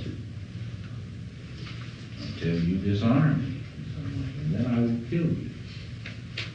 But I will kill you politely. Pickup truck. I'll kill you politely. Because if you act in some other way that doesn't understand the code of honor, this is just a traditional order. The code of honor is that if you are dishonorable, you've already self-destructed in everybody's eyes, so I don't even have to kill you then. But it's that assumption that, and see, and you look at how the archetype of inflation operates. I am a gentleman. Knight. Read knight. What I do is knightly. If you raise a question about it, you are sullying my honor. Honor is a knightly word. If you sully my honor, then I am privileged to kill you. Because you are not only besmirching me, you're not besmirching Robert. You're besmirching Sir and everything that includes. It is said that when Douglas MacArthur came into Manila on his return, he was incredibly upset about all of the atrocities that the Japanese soldiers had committed on civilians before they were defeated. He was so incredibly insulted about the way in which this had besmirched the reputation of soldiers. Do you get it?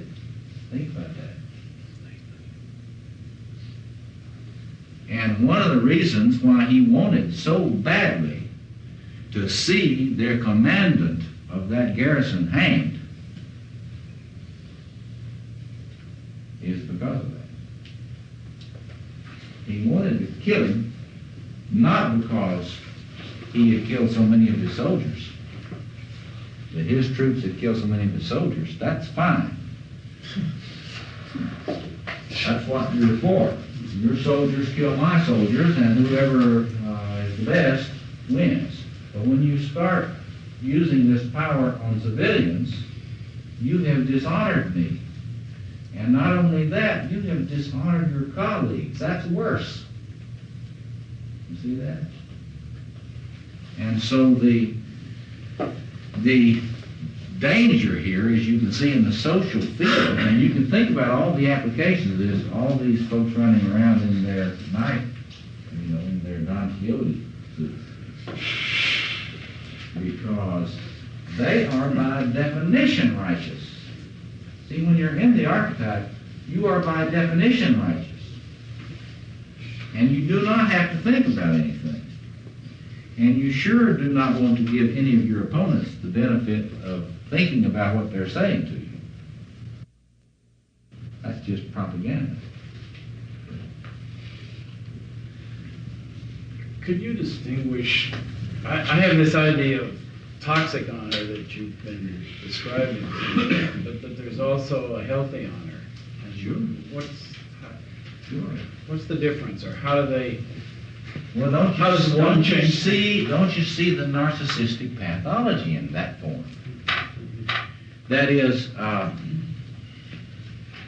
to my mind, in my inflation, I think you're insulting all men when you insult me.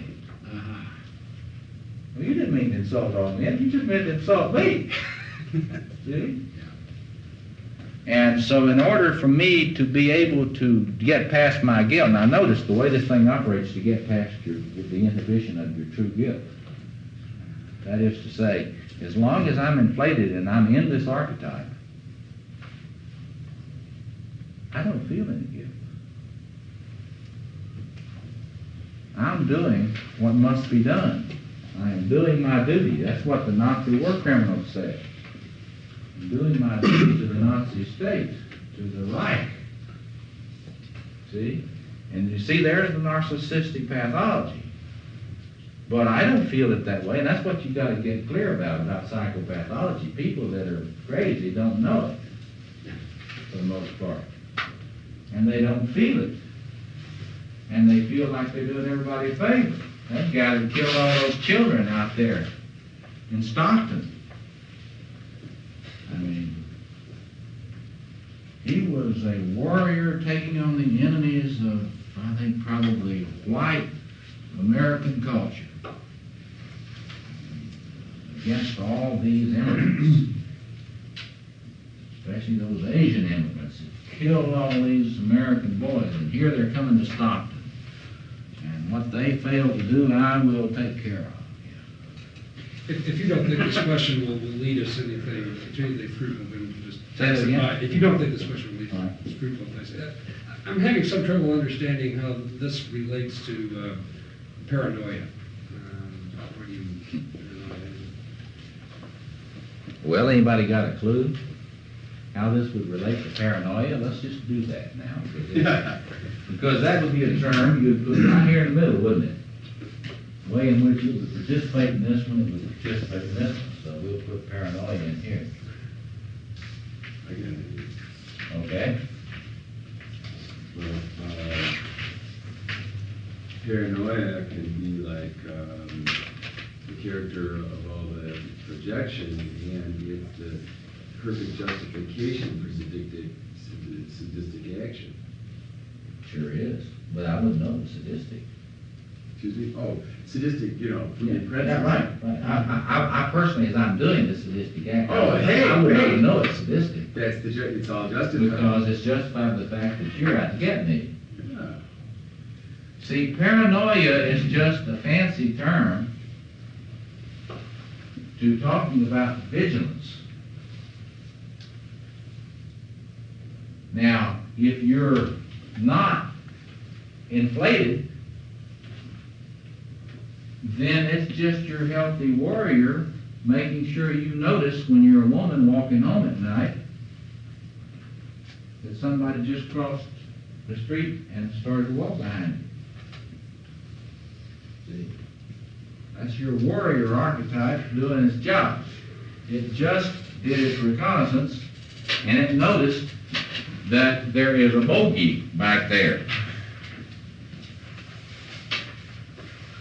And it has got you alert to taking evasive actions or any number of things you might do. But in paranoia, this thing is turned up. The rheostat on it.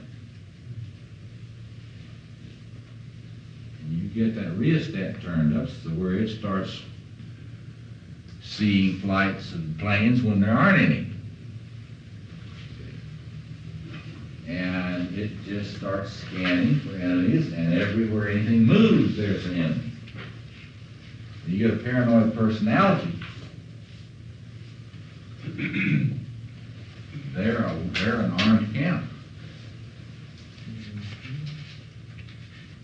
And they're able to be so provocative that they're right. I mean, because you get a paranoid personality, one of the things about a paranoid personality, it's a, you don't like me, do you? I'm considering it.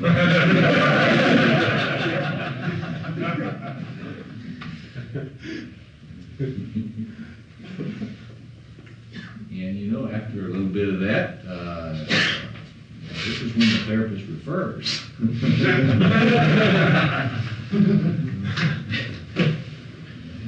Is Joe McCarthy an example of this? I think so. There's always, you know, this type of personality, I mean, this vigilance, always, it's always seeing people on the inside as the individual. It's always found the fifth column. And you, if you're a therapist, you notice that when this stuff is coming up in therapy, you notice that the first thing it does is make you into the enemy. Because, see, notice this, if you're in therapy and your therapist is getting any kind of positive transference from you, that means trust. And of course, if you wouldn't be coming to the therapist if you didn't think they had more power in some ways than you did. And so, power and trust, trustworthiness of power, that is something this thing doesn't like when it's in a, you know, it doesn't want to see that because everybody's the enemy. Nobody can be trusted by definition when this thing is really roaring. And so it has this thing, will have to, when a person's in this archetype, they will have to see if they can't destroy the therapist as a good object, or a good relationship. This is what happens usually in therapeutic relationships. And a therapist who doesn't understand what's happening with this warrior business will probably not be able to deal with this because they'll get their feelings hurt. One thing you gotta know when you're dealing with this archetype is you better not be having your feelings hurt. Because if you don't know enough to button up when this thing is around, then you ought not try to deal with it. And one of the things we ought to talk about tonight is in relationships. This thing runs around crazy in a lot of personal relationships between men and women. And one or the other of the couple often does not know enough to button up when this thing raises its head. And here she comes again, Athena with her sword and her armor. And the man will often say, gosh, I've displeased her again. What did I do? What did I do, honey? What did I do? I don't know. No, he doesn't do that. He takes the And sword then- from her and plunges it in himself. Well, that's the one variation. We can all do the variations. We can all do the variations on the theme, but a lot of the women that I've seen in my short experience of life don't need any help from you.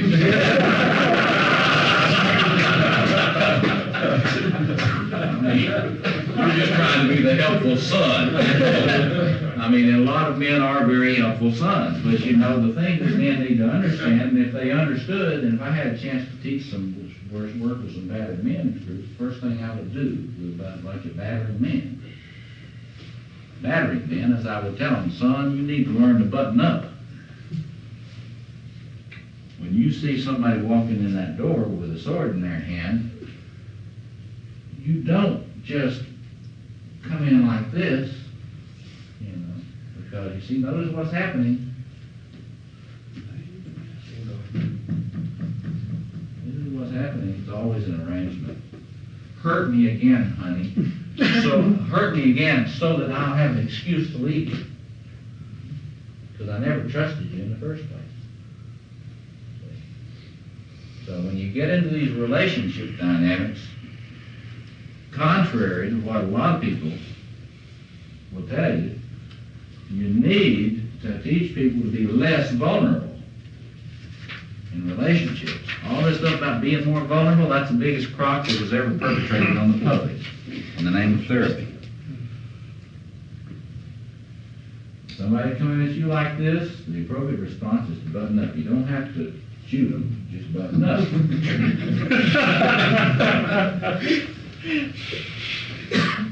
Okay, so this paranoia thing, remember, this all comes up out of a piece. It all rises at once. And the paranoid possibility is always there when this thing is constellated. And it would probably be safe to say that in all cases there is some paranoia.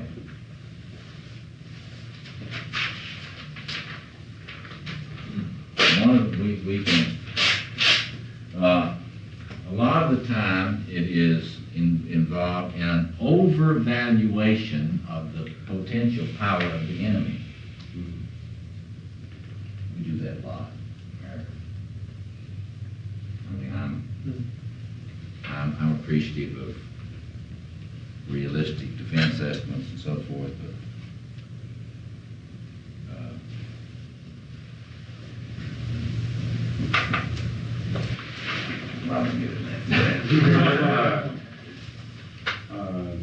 It's been my observation that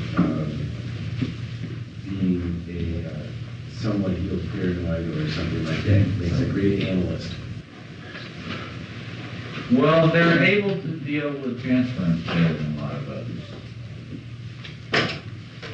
Because in order to be aware of transference on you from other people, you have to scan. You have to have the scanner strong. And you need to know when you're being attacked. There are a lot of people who are very frustrating patients. Because you come in, you're mad with your therapist, you know, and you attack them. And they don't notice.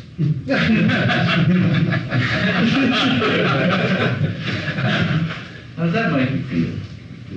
When you attack the therapist and the therapist doesn't notice it, does that make you feel good? No, my money back. So, again, there again, paranoid is just a word for something that has to do with vigilance. And in interpersonal relationships, it's very smart to have the radar on. Because if you don't, there are going to be a lot of things you miss.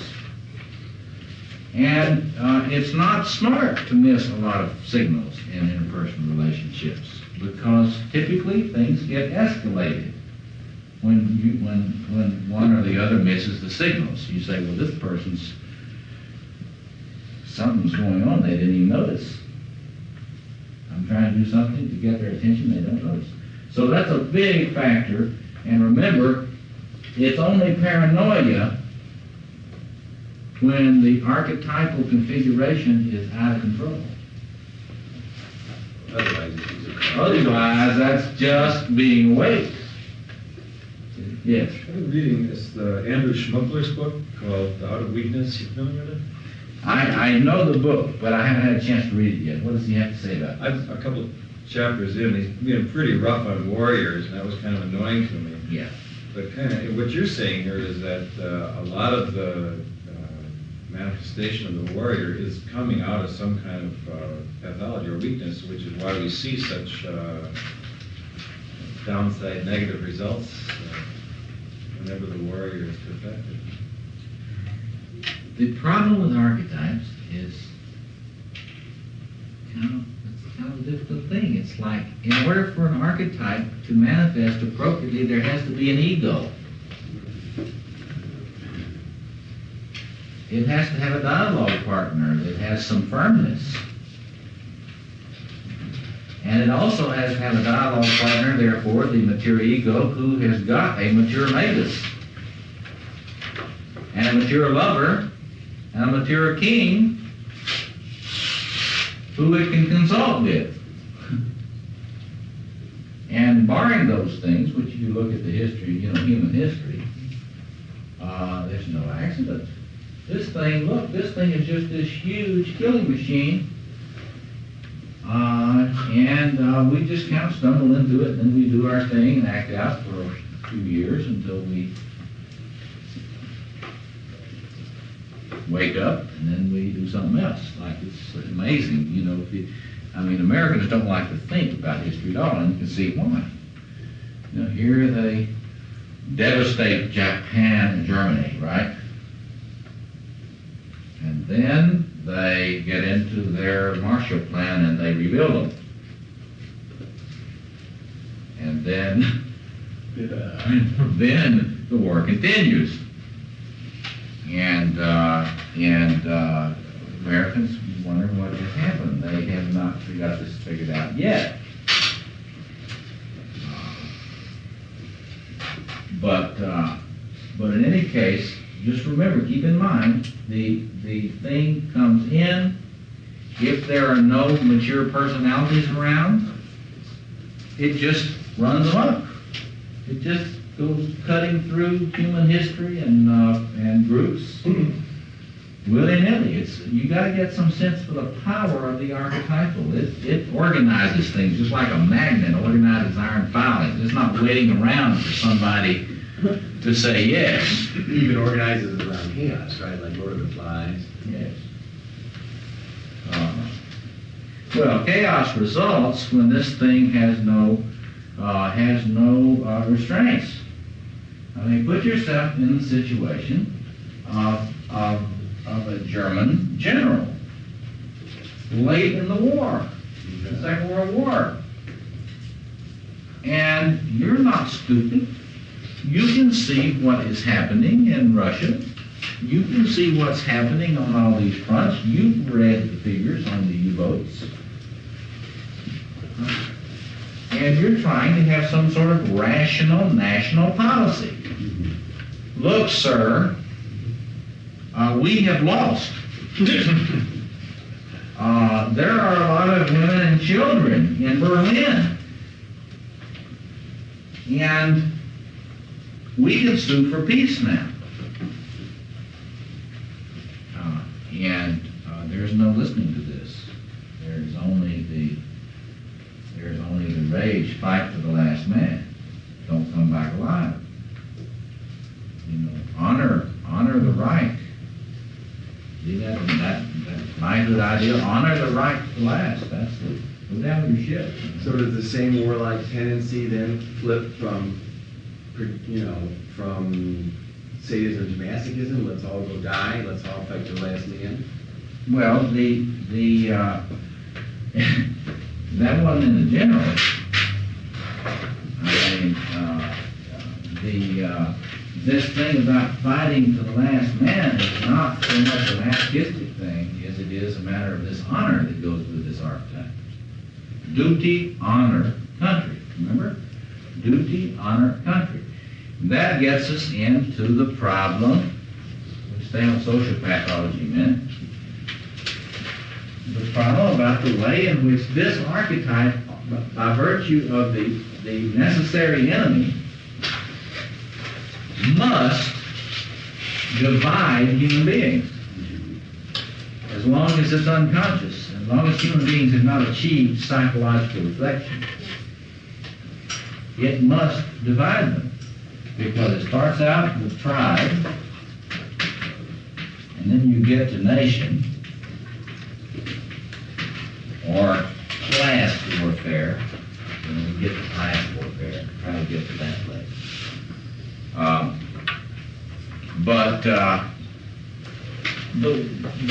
The actualities of it is you never get beyond the psychology of tribalism.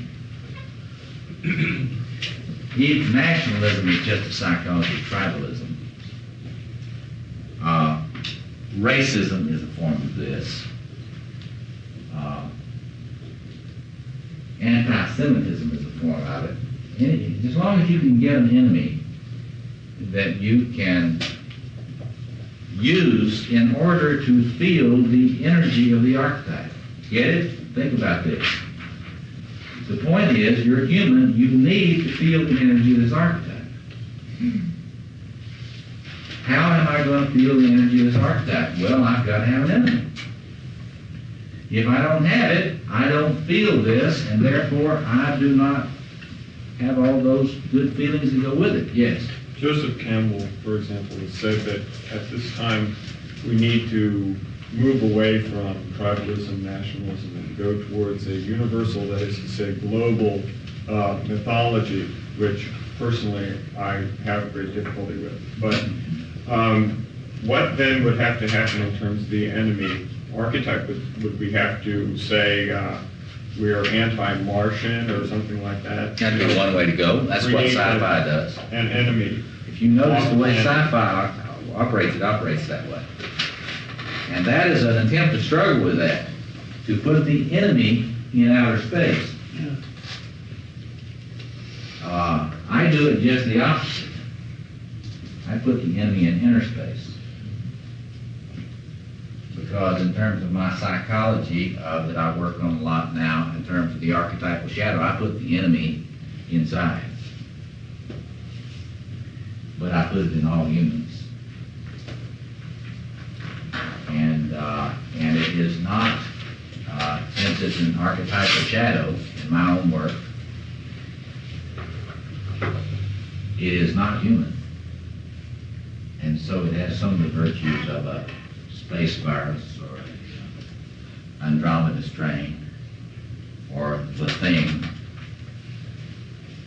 But I think that's the solution personally. I think humans have to understand that there is an inner enemy and that he or it or she or they would like to have it all blow. And I'll talk about that more in the course I teach 4 sessions next quarter. But that's the way I look at that. Because unless you do that, it has to be projected. And once it has to be projected, there must be a human enemy.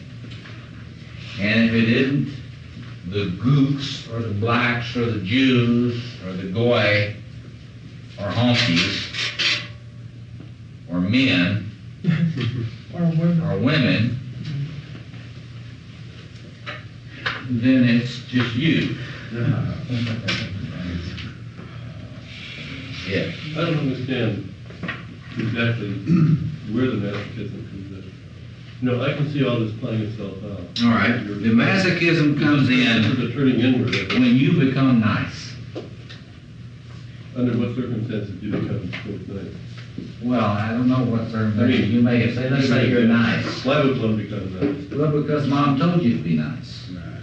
Or dad told you to be nice. Or church told you to be nice. But how is this? Or you grew up a brethren. Right. How is this a reflection of that warrior archetype? Well, how is this a reflection of the warrior archetype? Well, you grew up in a pacifist family. Therefore you project it. You don't have it in you, right? Jerry suppress kind of read. No, but I'm projecting a onto brethren. someone else. Don't just learn to suppress it, it can't be just. It's not in me. Oh, In the warrior. God said, the warrior's not in me. God said, turn the other cheek. And I'm for the witness here, and my people turn the other cheek. And there is not a killer nation. I am a Quaker. I am a friend. Don't you believe me? See? And this is the way it's been done historically. You become either a non-violent person who's not going to perpetrate any violence, or you become a compulsively weak person. And you totally declare bankruptcy. You are not responsible for any of the acting out that any of these sadistic bastards do. You're not responsible for what the criminals do. You're not responsible for what the rapists do. You're not responsible for what the persons with the power in doing the atrocities or the torture do. You're not responsible for any of that because you are being good. It's a very classic tactic. Yes. In that context, then if we look at Martin Luther King, who certainly was talking about nonviolence, but yes. everything And Gandhi. and Gandhi, but everything that King did was a certain type of warfare. Mm-hmm. Oh, he was a general. And he probably admitted that.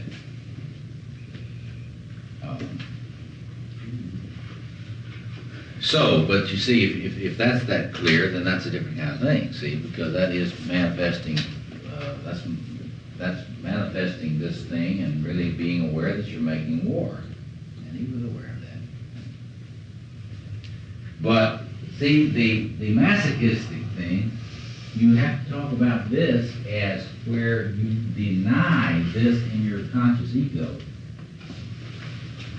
But since it is a part of you, in a sense, a self-object fusion tie, you can't get rid of it, this is a part of you, then you will not lose it.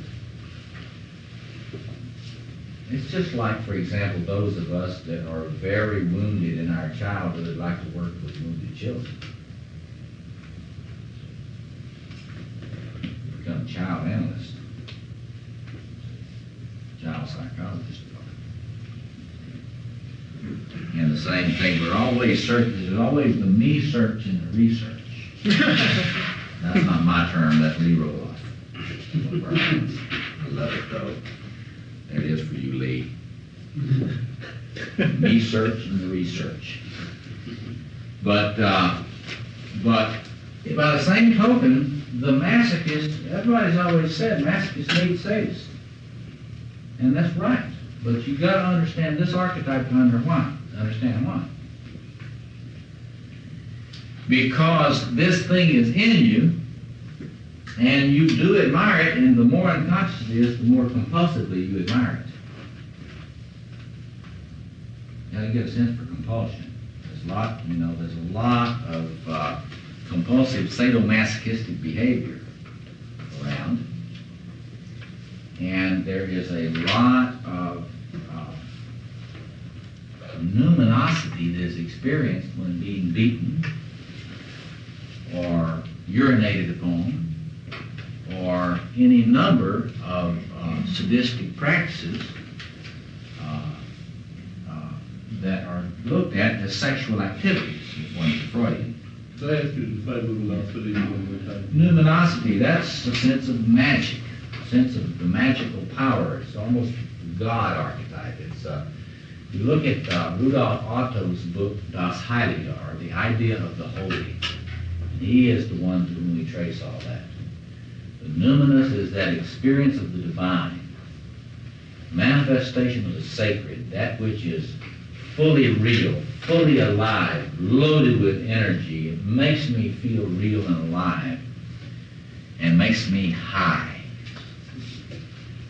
You get a high from it. Do you have a sense, I mean, I use magic with a little pejorative of trickery.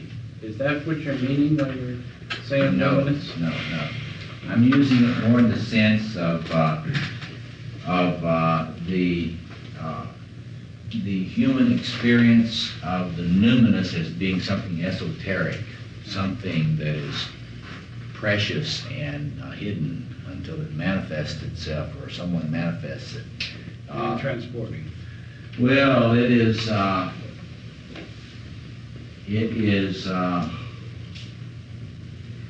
well, it's like you feel about the person that you're in love with when you're first really in love with them. It's that some enchanted thing. Listen. But it's more of a compulsive thing. I mean, when you really get a sense for the numinous, and you got to work on that because you'll never have a sense for archetypes unless you have a sense for this, they are all enticing and attractive. It is, if you know, it's the attraction of cocaine. It is the way you feel when you're really blasted on cocaine.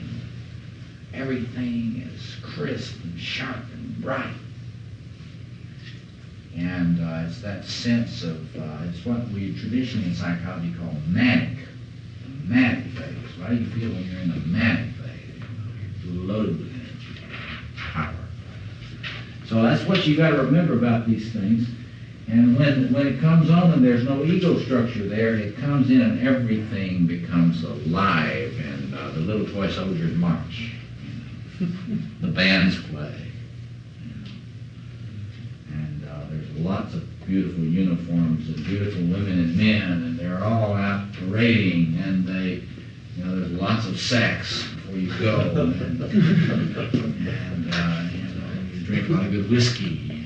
Everybody's parties as they go off to Gallipoli. Everybody's alive, and the thing about, you study the war, you got why men love war. And men love war. You've got to get a sense of all these veterans of foreign wars posts. All these old guys that get together with their hats on. Because it was the most alive they ever were. And a lot of this post-traumatic stress syndrome that we talk a lot about Vietnam people, we like to moralize about this, but part of what it is that they were alive then and they're not now. And they had a sense of passion. So you would say... Passion, this thing is passionate, I mean, you believe in something. You're not, for God's sake, you're not depressed when you're in there. So the woman that does the man is following the warrior archetype, as is the man who accepts it. Well, in terms of relationships, we want to get into that more after the break. But you take a bored, depressed couple, most of them, and they're wondering where the gusto went. Well, none of the archetypes are really getting honored in this. And so, in that situation, you can bet archetypes are going to manifest. Won't be long either. And you can think about how different ones manifest in that. But if you want to feel alive, have you ever noticed how much couples fight in order to feel alive and that something's happening in the relationship? And then they make love a lot of times after they fight. Because they broke through the shell. They broke through the ordinariness that settles in. All that sedimentation, I call it. Everything just settles out. When this form of numinosity or that powerful energy comes in, it will organize everything about it. There will be an enemy, and whoever's in the neighborhood will be the enemy. Just like when that little duckling comes in the world, whoever's in the neighborhood is mother duck. Well, when this thing comes in, whoever's in the neighborhood is enemy. You're it. And I'm going to be able to feel my duty, honor, country here. You know, my righteous indignation toward you, O bringer of chaos. When you're talking a little bit earlier about the veterans of foreign wars, saying how alive they felt when they were engaged in warfare. I was thinking about people who do, say, climbing, mountain climbing. And then I was thinking, well, the difference between the two is in both situations there's a great deal of danger involved, or there could be. And there's a need for a certain amount of the magus, knowing how to manipulate the carabiners or your rifle or whatever. But is the difference one of A, the enemy, and B, not being under orders when you're climbing the mountain? I mean, how significant is being under orders to these kinds of Well, sports, in my view, sports for the most part are sort of a primitive sublimation of this. And when you get a primitive sublimation, you don't get the best parts with it. You get a certain kind of acting out, but there is no moral dimension to it to mount anything except in terms of, say, the mountain climber's sense of triumphing over his own lethargy or fear. A lot of times over their own fear and that sort of thing. But there is clearly an enemy. And it's usually my fear, my competitor.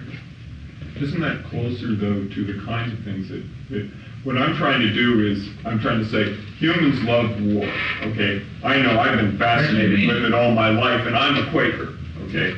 But, you can think of some reasons for that, I'm sure. But,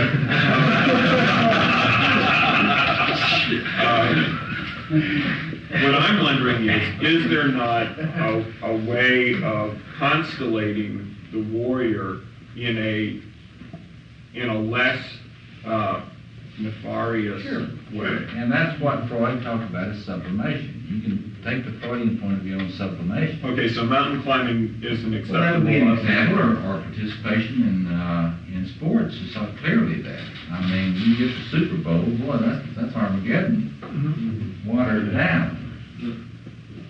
And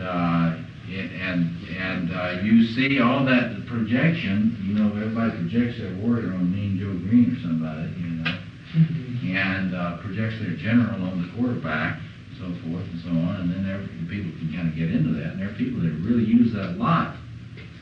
And you can see that it does, in fact, work as a sublimation to some degree. But the interesting thing you need to think about is the way in which sports, in many ways, really loses a lot of positive things in the archetype. You see, I mean, they are forms of sublimations, but you would get the idea. I mean, look at all the passion that goes into this pro sports on the part of spectators. And you get the idea that there isn't really any serious struggle to be engaged. That the most serious struggle is that between the Bears and some other teams. And there are a lot of places in the city here that you can run into severe trouble if you suggest that that's not a very important thing. But what you got to get a sense for is the way in which any sense of the true knight goes. And the closest thing you get to it is a pro ball player, or some such thing. And that's sad for it's sad when the best thing the men to think of as a model of the masculine knight is a pro football player. That's tragic. But it tends to be the case. And it is, like you said, it is a sublimation. Let's stop for about 5 minutes, stretch our legs and take a break, and then we'll come back and go into some of the manifestations of this in personal psychology. We've touched on some of them. Let me go through a few DSM-3R categories, and that's the Diagnostic and Statistical Manual that you are familiar with, used to diagnose various forms of pathology. And of course, the one that comes to mind in terms of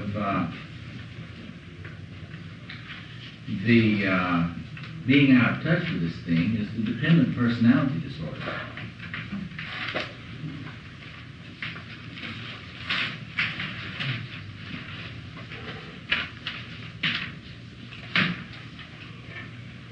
Because the dependent personality, always takes the role of the fair maiden, not the knight. Right? And the claim is, of course, there is no warrior in me. In fact, the way the dependent personality, you get this victim thing operating a lot, Independent personalities, it's like almost like they're accident looking for a place to happen. It's like they seem to have an uncanny way of finding abusive people to form dependent relationships with. A lot of the time they will choose a narcissistic personality disorder to be a partner. And you get a lot of marriages between dependent personalities and narcissistic personalities, yes. There was a book called Women Who Love Too Much. Yeah, that would be an example of this. The compulsive, unconscious tie to someone who is a warrior, acting it out more on you. Of course, the denial that I can help any of this. I can't do anything about this. When you're out of touch with this archetype, you can't do anything. People will try to get you to, but you will tell them you can't do anything. I can't. It's a motto. Anybody that comes on with it, I can't, is out of touch with this thing in terms of conscious relationship, and they are projecting it onto somebody who's supposed to come in and do it. And if you tend to have a Sir Galahad complex, you will be very susceptible to this. Except you will usually try to rescue this person from somebody with whom they've already formed an unconscious relationship. And you're likely to get into a triangle with this thing, where you will try to be the positive side of the archetypal drama, and the other negative side of the archetypal drama, you've got the Darth Vader, and you've got the Luke Skywalker, and you've got the princess. So with the dependent personality, this thing is repressed and projected.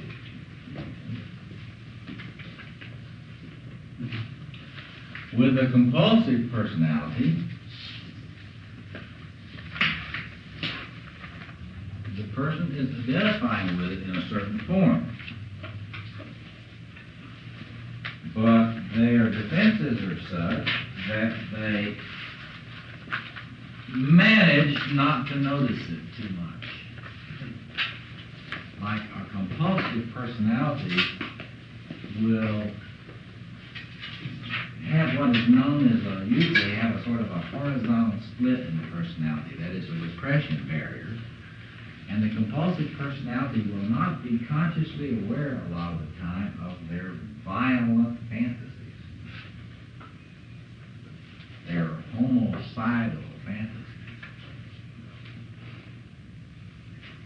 And whenever they get close to being aware of their homicidal fantasies and wishes, they will get into ritually obsessive behaviors more and more.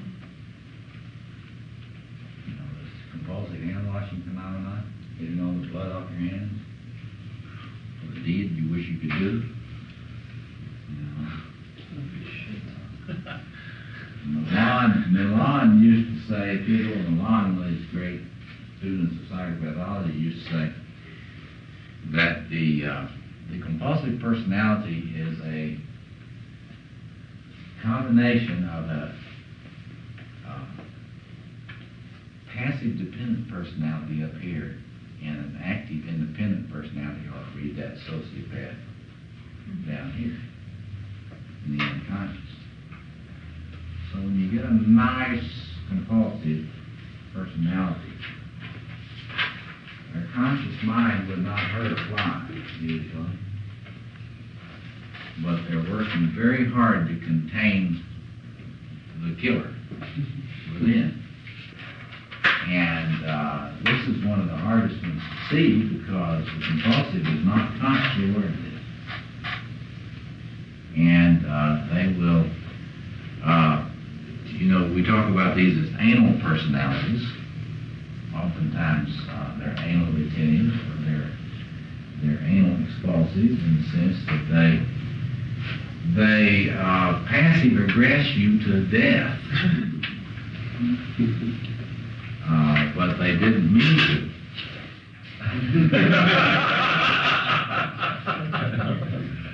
Forgot. And of course, then you say to this person, well, you know, you haven't been dreaming much. Maybe you need to look at more of your dreams because, you know, since you're compulsive, you know, the dreams will help us a lot because they get past your considerable defenses. And so for the next 20 weeks, they bring you 42 dreams a session. Like that. Let's see how average you are with that.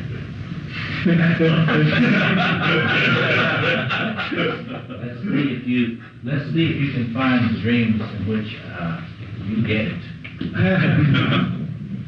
Because if you take the time to read it, it takes 4 hours, and you're not going to get paid for that 4 hours. And if you don't take the time to read them, now think about this, you're the therapist, and you have this, you know, ream of dreams. If you don't take the time to read them, you're going to miss the ones in which the therapist gets killed.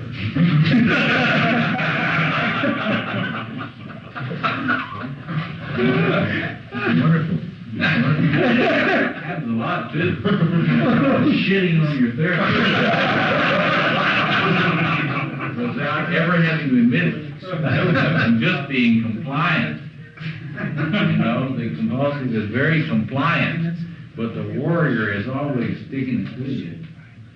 This is a dagger personality. You know, we talk about the dagger personality as opposed to the sword personality. Well, this is a dagger personality. You get it in the back when you're not looking. And they never, who me, you know? I didn't do that. Would you include people that are, where compulsivity deals with addictions, alcohol, food, drugs, in this group? Well, there's usually, you know, with compulsions, there's usually a lot of hidden dumping that doesn't meet the eye unless you're around something. You know, I mean, but with that, it's a little different because, see, with the substance abuser, if you're a substance abuser, it's a lot harder to appear nice. And this person is nice. Unless food is what you're complaining about. Well, yeah, well, there's something to that, I guess.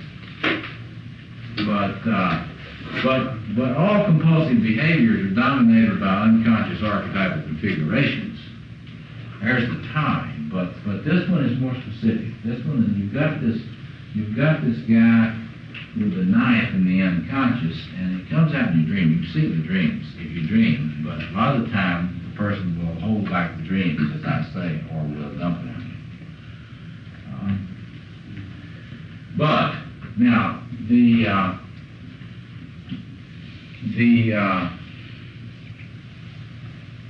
narcissistic personality disorder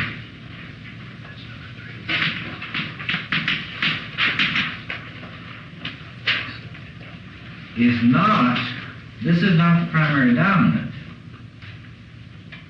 The king is the primary dominant for the narcissistic personality disorder. But guess what? They're quite willing for you to become their knight. And so they're constantly projecting the warrior onto you. You are chosen. You have this opportunity to serve me. And there are, of course, a lot of narcissistic personalities who play the role of the archetypal king. And they, you know, that this unconscious warrior in us, we want to serve somebody. And if the guy's good enough, you notice they just line up. Come in there to salute and stand in line to be inspected. And so the projection is different, but notice how similar it is to the dependent personality. Now listen. Because the narcissistic personality and the dependent both want to press the knight into service. They both do it. They both press knights into service.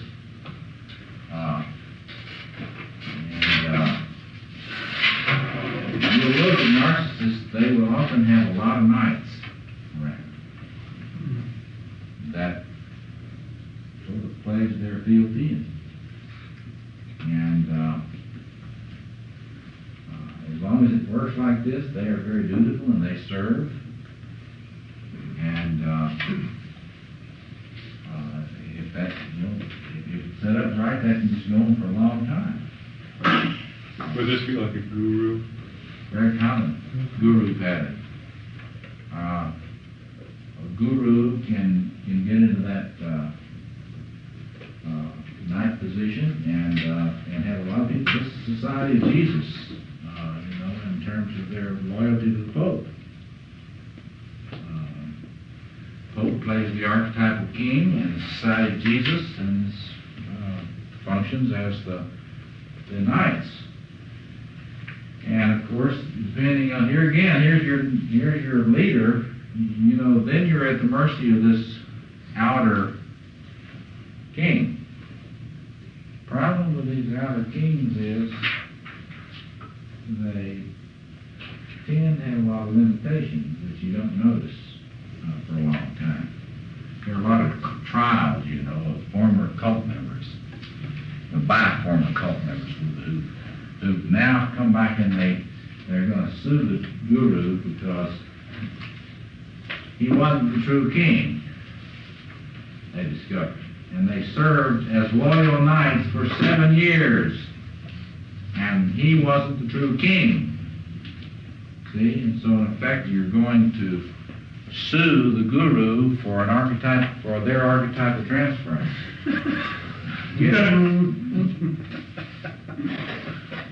You maybe have an archetypal transference to you.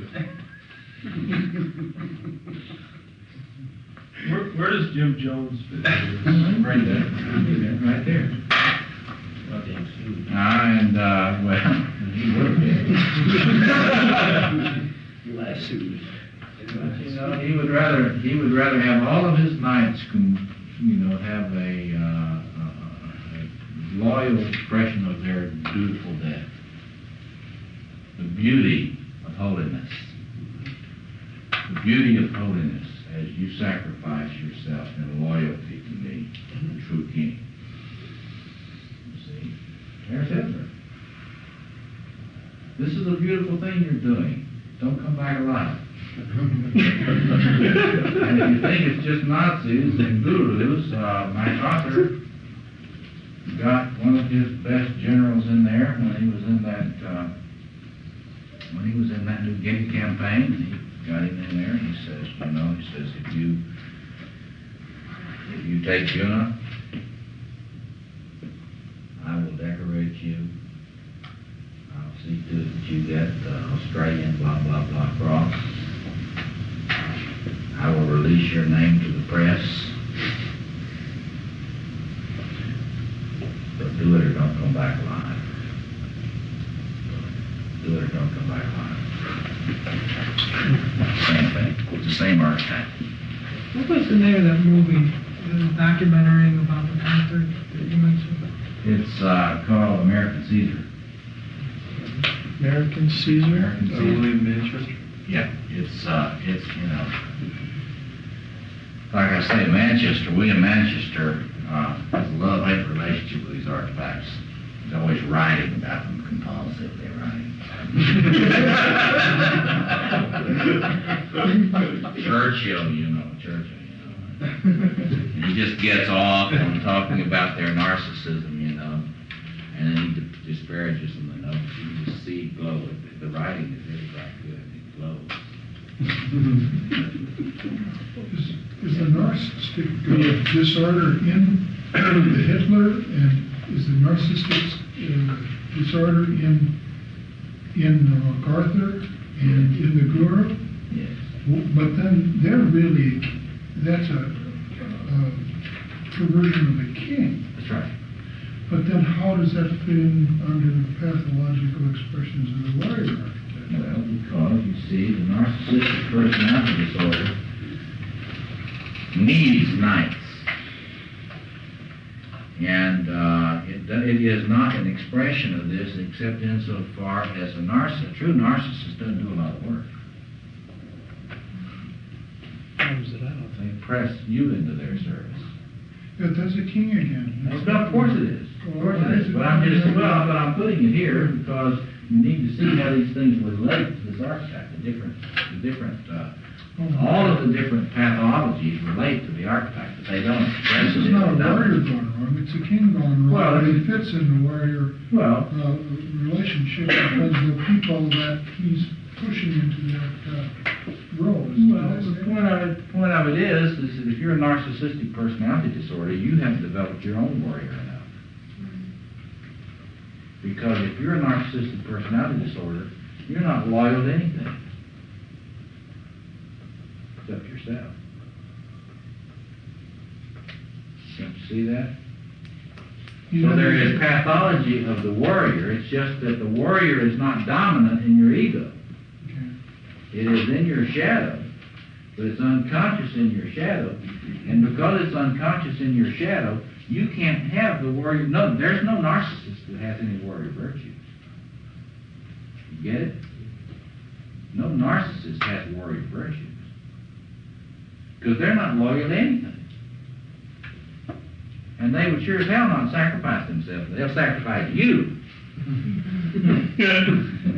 But I'm not going to sacrifice. You see, MacArthur, during his younger days, was not into the king so much. He wasn't so possessed with the king. He was the archetypal general. And he was a magnificent battlefield general in the First World War, contrary to what a lot of people say about him. He was magnificent. But when he got in his later years, he got more into that narcissist king thing. And sort of the king in his role as commander-in-chief. And he didn't like it that there was this imposter, Harry Truman. FDR and Harry Truman really shouldn't have been president, in his view.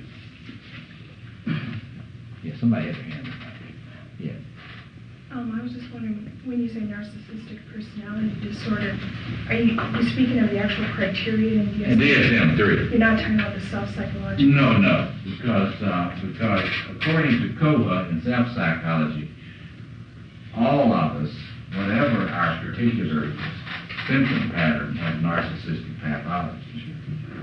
And when I'm talking about narcissistic personality disorder, I'm talking about the person whose ego is dominated by this sort of shadow king archetype, and a shadow of the king archetype, and who expects to be adored and worshipped, and expects your fealty.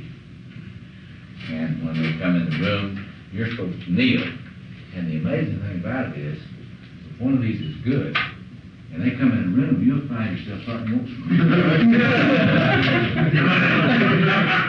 you'll find it's convulsing. And it's amazing.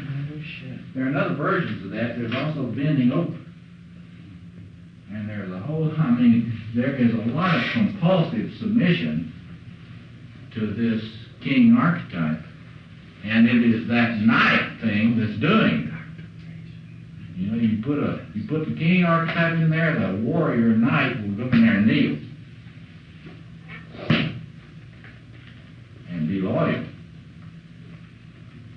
And won't be able to see a thing wrong with that king.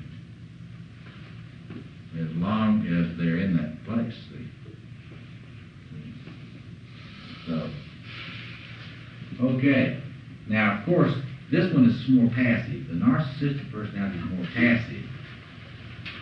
And then you get what Milan calls the active independent, or what we might call the antisocial.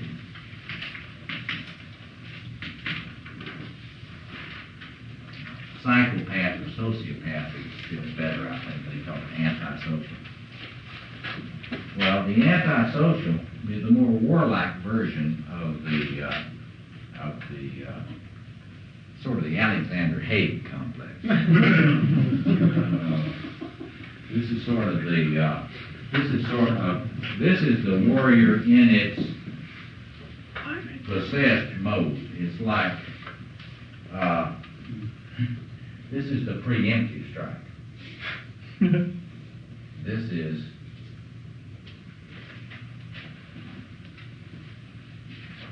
I'm going to do it to you. I'm going to do it to you.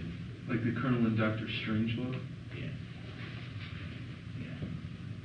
That joke's about it. I mean, you got to see this. When you see this, the antisocial personality disorder, if you've never been around this, then it's be hard for you to get a sense for it. But if you're ever around it, the hair will crawl on the back of your neck. If you're not used to it. And when you're around this, it's like you begin to realize that this being that you're with doesn't have any inhibitors, and that they would and probably have killed a lot and don't feel a lot about it. You know, we make a lot out of these multiple serial killers. And, but there is a lot of this, and there's a lot of it in the military. A lot of them read Soldier Fortune magazine. Gordon Liddy? Yeah, G. Gordon Liddy.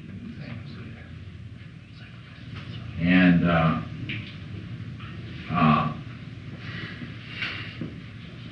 but this is the person who has got the king of the mountain narcissism. You see, they are also got a lot of this night energy, but there isn't anybody else for them to be loyal to. See, when you got the narcissist, the passive narcissist, you've got, they're going to be these people come around and call them here to be nice, but when you this dude, it is the king of the mountain in his war mode. And he's not bothering with being the king on the throne. He's the one in the war chariot. Or he's the one that's out there carrying the fight on. And you don't see too much of this, but this is a very popular one in business circles. Successful entrepreneurs. Where's the CIA? There would probably be a lot. There would probably be a lot of that. I mean, the point of it is, it depends on, you know, it's the operative that has no morals whatsoever. The operative that has no ethics, no morals, and understands that they are. The interesting thing about this one, it's totally cynical. Totally cynical. Nothing is sacred.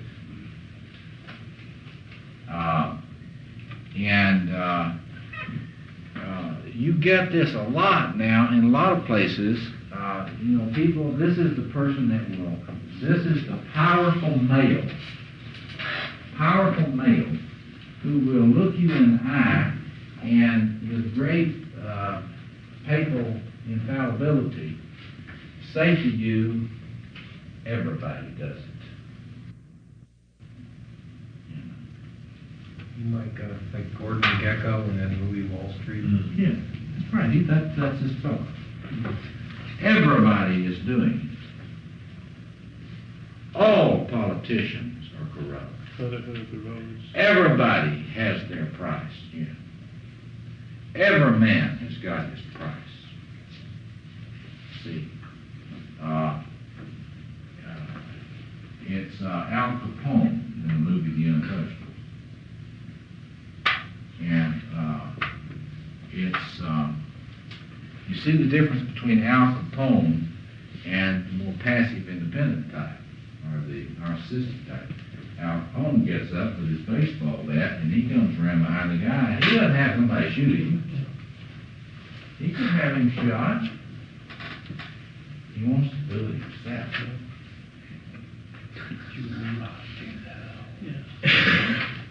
And he wants to see that blood spurt all over the table. And he wants to watch all his little macho knights tremble before the big daddy. And, but this one, the thing about the mark of it is, and this is pure, this is real pure. If you want to see this archetype in its purest form, totally unadulterated with anything like human ego, this is what you get. It's sort of the model of the stormtrooper Death's Head SS Colonel. That is the norm. You are to be still. And any kind of compassion or pity is weakness. That's its motto. Any moment of humanity is weakness. These people big into codes of behavior? Or they For make you, up their own? for you. But for this person, every rule is made to be broken. See how it's not really a warrior in the human sense of the word. It is the perversion of all the warrior virtues, because this is the human being that will use your commitment to the code to kill you. And then after they have killed you because you have adhered to the code, or if they have just disabled you, then they will rape and kill your wife and kids in front of you. And they will try not to kill you until you've seen enough of this as possible. It's a no-win situation. This is Idi Amin.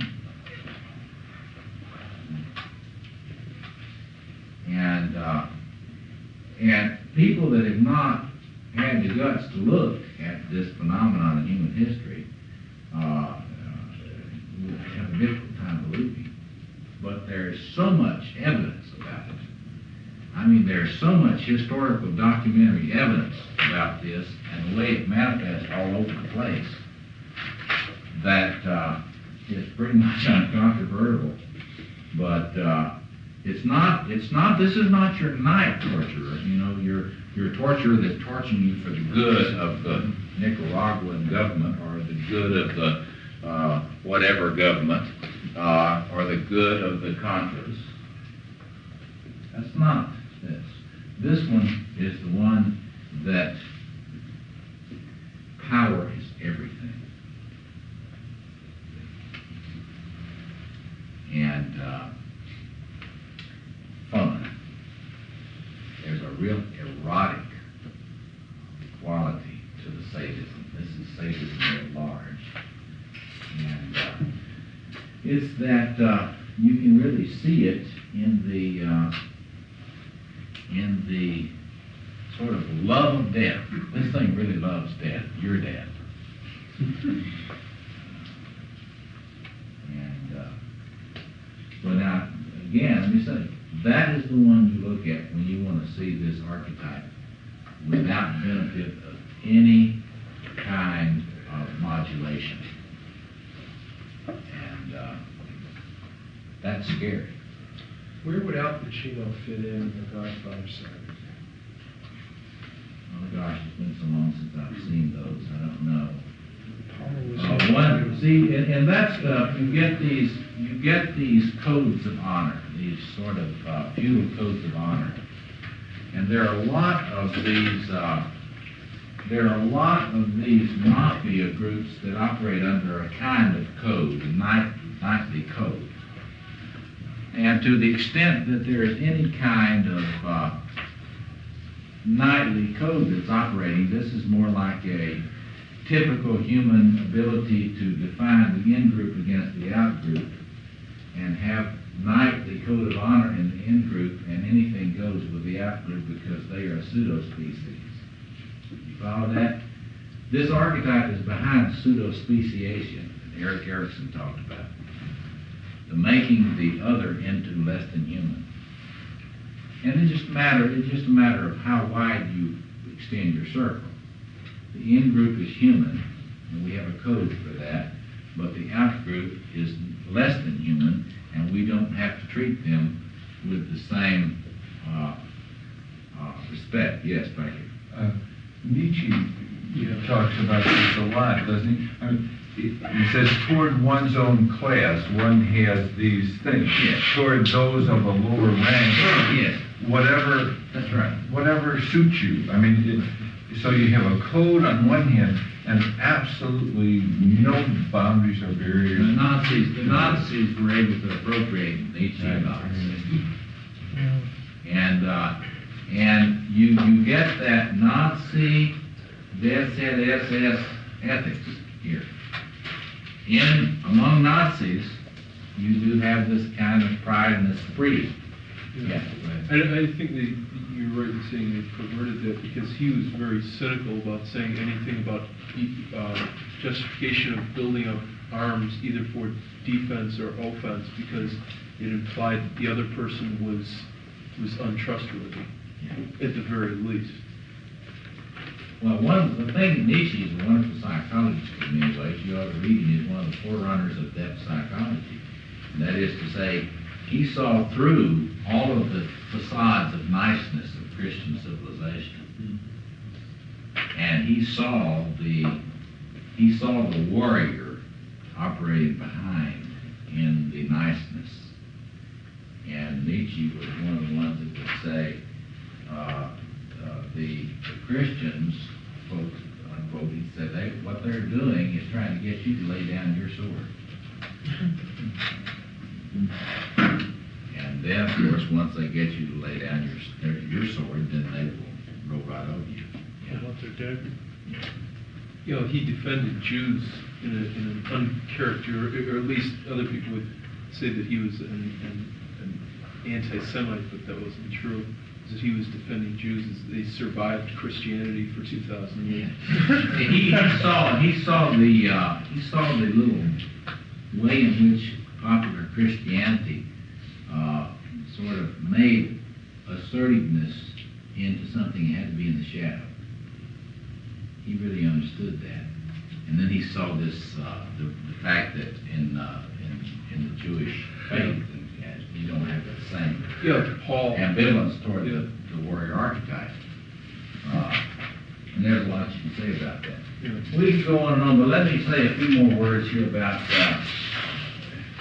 You could take all of the particular syndromes, and you could look at the way in which they relate to this, and the way in which they would use a projection onto a warrior.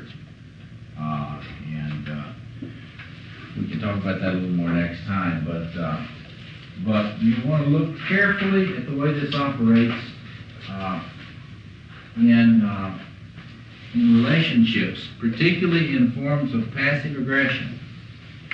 You know, the DSM-3 passive-aggressive personality is really a misnomer. Because the passive-aggressive personality as it's described in the Diagnostic and Statistical Manual is really more aggressive than passive-aggressive. It's, Milan, when he wrote about this in his basic text on psychopathology, called it the negativistic personality. And that is a more adequate. Passive-aggressive personality disorder in the diagnostic manual is really just very negativistic and critical. And you can see the warrior there. And a person that's always criticizing everything and always negative about everything, you can see the warrior manifesting. It doesn't ever get strong enough to do anything constructive. It just carps a lot. And you can notice this in people that complain a lot. And you can notice, for example, in yourself, when you find yourself complaining a lot. You know, sort of, just kind of griping. Because you notice that if a person is into complaining a lot, they don't tend to do much. Very interesting. They don't tend to take much effective action about changing anything. They just grouse a lot.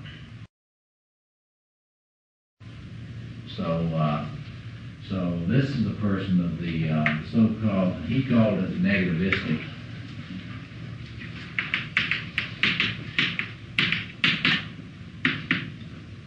And that's sort of got enough warrior energy turned up just to get irritable.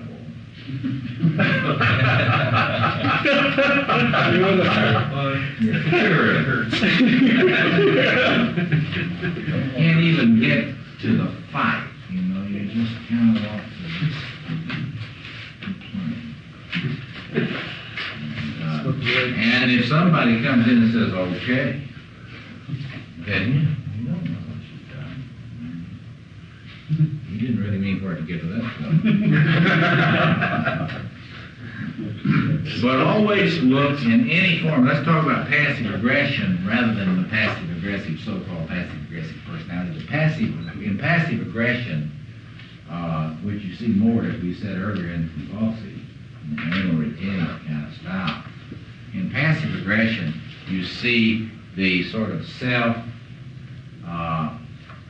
depotentiation of the person and the way the person has to smuggle the aggression in. This happens a lot in men who are unable to get themselves going, get themselves moving at all in any kind of decisive way. You will notice, I mean, once you start having eyes to see, the way in which the warrior energy is kind of just going underground, dissipating, you see it clearly in passive-aggressive behaviors. Just name them. Well, procrastination.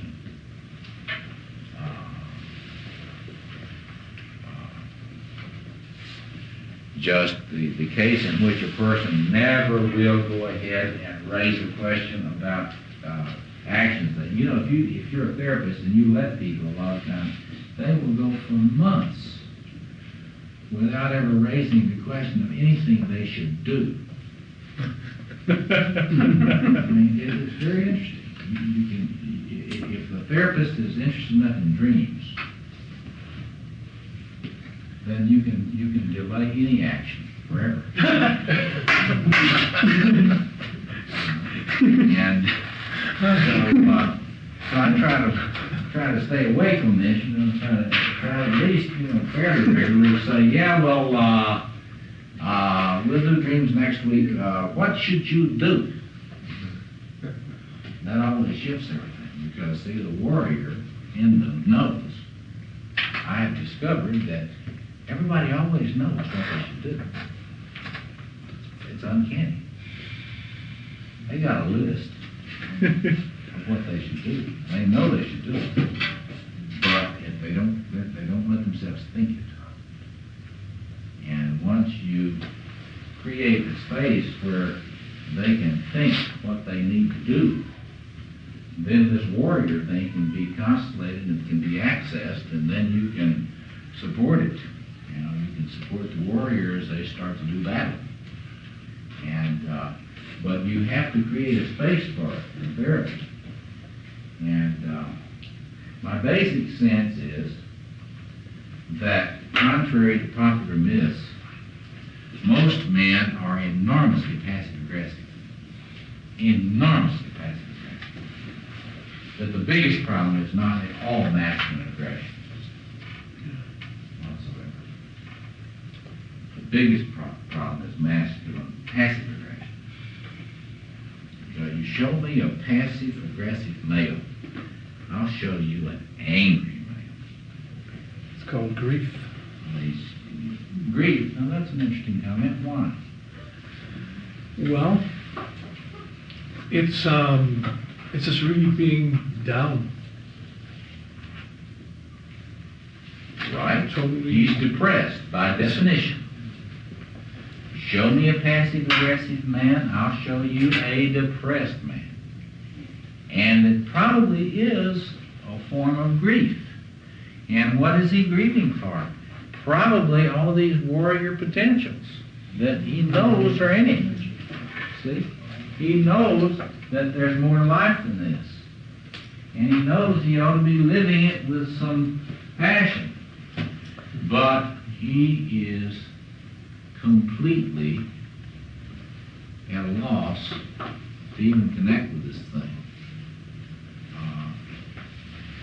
But you get he's angry, he's seething in it, he is likely very irritable. Could there be a sense that he might be grieving his own death and it's kind of self-inflicted? Well, in a sense, he is not living. I think that's perhaps what he's suggesting. Could be angry that he's given his power away. You know, and usually he blames it on a woman. Oh, it's true. Men, if it weren't for if it weren't for women, men would have to invent it. because I never talked to a man whose problems weren't caused by a woman. In his mind. Unless he was gay. No, some of those guys can even blame it on a woman. And and a lot of the time they just love attacking women. But basically, the wrap on this is that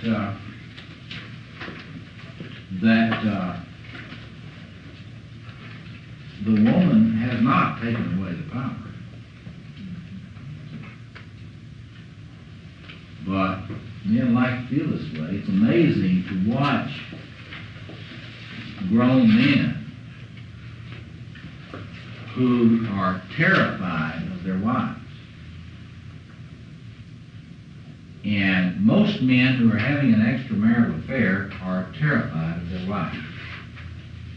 I think that I have never seen a single extramarital affair in which the man wasn't afraid of his wife.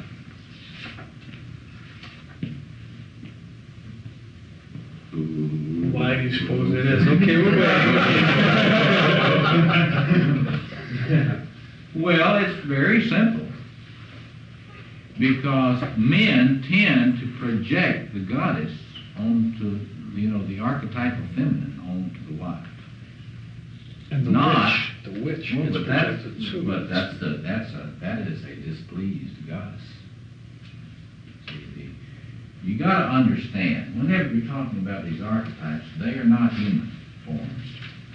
And even to call it a witch is not accurate, because you're not talking about a witch. I mean, I know lots of witches.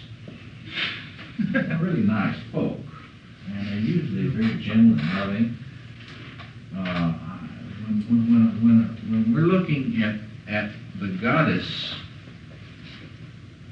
who is pissed, this is a formidable being in the man's mind. In this article by John John Beebe, you got to read this article in Murray Stein's book, Jungian Analysis. He's got this article in there on psychopathology by Sandor and Beebe, and they've got this way in which the man's anima splits and the way the woman's anima splits. And he's got this one thing he's called, the woman is the commanding whore.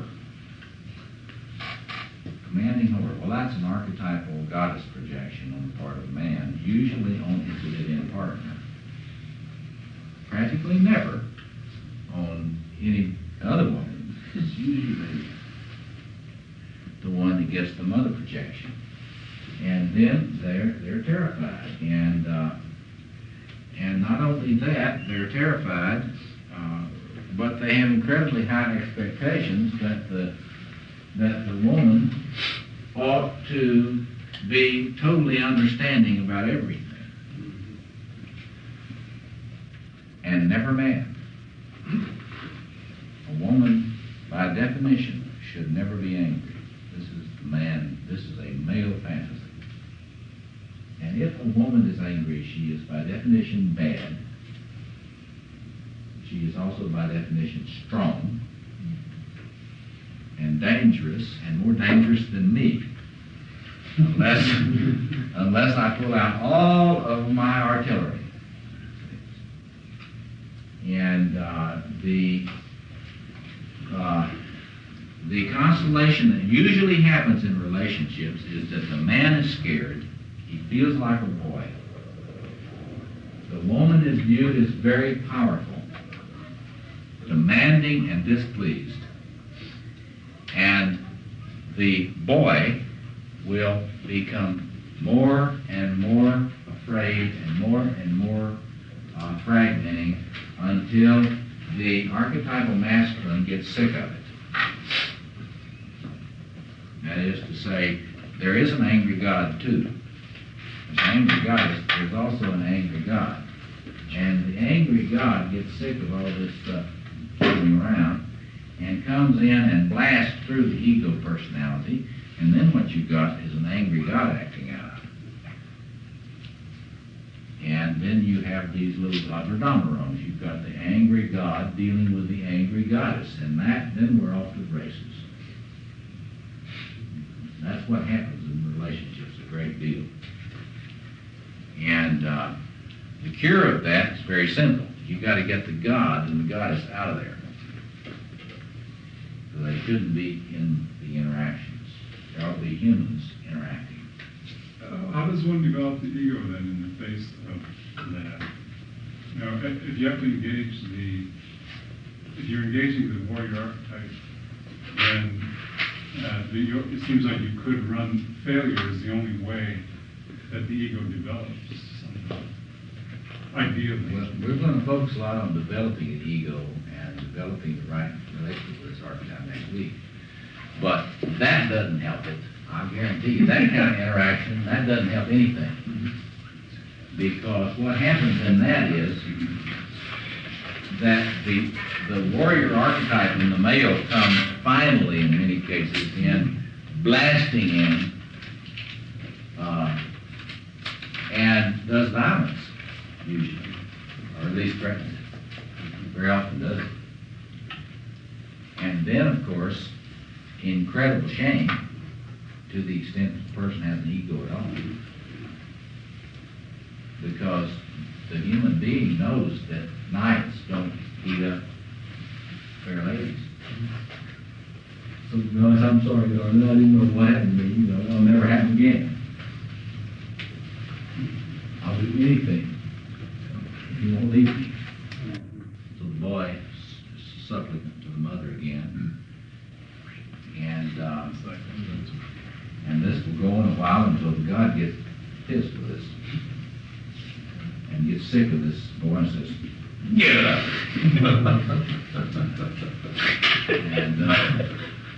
and then we're off to the races again. And so what you got to do, I mean, in terms of relationship things, there's got to be a tremendous amount of awareness in both about this warrior archetype business and how it will possess them both. And it does. The female warrior and the male warrior go after it. And a relationship as you know from probably you have had many experiences with this, a relationship will sustain just so much of this warrior business. Not a lot.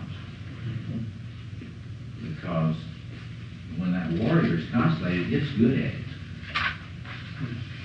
You know? It's like this warrior archetype in both the man and the woman. And remember, you got it in your contrasexual too. And when this thing is constellated, it intends to do damage. It doesn't intend to have a reconciliation. It doesn't intend to have an understanding. It doesn't intend to build any bridges. It intends to destroy. And so all of that stuff, do you remember the book Creative Aggression? Yeah. By Bach? You bet. That man ought to be sued. You know, because, I mean, you foment a lot of this creative aggression between couples. Quote, quote, unquote. Well, the fact is, you've got to understand the way archetypes work. When archetypes fight, humans lose. It's like a pan of sticks, if I remember correctly. Right. When archetypes fight, humans lose. Human relationships don't survive it. See? So what's got to happen is the woman has got to get into her warrior so she doesn't need to project it on the man and have him be carrying it unconsciously for her. And the man has got to get in touch with his warrior so that he doesn't feel that he is not the equal of the woman. The horrible truth is most men do not feel themselves to be the equal of their woman. I hate to tell you this, folks, but this is the way it is. And we will get along a lot better between the sexes when the man feels equal to the woman. We'll talk about how I can get that way next week. Let's do a little quick review, and then we'll get into healing the warrior, the masculine psyche.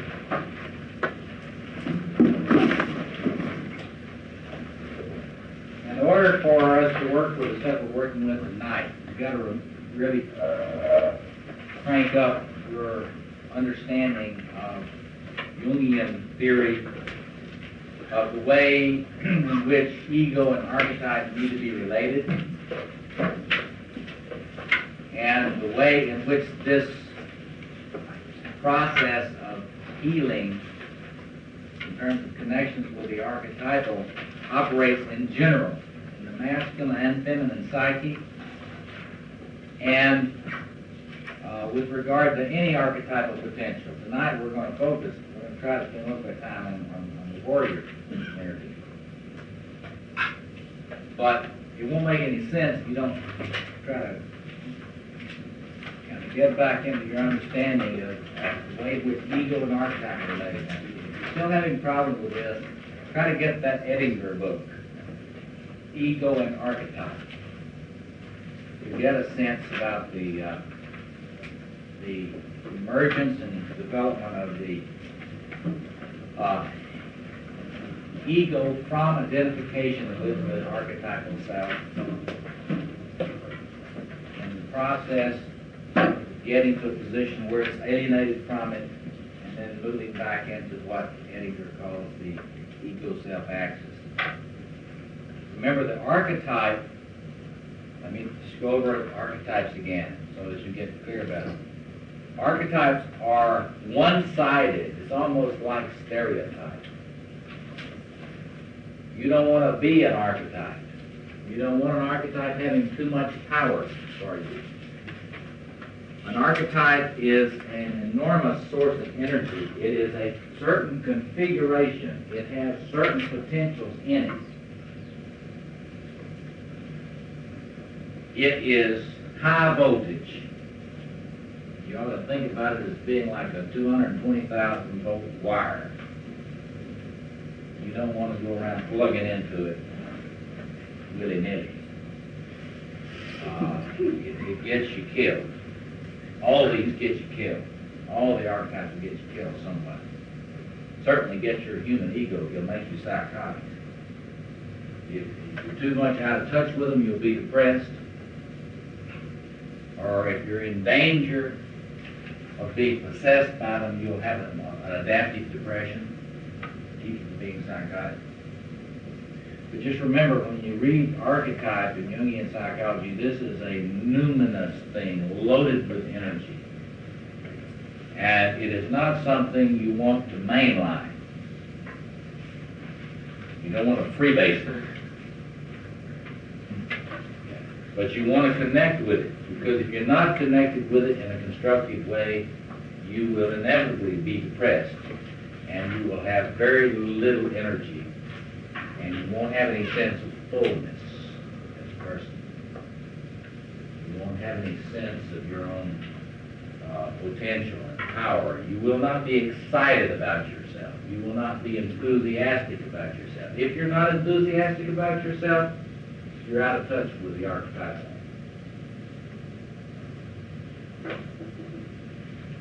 So, the word enthusiasm, fire of God. Okay, you connect, traditionally in human culture, you connect with archetypal energies in ritual spaces. That's the way human beings always did it, until the modern world came along and declared all this archetypal business superstition. Then you're guaranteed to have Nazism. Because once you don't have any archetypal sacred realm of gods and goddesses, then all, as Jung pointed out, all that magical energy collapses into the human realm, and people identify with it, and they get crazy. In other words, you get an archetypal possession where people act as if they think they're gods, or they act as if some other human is a god. It'll do shit.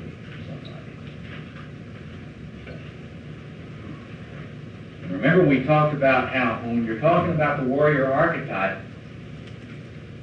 we don't want to get the idea that this is the masculine archetype, or that this archetype ought to have some preference in masculine psychology, some hegemony, because it should not. It often does, and those of us that just work ourselves to death all the time. Us workaholics here. Nobody here is workaholic. You just come out to classes like this on cold nights just for hell of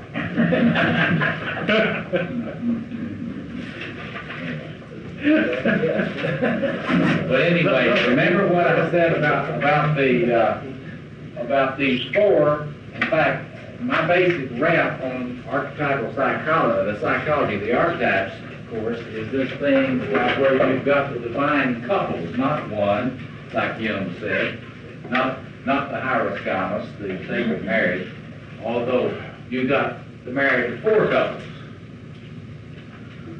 You got king and queen, you got the two warriors, you got the two magicians or priestess, however you want to call that, and you got the two lovers.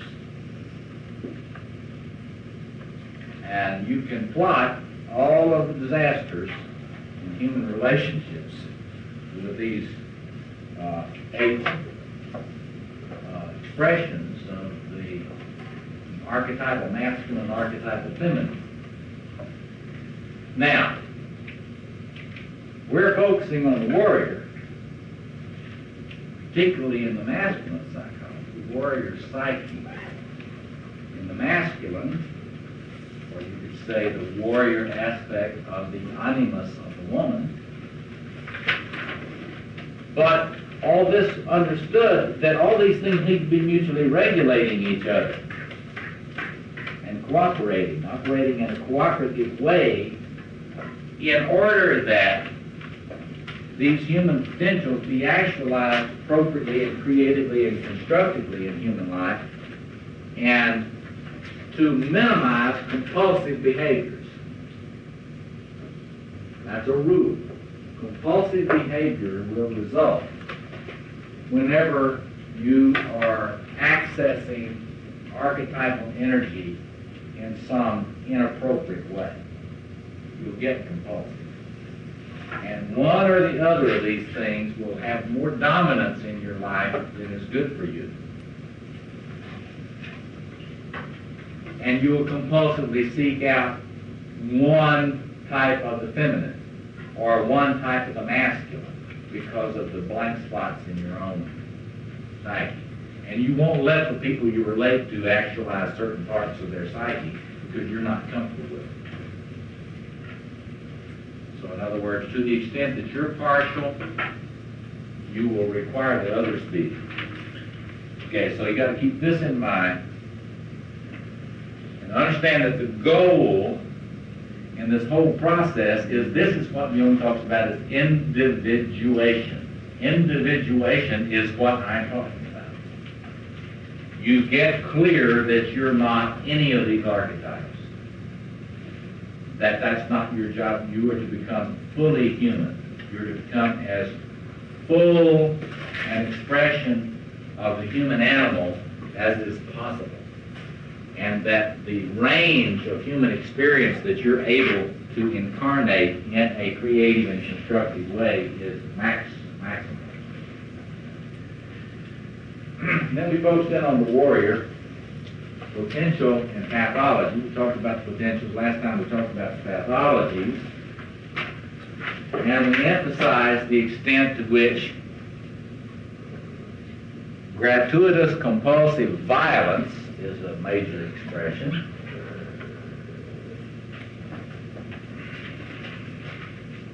Including paranoid behaviors, paranoid ideation, paranoid behaviors, where you see enemies where they are not, manage to create them wherever you can, because of the way in which the warrior archetype always has to have an enemy. Must have an enemy. We talked about the way in which passive aggression is also a major manifestation of pathology in this archetype of the warrior. We talked about the way in which you get a lot of nihilism and cynicism when you got a pathology in the warrior. Because whenever you're not connected with the warrior in yourself, then you have no sense of duty, honor, trans-egoic commitment. In other words, what we accept is pretty normative about the way in which we think about things today from the archetypal point of view is a pathology of this archetype. That is, the extent to which 20th century human beings have gotten lost in sort of a existentialist nihilism is a pathology in this connection with this archetype. Because we consider it sophisticated not to be idealistic. In fact, we kind of snicker at people that are idealistic, and we call them non-Quixotes. Dreaming the impossible dream, la la la la. But from an archetypal point of view, the lack of a capacity to experience any kind of transpersonal values, any kind of transpersonal commitments, any kind of willingness to sacrifice for something that is not merely narcissistic, would be, from the point of view of the psychology of this archetype, a pathology in the connection with this archetype. Okay. Do you see that? Can you see how that works? Because by definition of this thing, if you're connected with this thing, then you can feel what it would be like to care so deeply about something that you would be willing to be sacrificial for those values, or for that reality, or for example, a just order. You know, that's what this thing's tied up with, the archetypal concept of sort of a just of a just cosmos. Service to, this is that whole Arthurian legend. The whole Knights of the Round Table business is grounded right in this.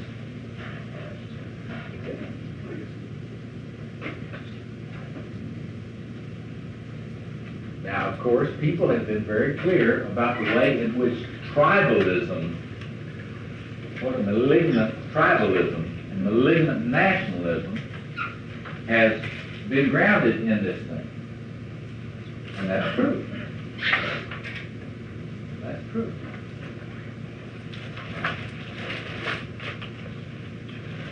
Probably the most poignant studies of this are studying, for example, see all the quiet on the Western Front, or read some of that World War I, the sort of post-World War I anti-war literature on the trench warfare in World War I. Because you really get a sense about the awareness, about the mindless slaughter that occurs when this thing kind of takes over.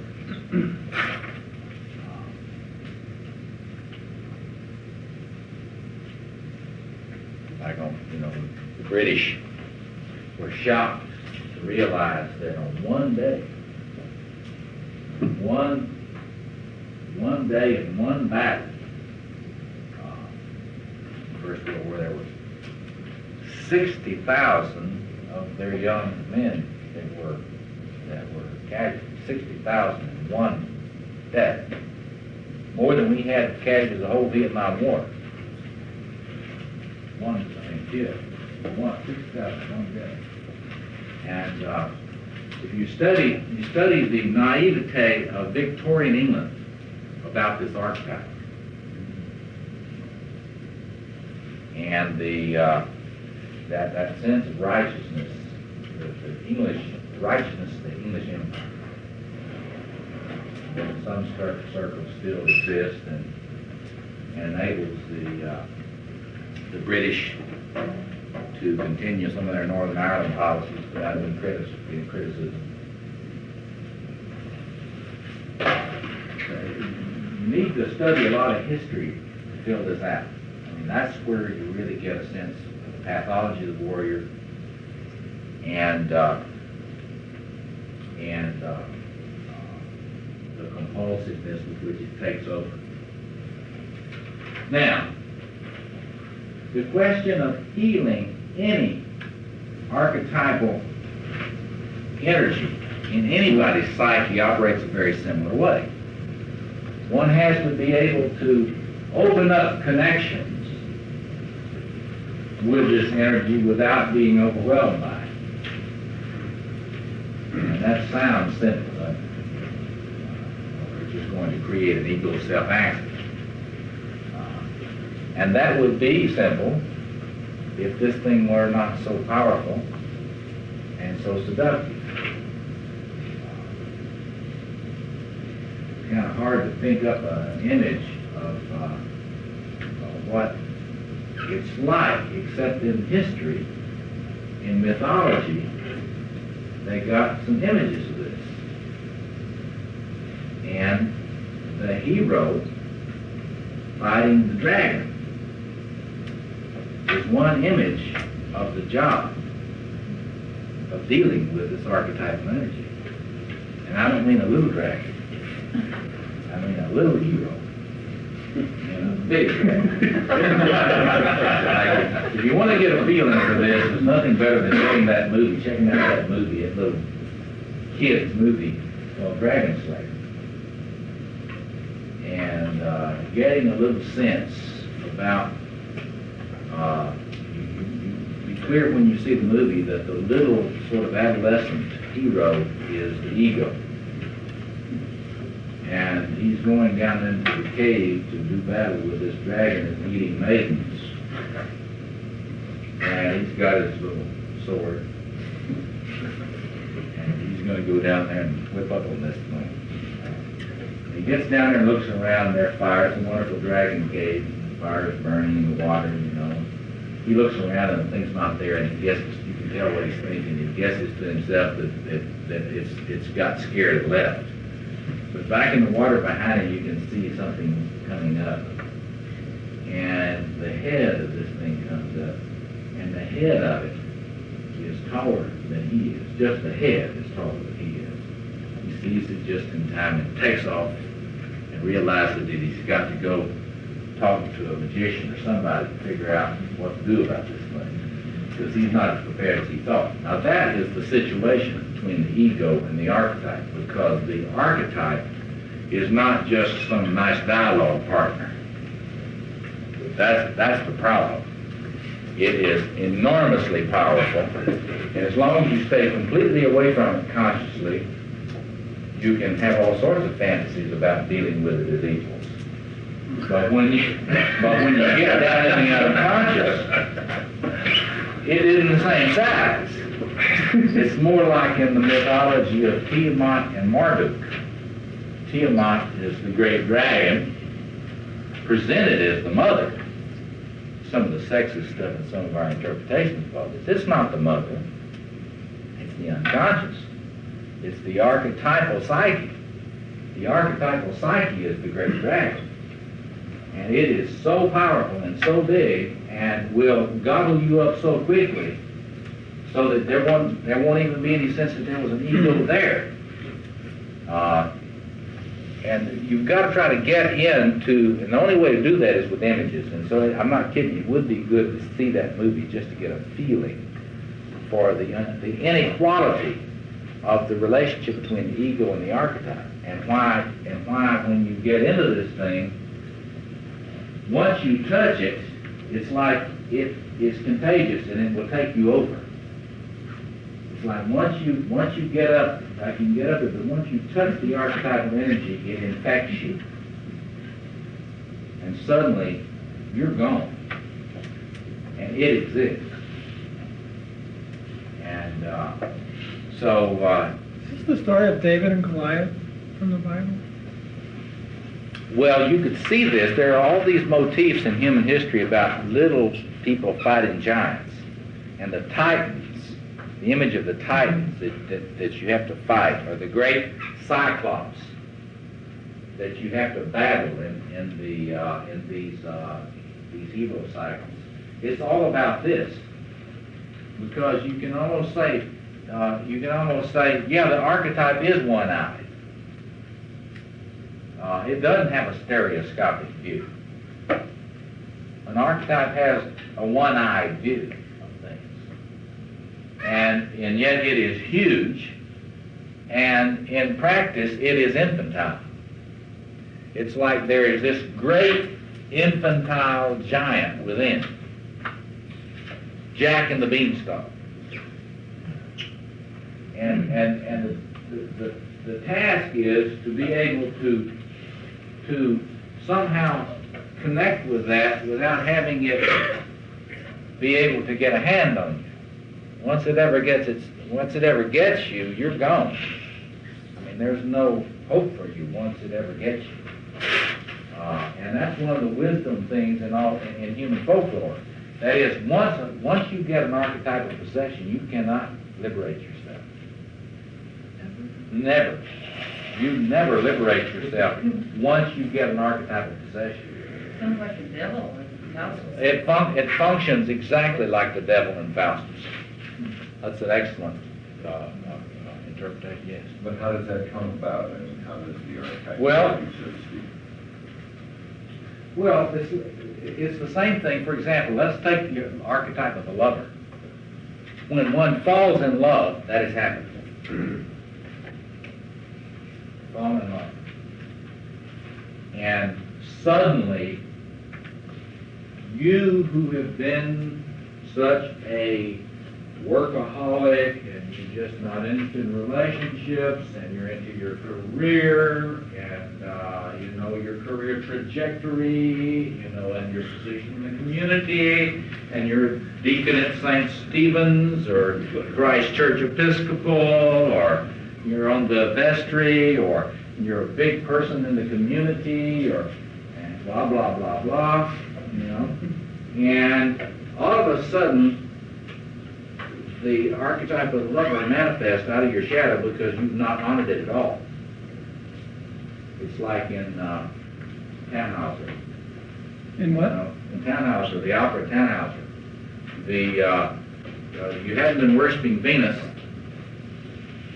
Aphrodite. You haven't been worshiping her.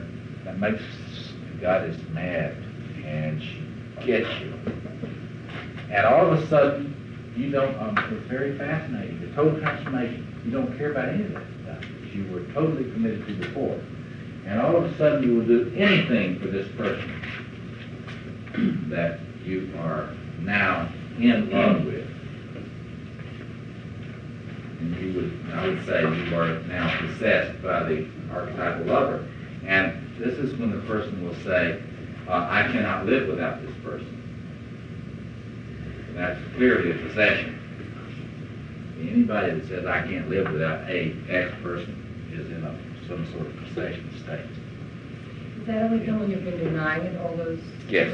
You're very vulnerable. Anything that you are not very well developed in, you will be very vulnerable to a compulsive possession by. And it will look, for example, a person who has not really worked on the lover side of their personality will be very vulnerable to pathologies of love. It's because we've been projecting it onto others? It has not been developed as something that is developed in yourself with a little s, in your ego as ego psychology. You have not really worked on this to where it's regulated, where you have access to it without compulsiveness. And so you get into loving booze. Or you get into, if you're a compulsive smoker, you get into loving. When I smoke, I love smoking. I mean, I just smoke. I love smoking. Or if you get into good bourbon, you don't just drink anything. You drink good bourbon and you love it.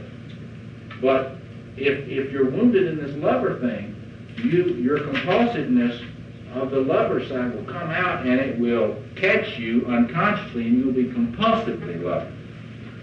And you won't really have any control about this. And you'll tell people that you can't control it. And a lot of the time, if they don't have any experience of this, they will think you're full, that you just go breaking or something. But in fact, you can't control it. In fact, it really is controlled. Well, the parallel thing happens with this warrior. To the extent that it is not well developed in a man's human ego as something that he has worked on developing and consolidating and being capable of accessing consciously and out of will, he will be enormously vulnerable to either projecting it on someone else, male or female, or possessions by it from time to time, in which he acts out really crazy, violent behaviors.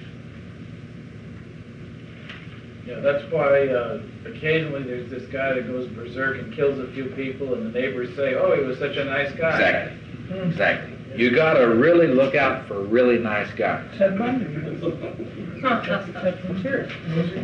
super nice guy, you got to watch, and you always watch the eyes, because if the thing is about to go off with a super nice guy, a lot of the time it shows in the eyes before they go. I mean, that's what a lot of the clinicians talk about is a sort of a schizophrenic look or a psychotic look in the eyes before somebody really gets acting out. It is a sign that thing is getting ready to pop. And but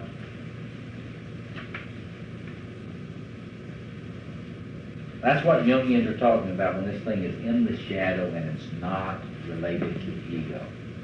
So, first thing in healing the warrior, one has to do an assessment of where one is with regard to this thing.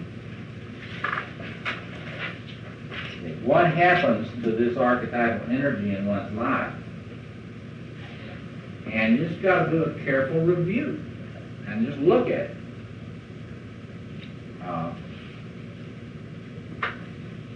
A lot of the time you'll find, I mean, it manifests itself in a myriad of ways, and it's not the same. You'll notice that it will be projected. There will be certain people that will carry the projection, and sometimes there'll be people that have a lot of time irascible tempers. You know, so and so has a temper. Well, that's always an example of someone whose connection with this is not well repressed. We talk about vertical splits in the psyche and horizontal splits in the psyche. With a horizontal split, you very seldom feel its presence and recognize it. Who's got a horizontal split? Usually a compulsive personality. Compulsive personalities usually feel nice most of the time. They are irritated with you, but they don't feel aggressive. They don't feel a lot of their rage towards you consciously. They don't get into fantasies of blowing your brains out. You know. They don't do that. You remember finding again they feel uncomfortable around you because they're not expressing. When a compulsive personality is not regressed, they don't feel their aggression. They think you're aggressive. Right. Because they projected it on you. Yeah, that's right. If I don't feel it and I'm not aware of it, it's projected onto you, and I'm holding it down with all my might. But if I'm not really fatigued or tired, or I'm not drinking or something sick, then I don't my ego consciousness does not feel it, but I do project it. But I also act it out passively. So I will do my best to attack you in subtle ways to express my aggression. See, the aggression will always be expressed. That's the root, some way. And if I am masochistic, to the extent that you haven't got this thing integrated, you will be either organized more sadistically or you'll be organized more masochistically. And usually it's a combination of both. But if it's masochistic, that means I project this onto someone and I need an abusive boss.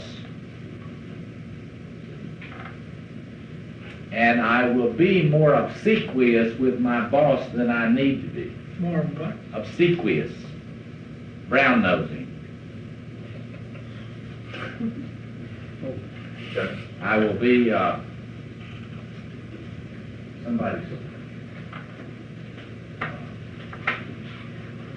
you will find that there are a lot of people that are very compliant who could get away with not being. They don't believe they can get away with not being compliant. But they really believe they must be in the workforce. And there is an unconscious message that's going on to the warrior in the other person's and the boss's personality to manifest. But I take the victim role. You hear about the victim complexes and all that sort of thing. That is related to the pathology of this archetype. Because you're looking for a way in which one can be acted upon by this thing. In other words, you're going, the rule in archetypal psychology stuff is that you're going to make contact with this. You are definitely going to make contact with it. It's not a question of are you or are you not. The question is, how are you going to come at it? Yes. Employee and boss Could be a knight and a king, couldn't it? Could be. But you see, if the king gets into abusing you in a sadistic way, that's coming out of this beast. Because when the king is just being there on the throne, being the king, you know, organizing the kingdom by virtue of his virtue, he's not being sadistic. He's not acting out in sadistic ways like so many bosses do. And see, one of the things, when you study the active independent personality, sort of the sociopathic personality, who is sort of the king in his warrior mode, you get that sense of the Alexander Haig personality. What if the king is a good king and organizes the kingdom by virtue of his virtue, will it always come to pass that eventually the knights will overthrow him and replace him with another king? Or does it have to be that way? Well, my sense is that a lot of that, you know, there's this blood in the water syndrome that happens with executive types of leaders. And if the king is really unsure of himself, and he's really out of touch with himself, and he's sort of playing king, he will invite a lot of palace rebellion.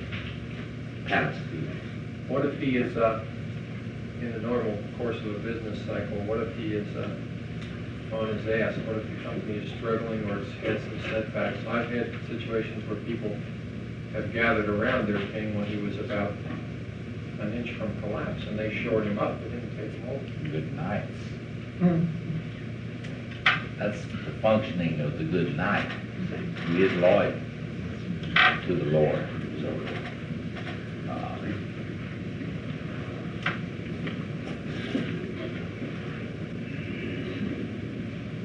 archetypally, that's what the knights do for Otter.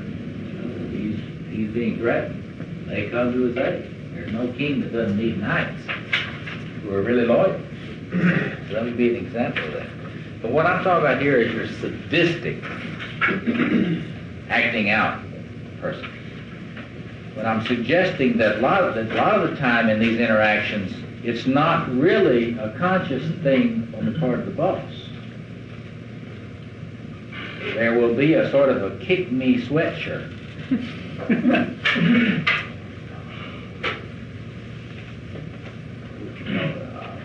Written across the subliminal part of the psyche. You know, the Zen people talk about how with the sage there is no place for the horn of the rhinoceros to enter.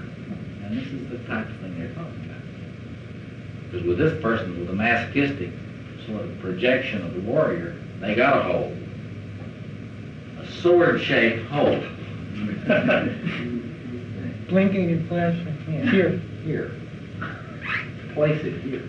There was a cartoon in Playboy where two deer one of them had a big birthmark of a target. And everyone was saying, well, pretty tough birthmark out. Birthmark of a target. Well, that's sort of the kind of thing. It's really important if a person has no sense of their relatedness to this thing, then there will often be some sort of unconscious invitation to abuse. And they will get a heck of a lot of it. And it will be compulsive. There will be a compulsive expectation of it. Or a compulsive abusing. Or with domestic violence situations, usually a cycle in which it oscillates back and forth from feeling of vulnerability to an abuse, to a feeling of vulnerability to an abuse, and so forth. That cycle is extremely common. So what does one do? Well, you've got to come to a conscious connection with this group. And there are only so many ways that one can come into a conscious connection. regulation of this. Now there are, Can I ask Yeah, a quick sure. question? But I thought you said you can't heal this, or I'm so confused. the If you're individual possessed- cannot, if you're possessed by I mean, if any, somebody if you're is- possessed by any archetype, Mhm. you're not going to get out of it yourself because you are identifying You're with in it. it. You think you are it. I am it. If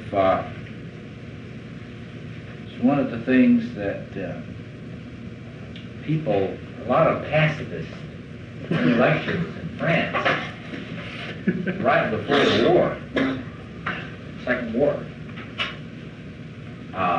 there were this big pacifist movements in France and in England in the 30s. And they just thought all European intellectuals agreed with this. And so when they would go to places and they would run into German intellectuals, it was a shock. Because they would run into some German undergraduate who was at the University of Heidelberg and was in one of the dueling fraternities and was intent on being a Prussian knight and redressing the honor of the father. And they would be finding themselves in the presence of a warrior that wasn't going to talk any of this stuff that they had been celebrating in Cambridge and Oxford and all these other places. I mean, it was really a shock for them to run into this. And what they were running into was somebody that was fired up with warrior energy.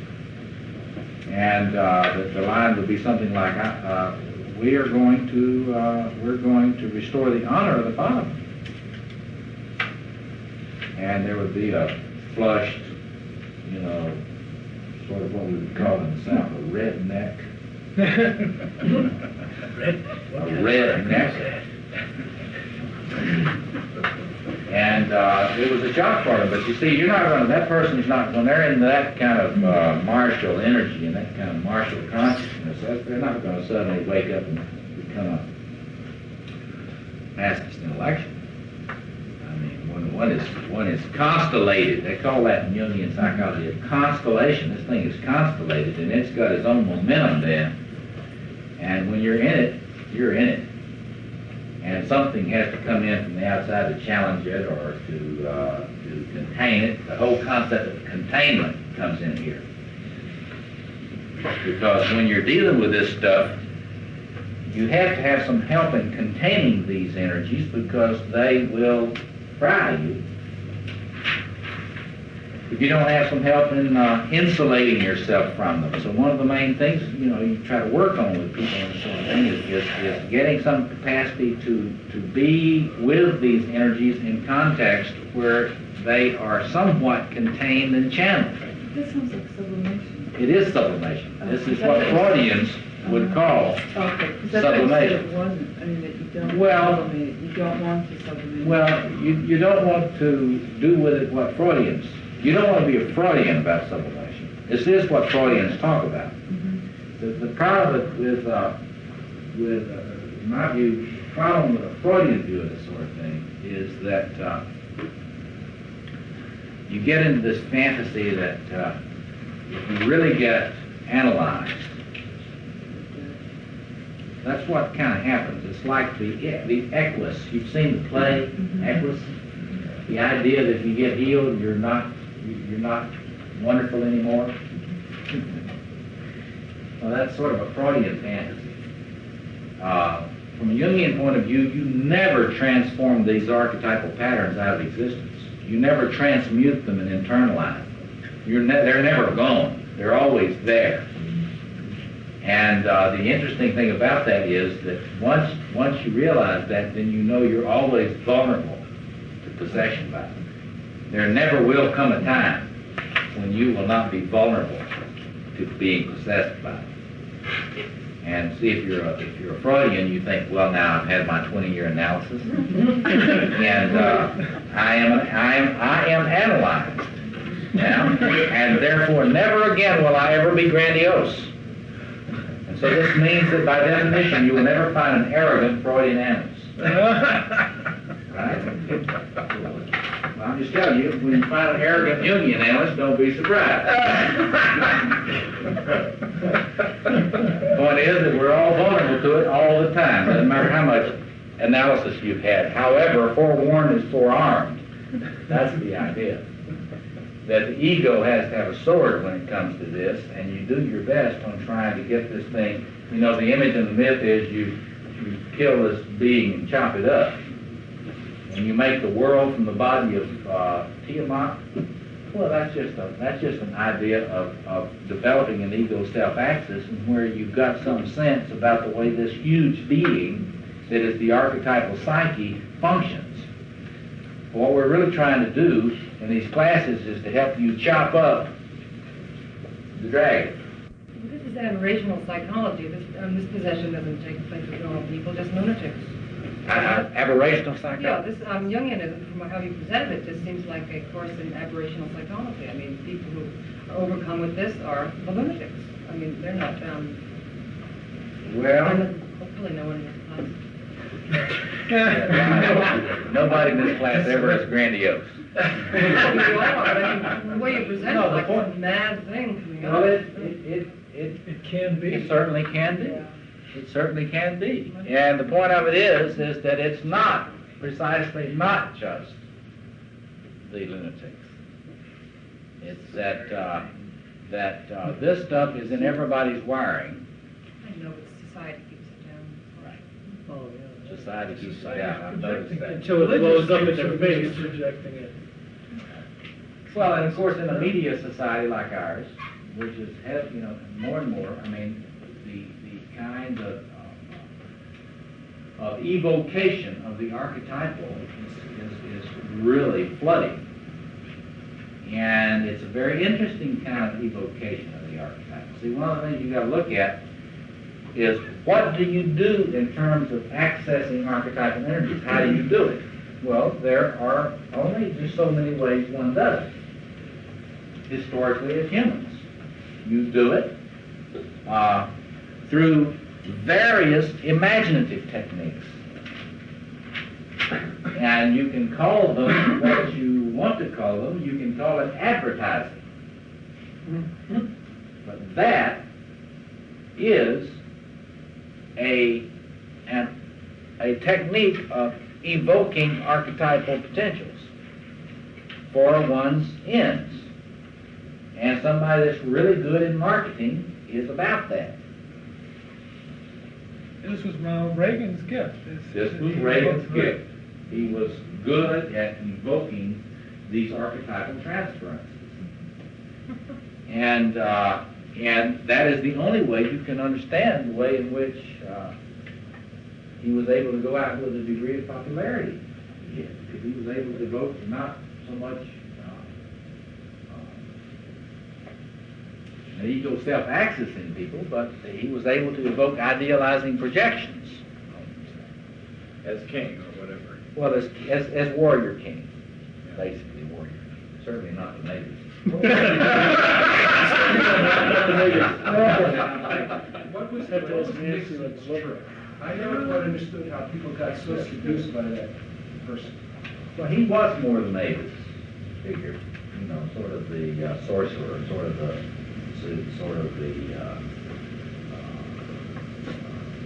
the whole concept tricky dick. See, trickster. Trickster is the immature magician.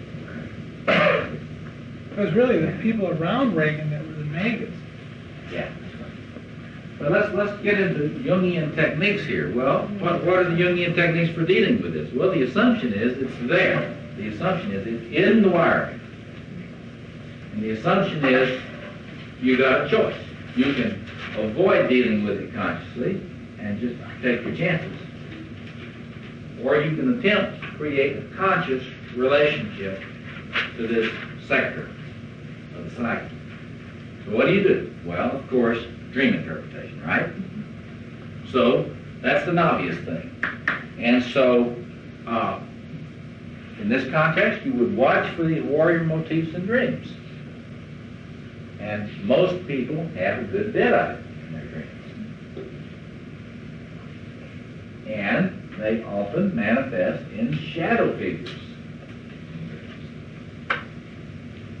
And you get these sadistic, violent, brutish shadow warriors. And they're the ones that come in and beat everybody up or mercilessly, sadistically kill a bunch of people. That is a representation of the split off warrior energy. And so it's very important when you're using dream interpretation to look very carefully for the shadow representations of the warrior in dreams.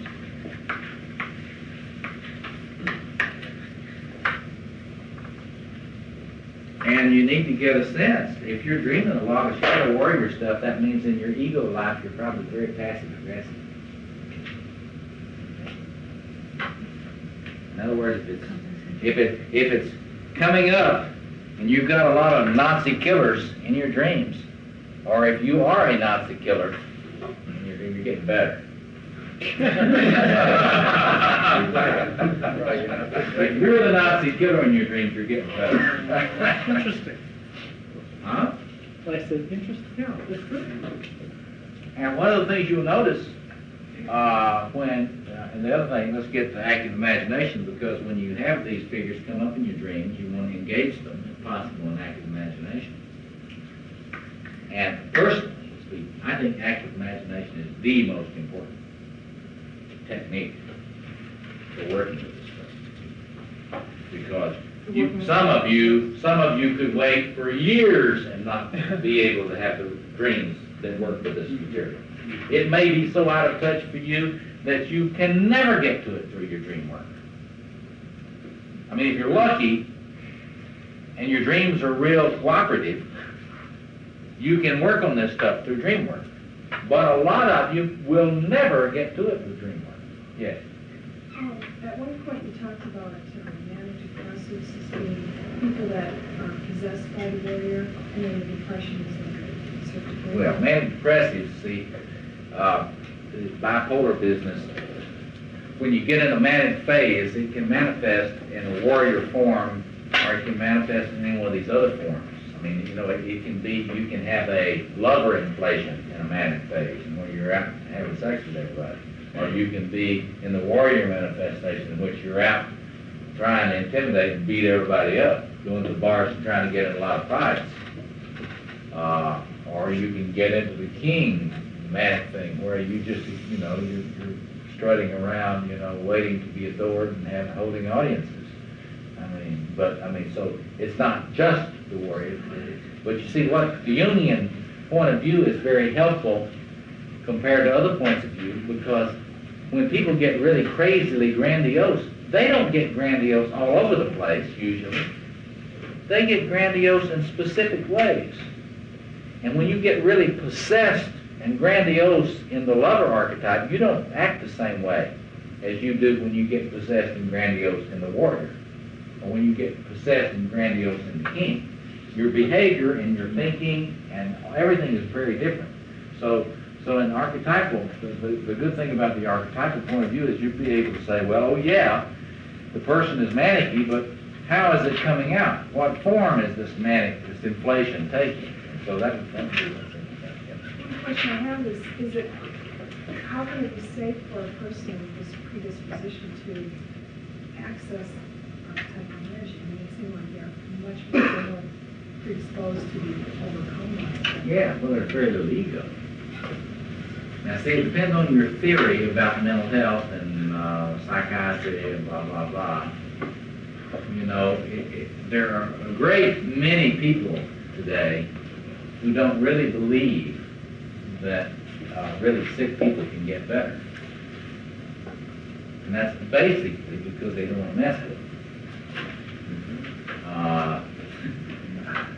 So, you know, you get somebody that's really crazy, and you're faced with some decisions, and they're meta-theoretical decisions.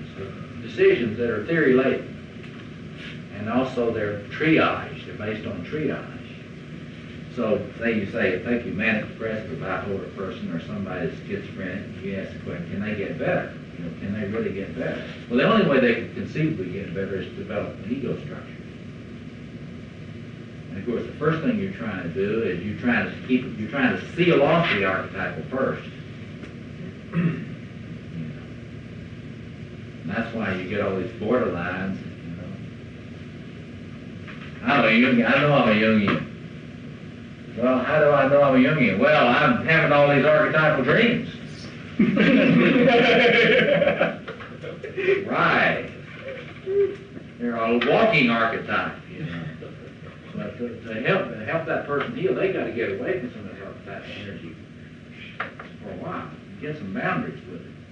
And then you start trying to develop the capacity to relate to it.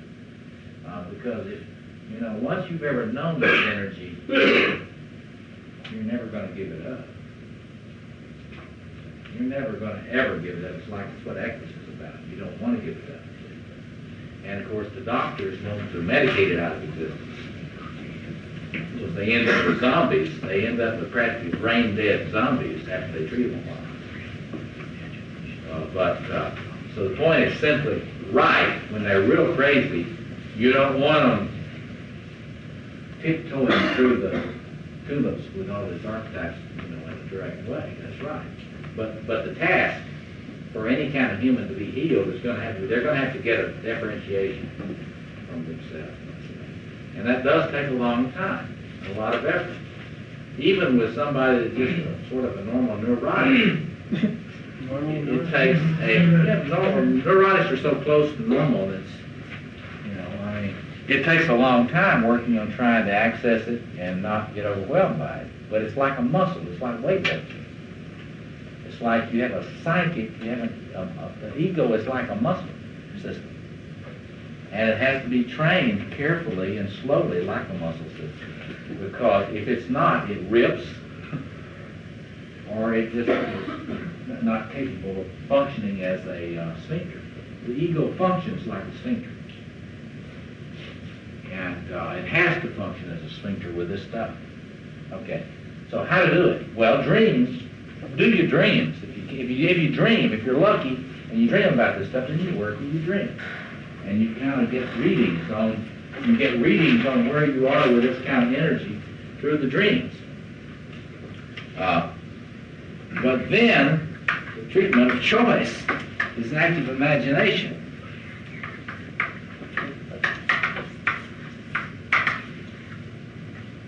What's that? Okay, active imagination. You want to get Robert Johnson's little book, Inner Work. Inner Work.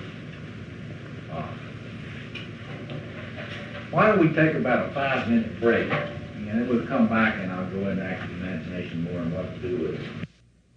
If you haven't been exposed to active imagination, it's really, in some ways, by far the most powerful technique in Jungian psychology for working with archetypal potentials. And these are techniques you can use to work with any archetypal structure, not just the warrior.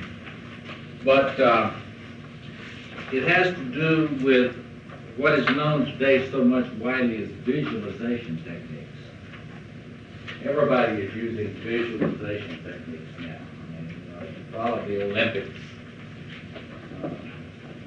Olympic athletes, you know, practice their events with visualization techniques. I mean, it's a very, very big thing now. Jung was one of the pioneers in working with this.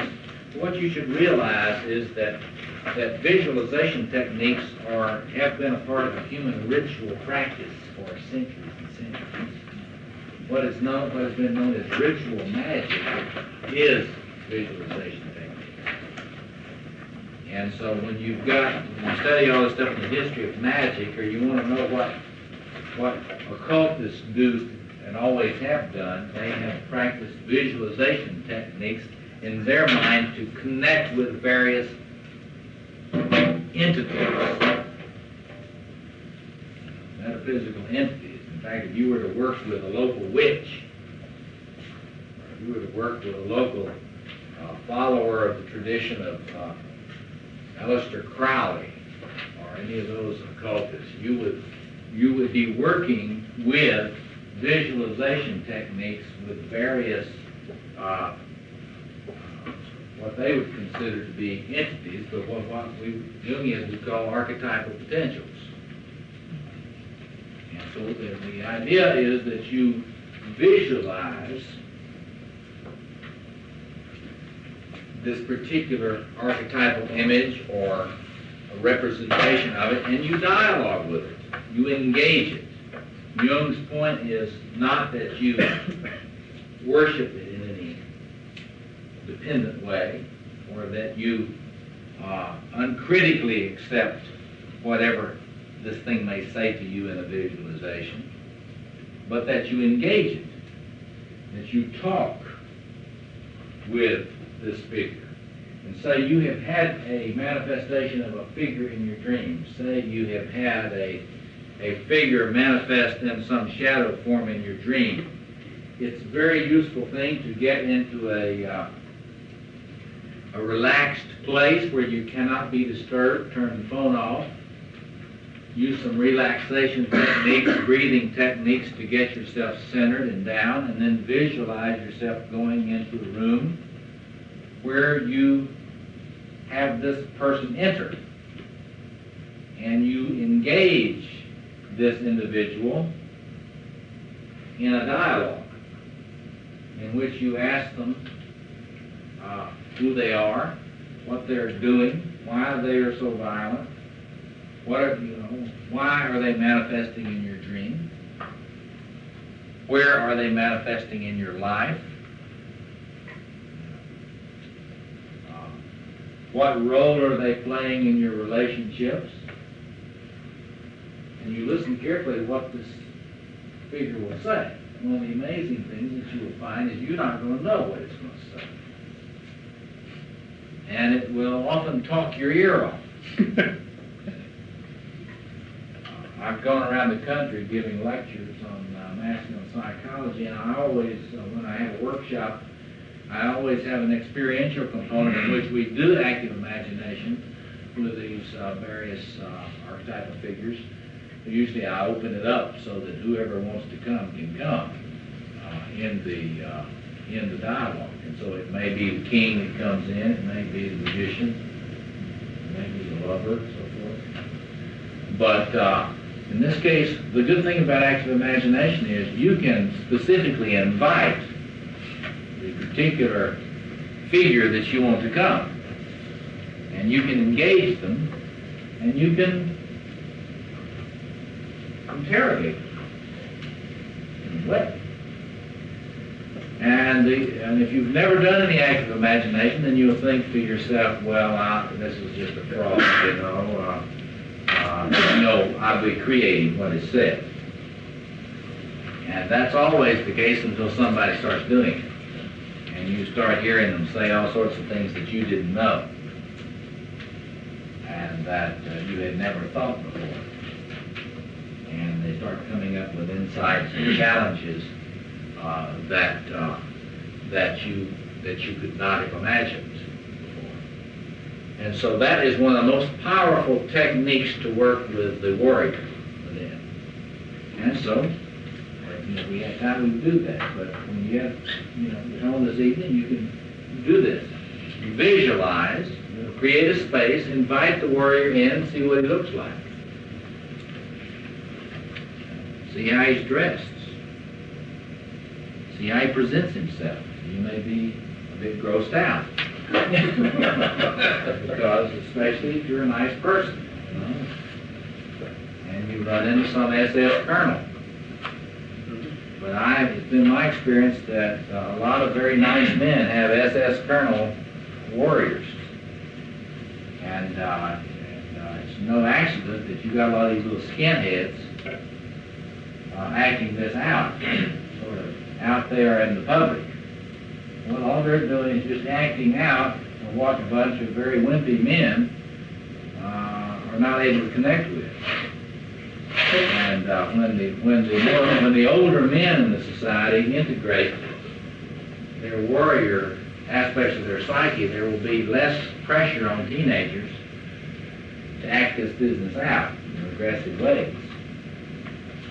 I think just as in family therapy, we know that you get an identified patient who will act out whatever the parents are not actualizing. The same thing is true in this warrior business. You get children and adolescents acting out these potentials for parents who are splitting them off and not dealing with them directly. So if you've got a violent teenager, very often you've got a teenager who is in a situation where the adults are very much split off from this kind of potential. So that's a very important technique for use in connecting this with this thing in your psyche. And it's good to key off of your dreams. If you're dreaming and you're getting these figures, it's good to key off of that and let the psyche present to you the images that you will go into and try to engage in dialogue. Yes? It seems like if an SS kernel was to arise, that would actually be ego deflating. We're talking about building ego. Well, it will be ego deflating in the sense of it will deflate your pride about what a wonderful moral person you are. But if you can get him conscious, then, and you've got him where you can talk to him, and you can engage him, then he will not, there will be by definition an increase in ego strength, because you will not necessarily be having him run around acting out without your knowledge. See, so in other words, when you get this SS kernel, he hasn't been created by the active imagination. You've been acting out the sadistic side in ways you're unaware of. And if you ask him, how have you been manifesting yourself in my life, he will most likely tell you. And he will most likely nail you on the ways you have been sadistic in your relationships, or at work, or in other ways, and confronts you. I've never seen anybody more confronting than these figures in active imaginations. I've conducted entire analyses in which I didn't do any interpreting, but these figures did the interpreting, and often they were more confronting than I would have been. But when it's your own inner figures that are confronting you, you tend to listen better than it's me. If I'm confronting you about your being sadistic, you will argue with me. Oh, no, I'm not. I'm really a nice guy. But if this inner figure comes to you and says, yes, I'm your sadistic side, and you say, oh, I don't understand that. I'm never sadistic. And then he tells you the ways in which you're sadistic, and you get your aha response because you know it's true, then it's awful hard to defend against it. It's a wonderful thing about active imagination. Your defenses are down. And this thing can talk to you and tell you truth that your therapist would never be able to get away with telling you. And that's the good thing about it. Yeah. For what you just said, I would guess that spontaneous artistic creations, paintings, forms that sort of distance it too much. Is that right? Not necessarily. I mean, you know, it's good. See, the thing about painting or writing poetry or writing in your journal, they're forms of containment. And it's good to do it when you're working with these archetypal materials because it helps you kind of keep your base in the world. You know, kind of helps you ground it. It isn't too... The act of putting it down, you get it down, you get these dialogues down. When you get this SS kernel, and you write out this dialogue with this SS kernel, maybe if you're good at drawing, maybe you draw the SS kernel the way he's presenting himself to you. And that gives it a concreteness that you, the ego, the I, can then relate to. You can see the face of this fellow. I guess I would just and you worry can that say, this is my face, you know. I guess I would just worry that there would be too much control going on. Yeah, well, you know, it's always a dialectic. And you know, that's one of the things, you got to get a sense of the way Jung works with this. It's like Jacob wrestling the angel. You got to engage this other side of you. And when you're engaging this warrior self, you try to treat this aspect, you're a dialogue partner, you don't give them anything. You don't act as if you're going to do away with them. You engage them. And if you've got feelings about SS kernels, you tell him. And then you have to go listen to what he has to say to you. And it's very interesting what these figures have to say to me. If you watch the way, say a man does these active imaginations over a period of 6 months, and you follow and you read the active imaginations over a period of 6 months, and you watch the way the figures of the warrior transform, they don't stay the same. And the ego does not stay the same. That's the whole idea. That is, you're dialoguing with this warrior. It will change, the form of it will change as you're experiencing it, and your ego will change, and your behaviors will change, and your feelings about yourself will change. And the interesting thing is that what was, this is a very common, I've seen it, and it's, I've seen it with men of different ages, different races, of different religions, and I've seen them work with it, and the change is that the figure in the unconscious gets less sadistic as the ego gets more assertive. See? And it's like you can even, for example, you can even have an individual who will be working with one of these sadistic warriors, and the individual, the ego, will be challenged in the visualization. Why don't you kill me?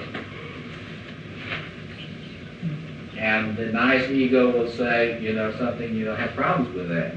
Can't do this. And then but you get this challenge. Why don't you kill me? And often the person doing the dialogue will have a terrible difficulty being aggressive. But it's very interesting what happens when they do,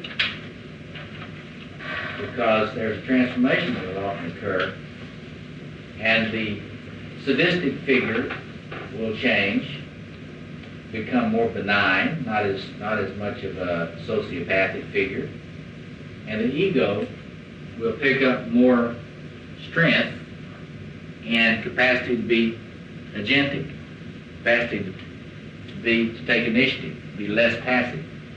But it's a very interesting process. But see, there is a dialectic that's going on. See, what we do in our sort of pre-Freudian kind of innocence is we try to clean up our consciousness and not deal with the sadomasochism in the psyche. Not deal with it directly. Split it off into some shadow aspect. In this process, you don't split it off. You have to deal with whatever sadomasochistic business is in there. And if this figure says to you, well, you wouldn't really like to torture so-and-so, you have to deal with it, because nobody's telling you that. I mean, this is a figure in your psyche that's confronting you with your own sadism. And you've got to deal with it, yes. Is this like a formula in physics? I mean, by doing this, is there any loss of energy, or is it just a transformation and it's all contained? I don't know the answer to that. I just can go by what I see. What I see is, and Jung's if you read in Jung's works on this,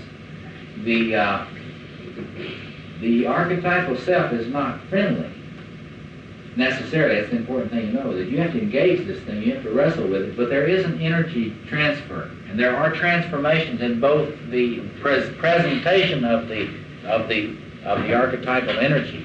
There's a transformation in the way it presents itself, and there's a transformation in the ego.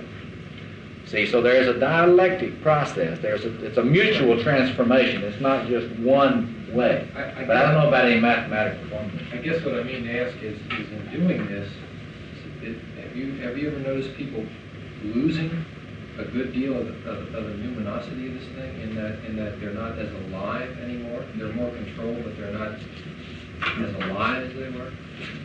Well, I think that you got to deal with what is the ego. The human person is more alive. Now, I don't know whether you realize that the psychotic person is more alive. I mean, that's one of the things, you know. I mean, if you're mainlining this stuff and you're really acting it out, literally, it's going to be hard to match that. I mean, if you've been into mass raping and killing, it's going to be kind of hard to match that in terms of ego, you know. So It's going to be tough to go out on a regular date.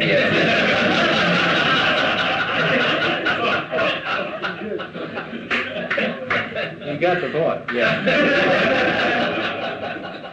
Earlier when you were talking about art, you said, you know, going at this through art, for example, gives you a kind of distance which helps. Well, it helps contain it. Right. It actually brings it closer in some ways. Is there a danger in active imagination that there's no containment, or I mean, is that a danger that drifts beyond? Well, you know, there's a lot of discussion about this, and if you're at a really regressed place in your life, and you know it, and you're sort of acting out a lot, and you can tell it, then probably if you do this, you ought to do it with somebody.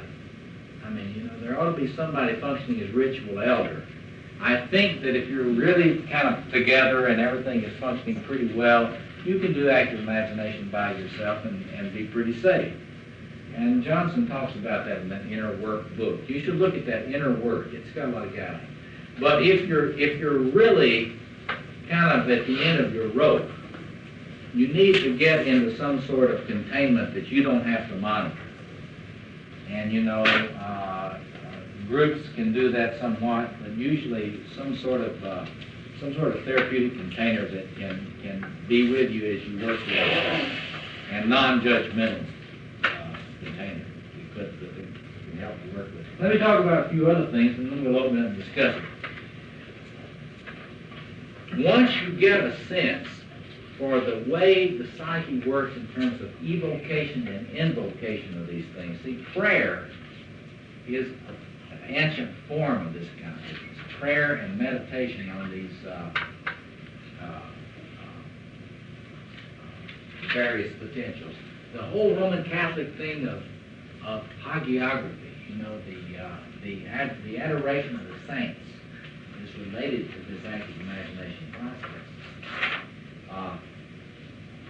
To have a potential incarnate in your human ego and manifest in your life, you have to invoke it.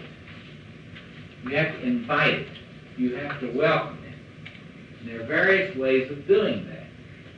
One way is to see to it that you expose yourself to representations of this pattern as much as you can. Now, obviously, active imagination is one way to do that, but there are a lot of other ways to do it. Literature is full of these archetypal configurations if you know where to look for the ones you're looking for. For example, if you're a man and you're out of touch with a lover, you need to read some good poetry. That's one of the reasons why so many men today are really excited about Robert Bly, because he puts men in touch with a masculine lover side of themselves, which is capable of experiencing things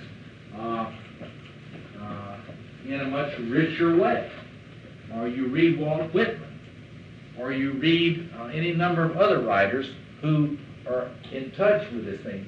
If you want to connect with a particular archetypal configuration, you want to get with somebody that's in touch with it. See? I mean, stuff is contagious. The ancient principles of contagion are true.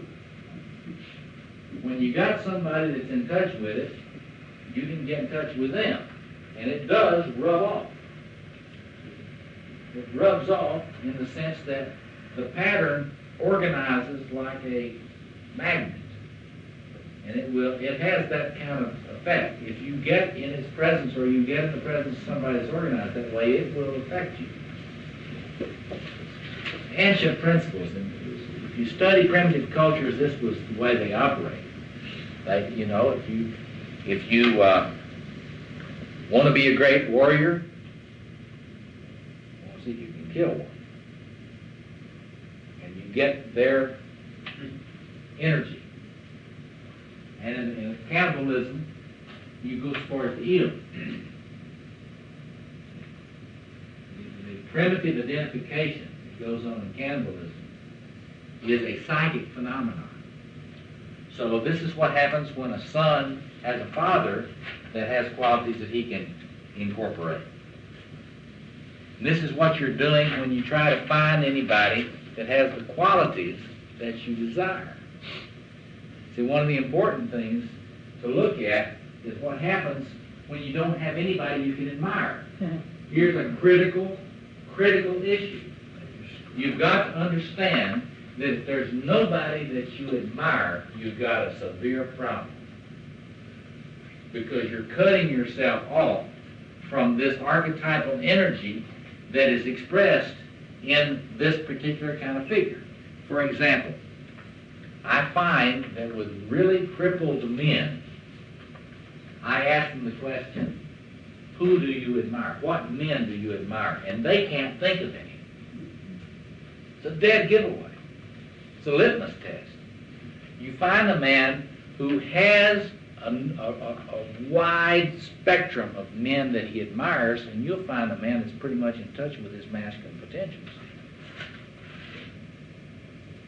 So, what do you do? It's real simple. What you got to do is to reappropriate the capacity to find figures that can function as models. Now, this is hard for adults. It's one of the problems. See, the reason, if you don't get it in childhood, the reason it's so hard to get healed in this as an adult, because you've got your critical faculties. The child, when the child can really take this stuff in really fast, their critical capacities are not highly developed.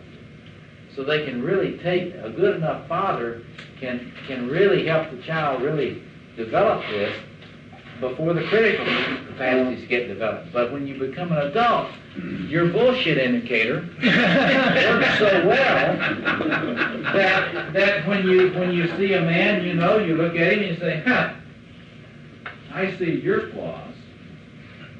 You're a fraud. See? And I look at all these things, they're all frauds. See?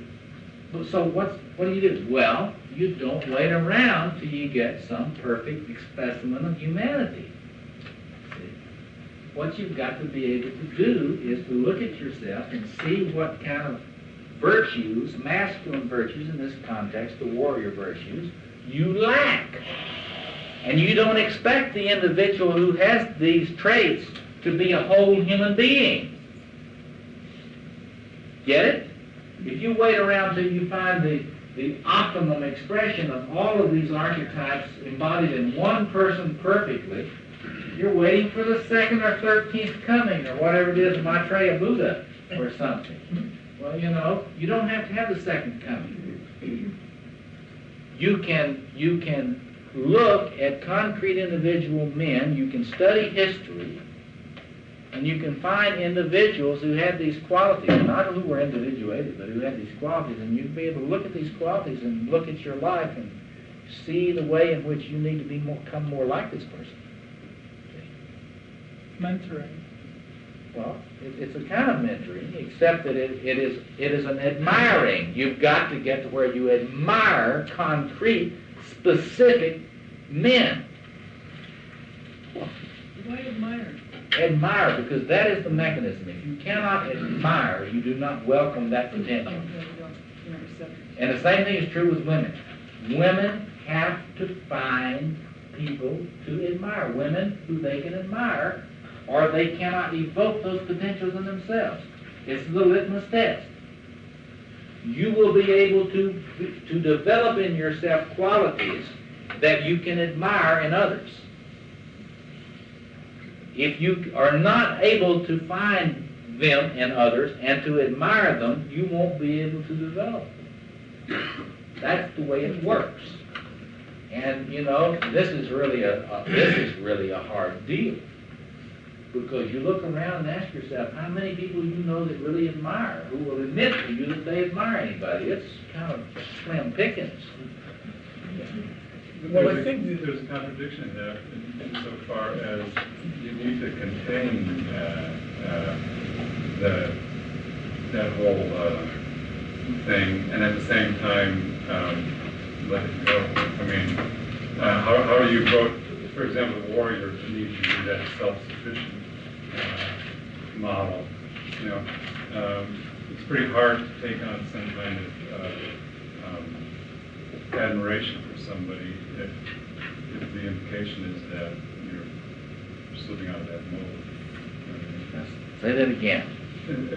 How can you admire somebody at the same time when the archetype is about that self-sufficiency?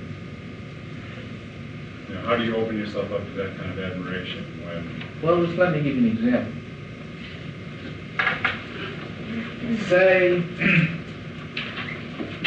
Say you just have not met many men that have the capacity to hold to their values under great pressure, under great social pressure.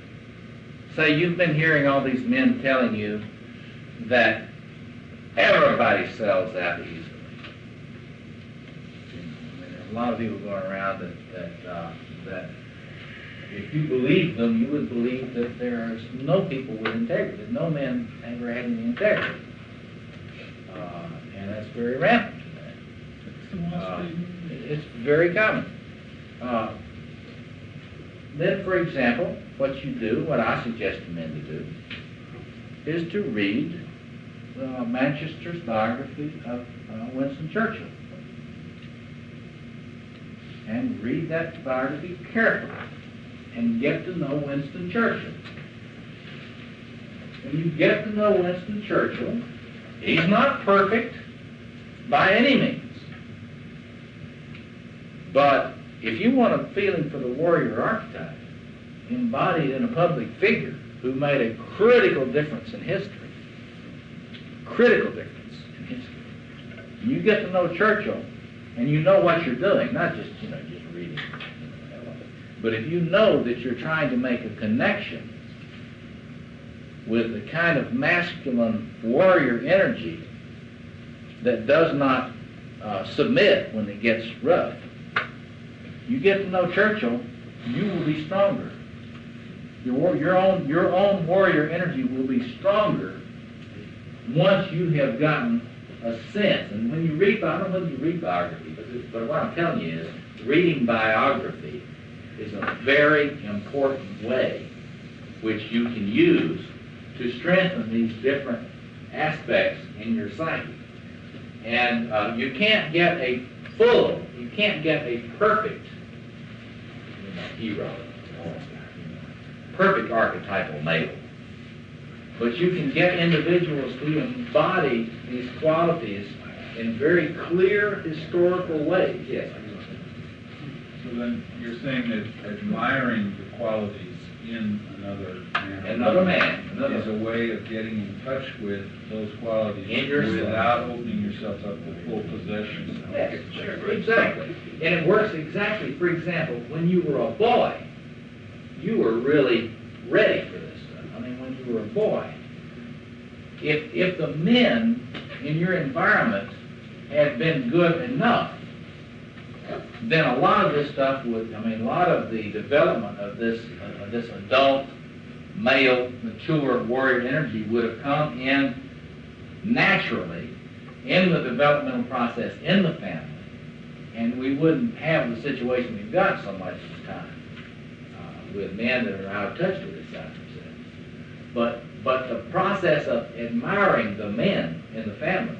See, every boy, and this is parallel to the girls, but every boy tries to admire the men in his family.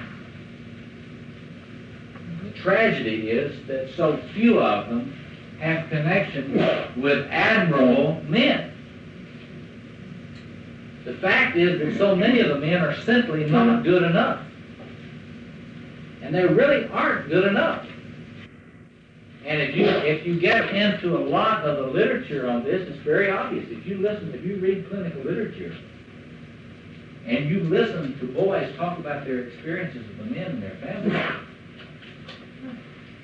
then you really see the way in which a son cannot idealize a male presence in the family in many, many circumstances. But the principle does not change.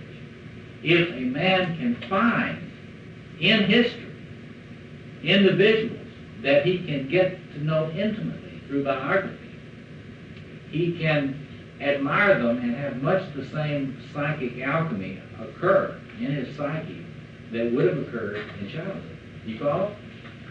I've seen this happen, worked with a lot of men on it. You can do it through film biographies. That's the way a lot of people do it quickly.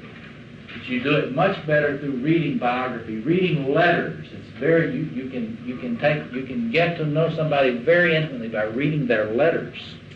See? In fact, a lot of the time you can get to know a man much better by reading letters and reading very good biographies than their family would know. Yes. Contrasting looking at the models as a child as opposed to an adult,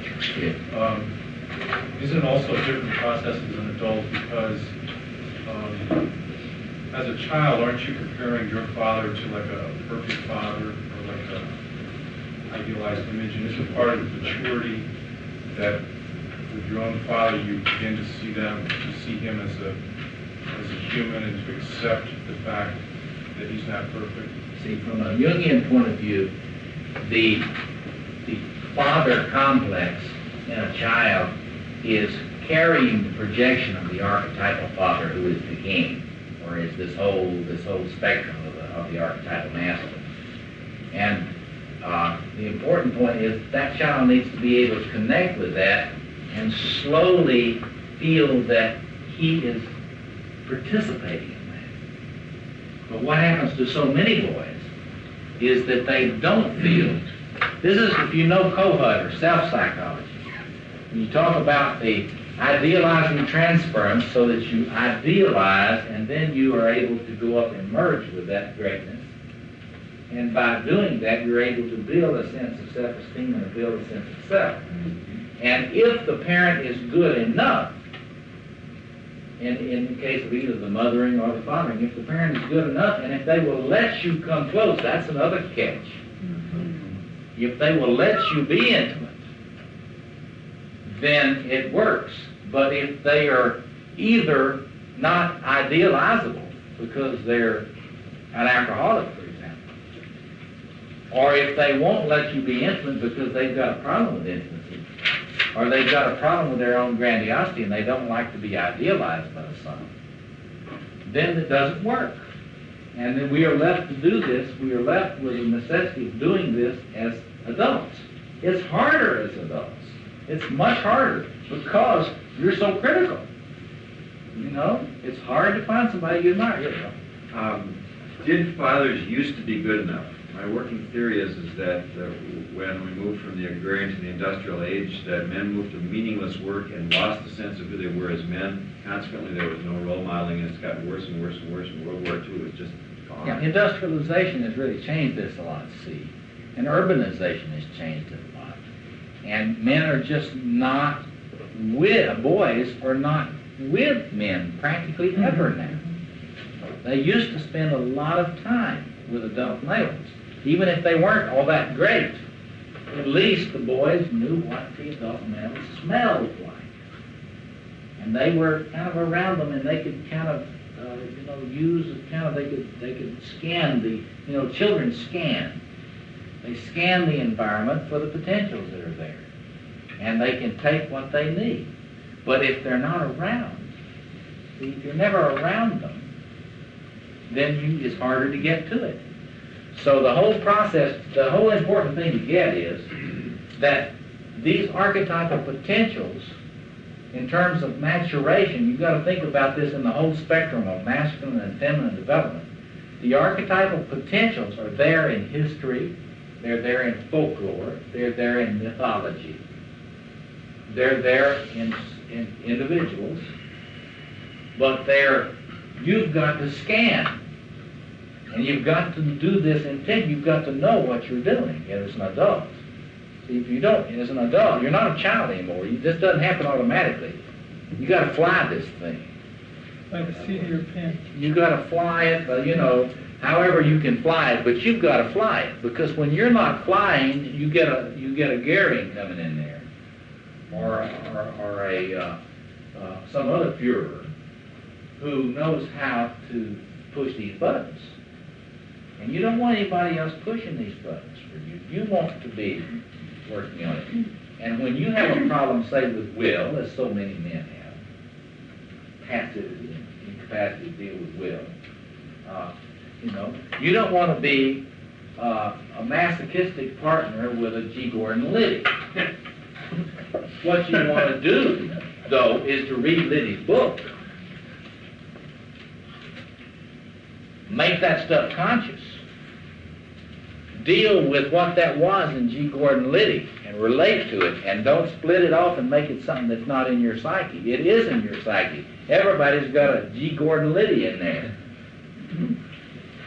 And split it off is a mistake. Yeah. Who can I read who embodied the king? Well, I would start with Churchill, because he's sort of the king warrior, prime minister. See, the king at that time really wasn't embodying this energy much. But Churchill was total power. Well, who else? Let's have some suggestions. Who? MacArthur. In terms of his functioning in Japan, oh yeah, look at the way he functioned in Japan. Henry V. Henry V.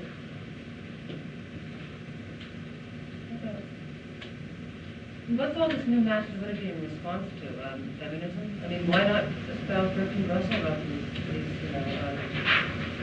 progressive characters? Well, I don't know. Everybody can speak for themselves on that. I see it as a response to a lot of difficulty on the part of men to be able to affirm their own power and not feel guilty about it.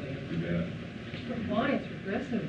I mean, Why is Regressive? excuse me, why is it regressive? I mean, my goodness, it's, I think, I don't know, it just is. Is pacifism the way to go? Well, there's a Hitler around, it's nothing about it. I mean, Churchill and MacArthur, it's all the masculinity movement. It's kind of disturbing. Well, I think that it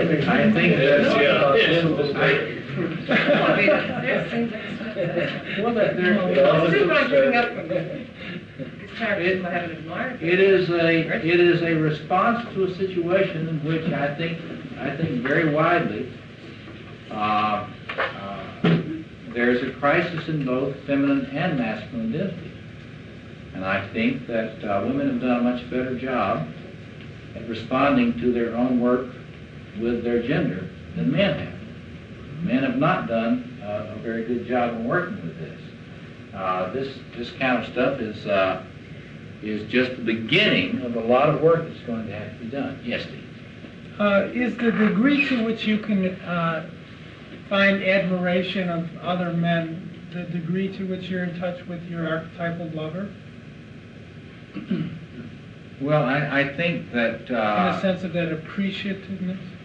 Well, I think that's very important to be able to value. If you can't be in touch with that inner lover, you're not going to value any of this, and therefore you're not going to be able to appreciate it. But I think that in order, for example, to be in touch with the lover, you have to be able to find individuals who embody that.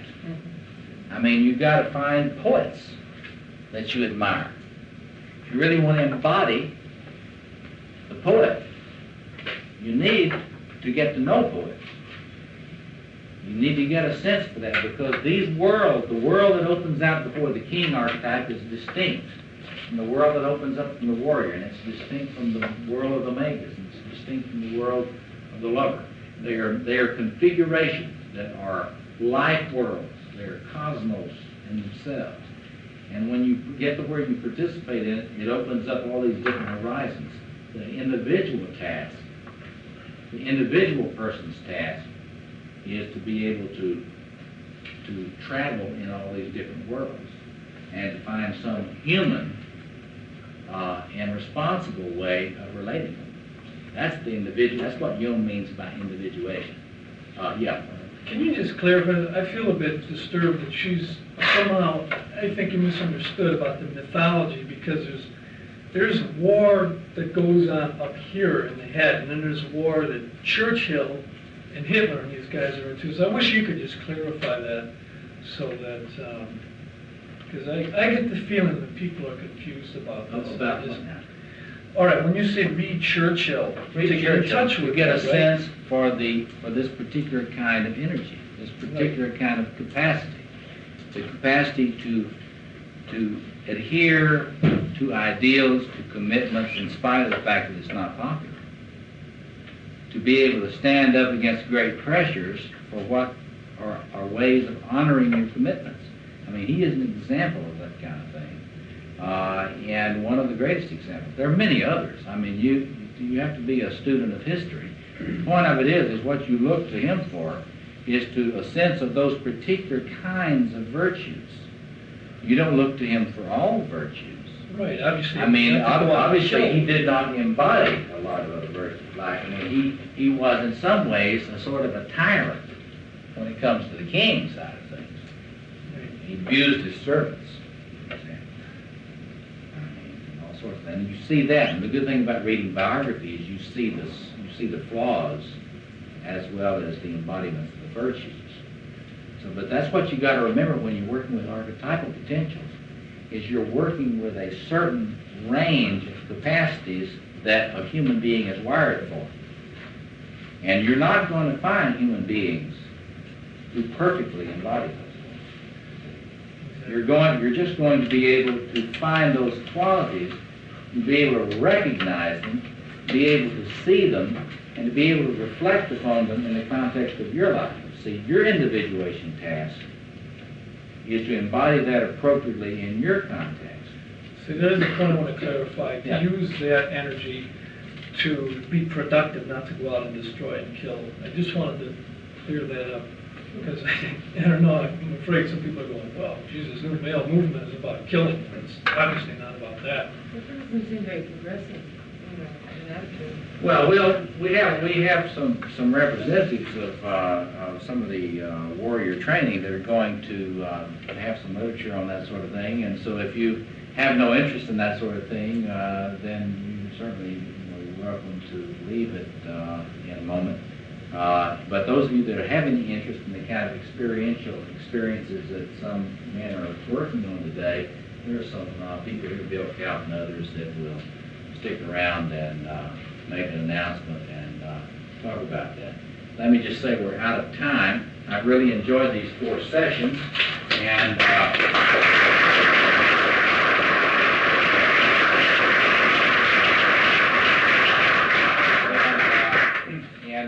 I hope you will continue your work on psychology of the archetypes and the way in which they all relate. Try to remember that the issue is the interrelationship of all. So thanks a lot. If you'd like to receive the Jung Institute bookstore catalog, book and tape news, or information about Institute programs and membership privileges,